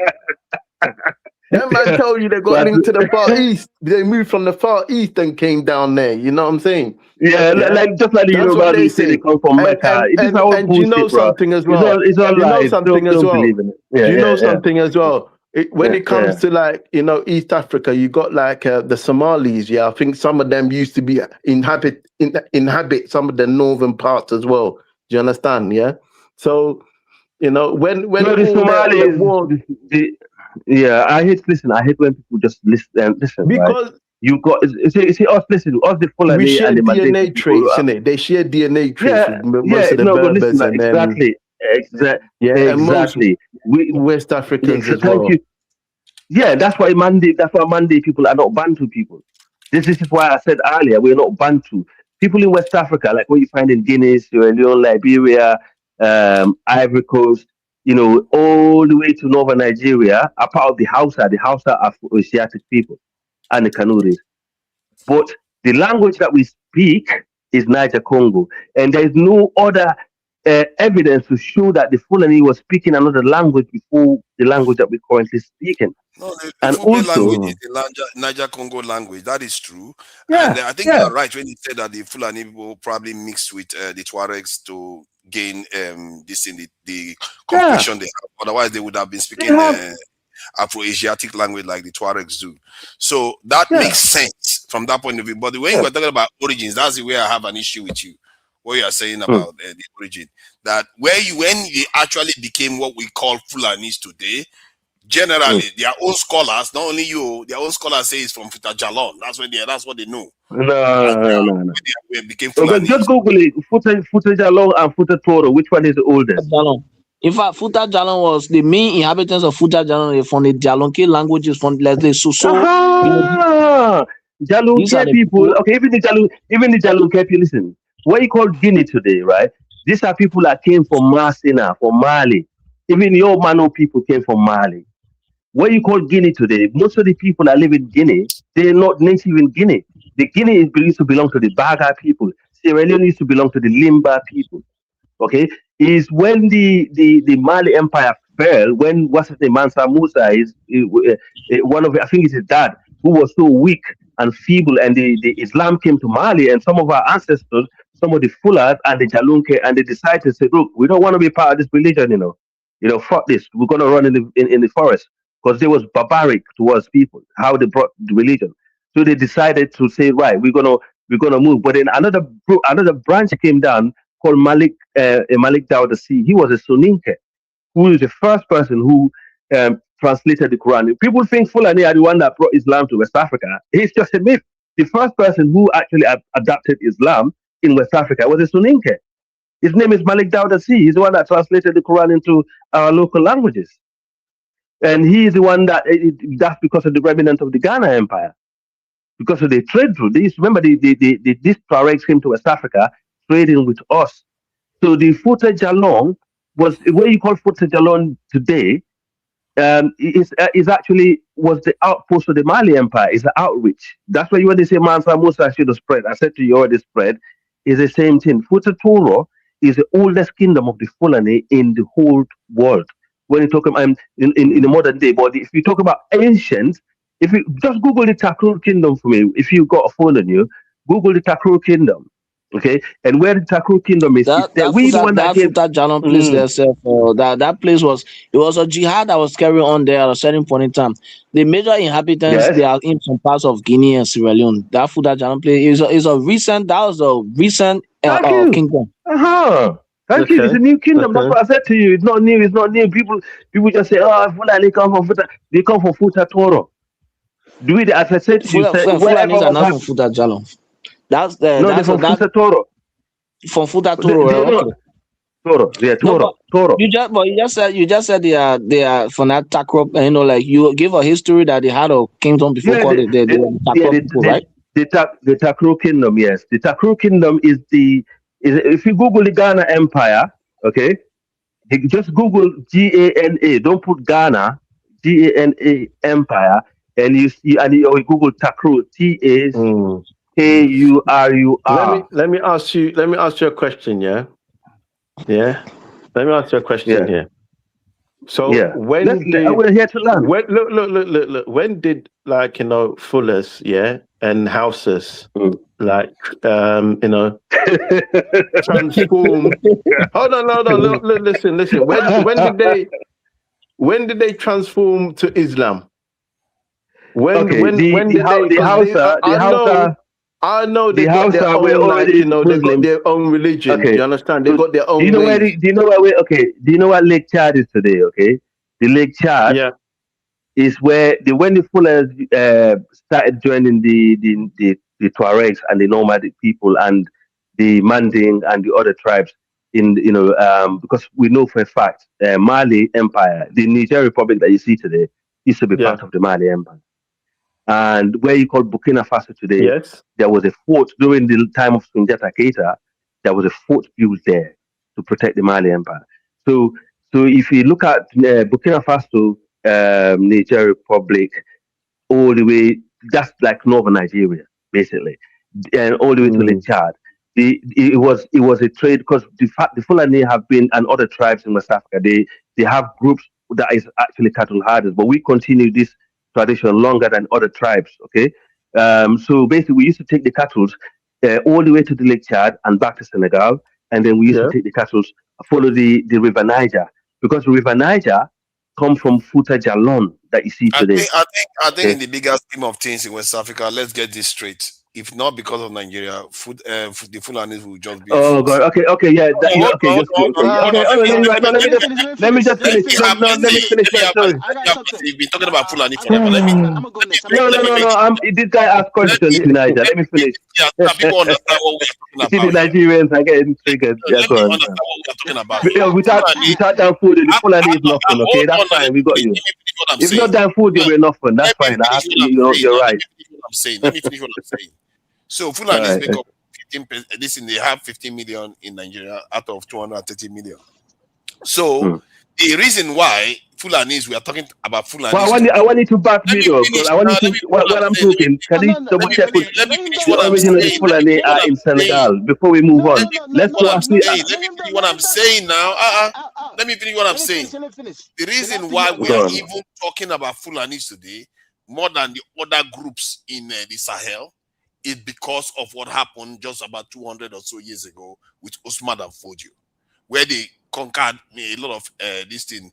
They didn't. You wouldn't even call it conquer, because most of the Hausas joined them because it was like a revolution. So because the Hausas were already a revolution. Hold on, let me finish. They were already Muslims. They were already Muslims. So for they were Muslim before the Fulani. Osman and Fodio led the revolution. That's what made the difference. So they came into Nigeria, and this is why we are talking about it. Otherwise, they will be talking about it like the Mandinka and all the other group of people. So let's not. Mandinka are great people. Mandinka are great people. My mother is Mandinka. My mother is a Mandinka.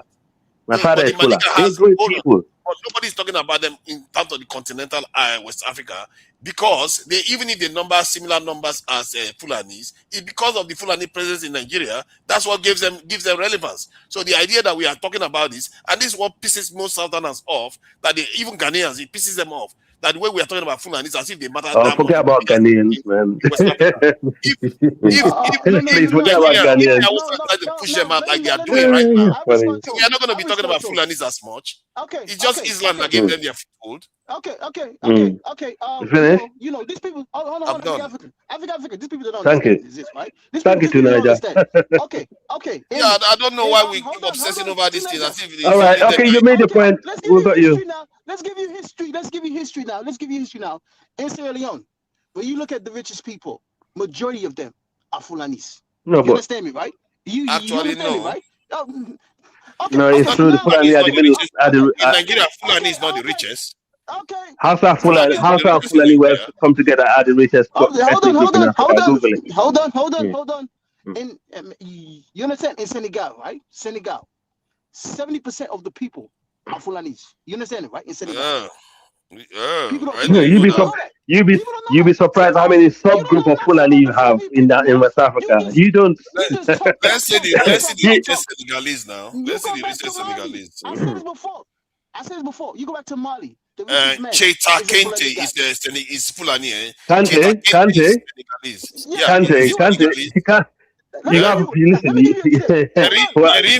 Google it first. Is it Fulani? Hold on. Is the question I'm asking now. Let me give you a tip. Well, most Fulani in Senegal and Mali are Kante. Yeah, go on. 30 seconds. Is it Fulani? Man, two Niger. So if it's not Fulani, then what is all the force? Let's go for the next one. Let me give you a tip. Yes. Let me give you a tip, right? Because you don't understand Fulani are genetic. You don't understand it. You think you just give me the tip then. What's this guy? Man, Koulibaly. Khalidou Koulibaly, right? That used to play for Chelsea, the center back.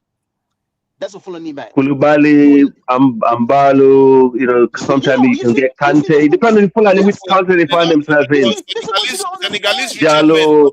They don't even have this in Wikipedia page. That's how poor they are. They are so poor they don't even have Wikipedia page. They don't listen. Tunaja,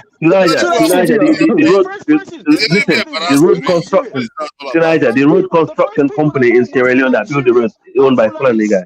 The first people that wrote books in Nigeria are Fulanis. The first people that actually wrote books are Fulanis. From Timbuktu. Yeah, doing the Mali Empire, they were. The moment they go, Africa just said that it's from another. Now you're seeing the Fulani. The first road book. No, wait. Yes. They got great intellectuals. The Quran.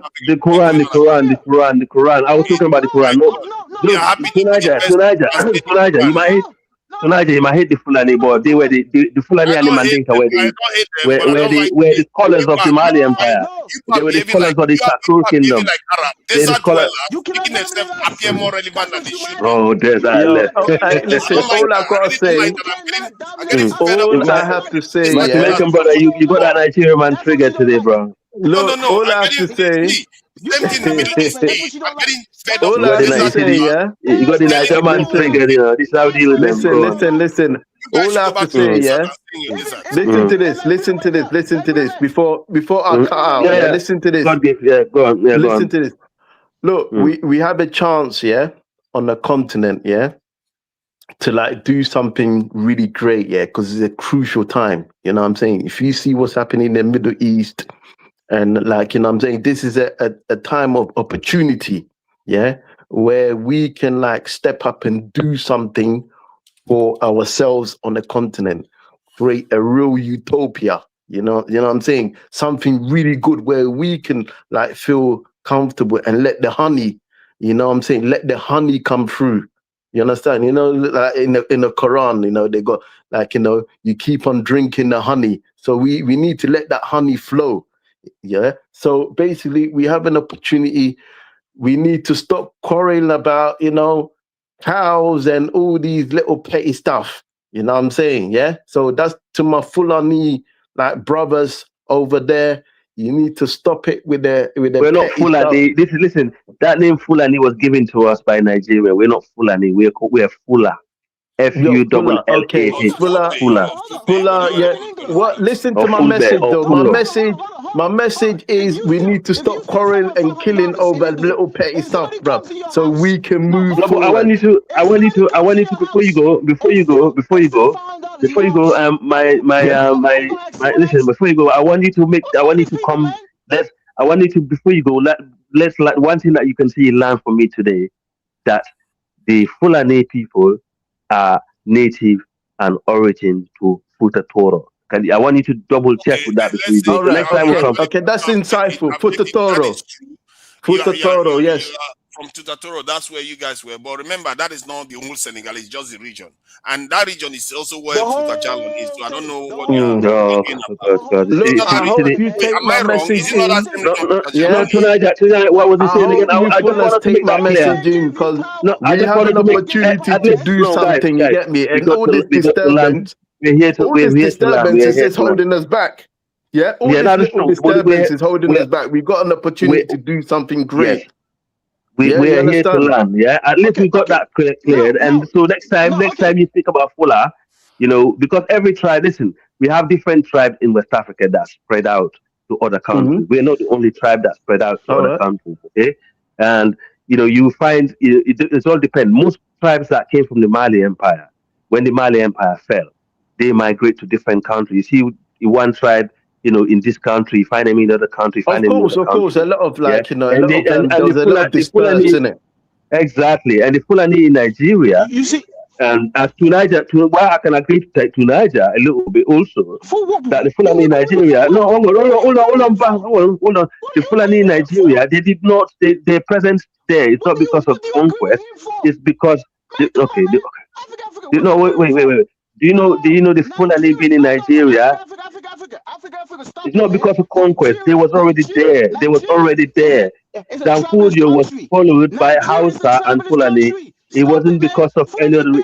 No, but he came there as a saint to help them, from overtaxing and enslavement. No, but sometimes you got to give him a middle ground. Okay, Danfodio was a savior. He came there. He came there as a savior, but everyone knows about Usman Danfodio. Everyone knows about him. And the funny thing is, brother, if you speak to a lot of Fulani and Hausa in northern Nigeria, they will never speak ill of Danfodio. They see him as a no one speaks ill of Danfodio. Even the Southern people don't speak ill of Danfodio. Actually, they do. Actually, I don't go on about that. Southerners do. Tonight I will tell you. They're trying to like it. Other parts, they're trying to Islamize. Not all of them. So at least we got one fact correct today, that you find the origin of our people. We're not just some dusty people that just move around. We have origin, and also the second place we find ourselves.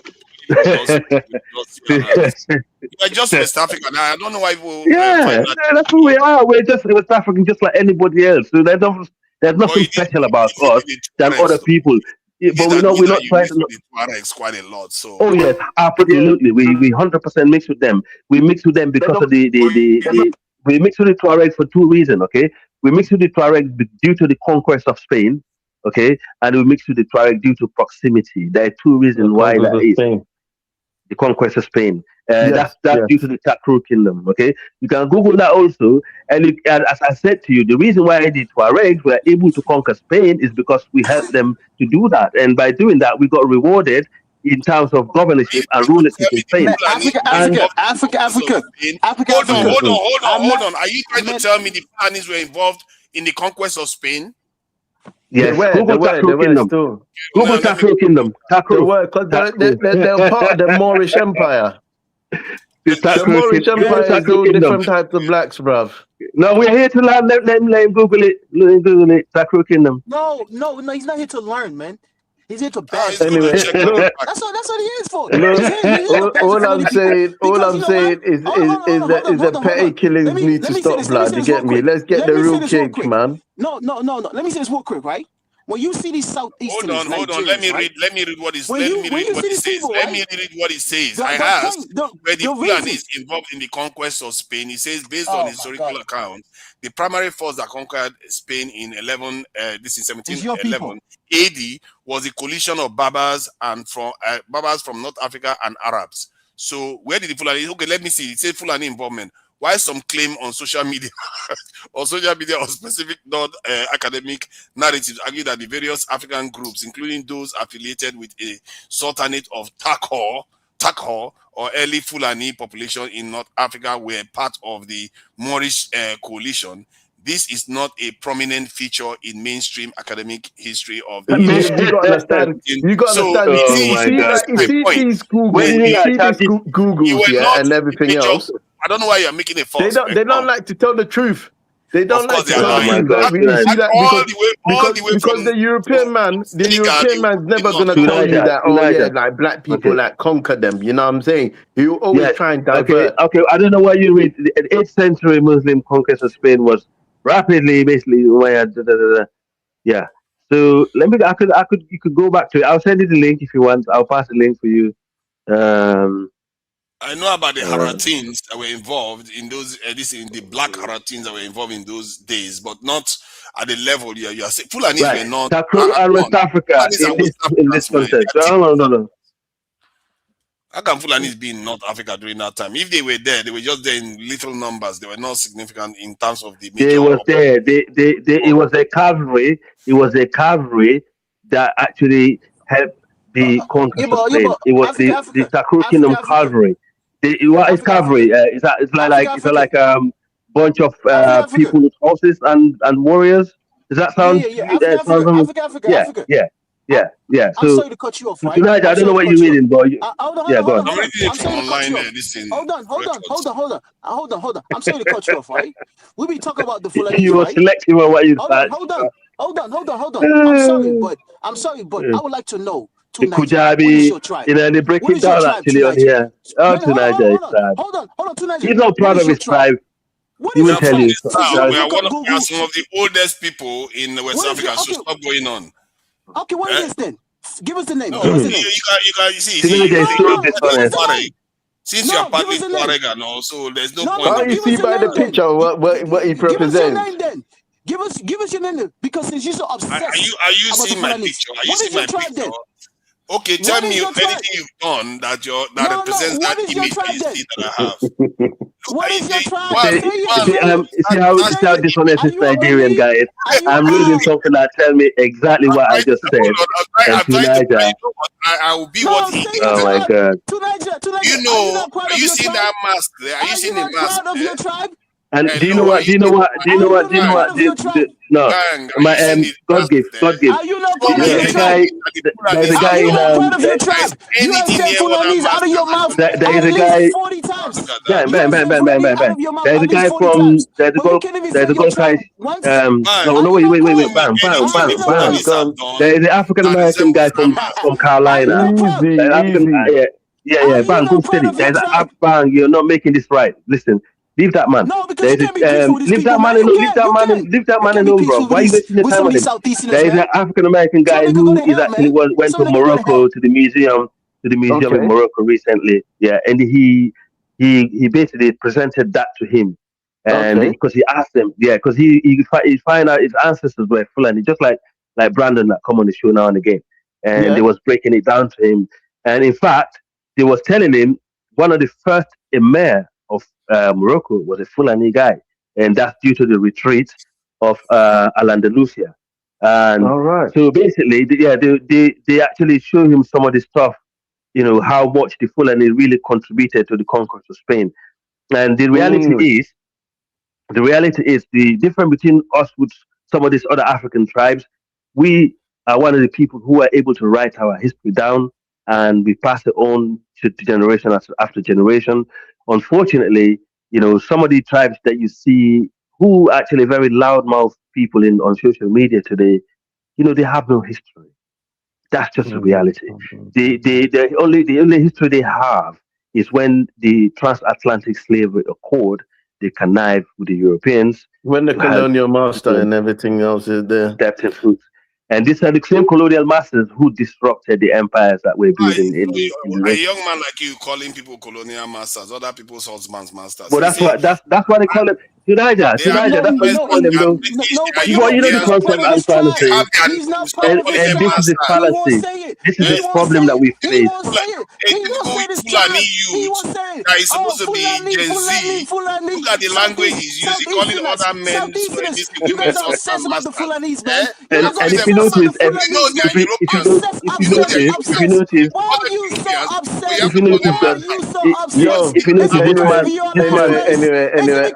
Anyway, look, Is it because you're last place? Is it because of you looking up on us? Is it because of chill out, man. Oh, look. Anyway, some of you Nigerians. But let the man speak. Let the man speak. Let the man speak. Yeah, God give. What was you gonna say? All it is, I just wanted to find out a few questions. You get me? Yeah, like in regards to the previous conversation that was being had. Yeah. But hey, listen. And also the only tribe. Listen. You see what you call ban. God give, because you want to learn. I like. Hey guys, we got to close out. Everyone, thanks so much for joining. Like, share, subscribe. Till next time, family. Dynasty Search for Huru. Peace. I love you. Love everyone.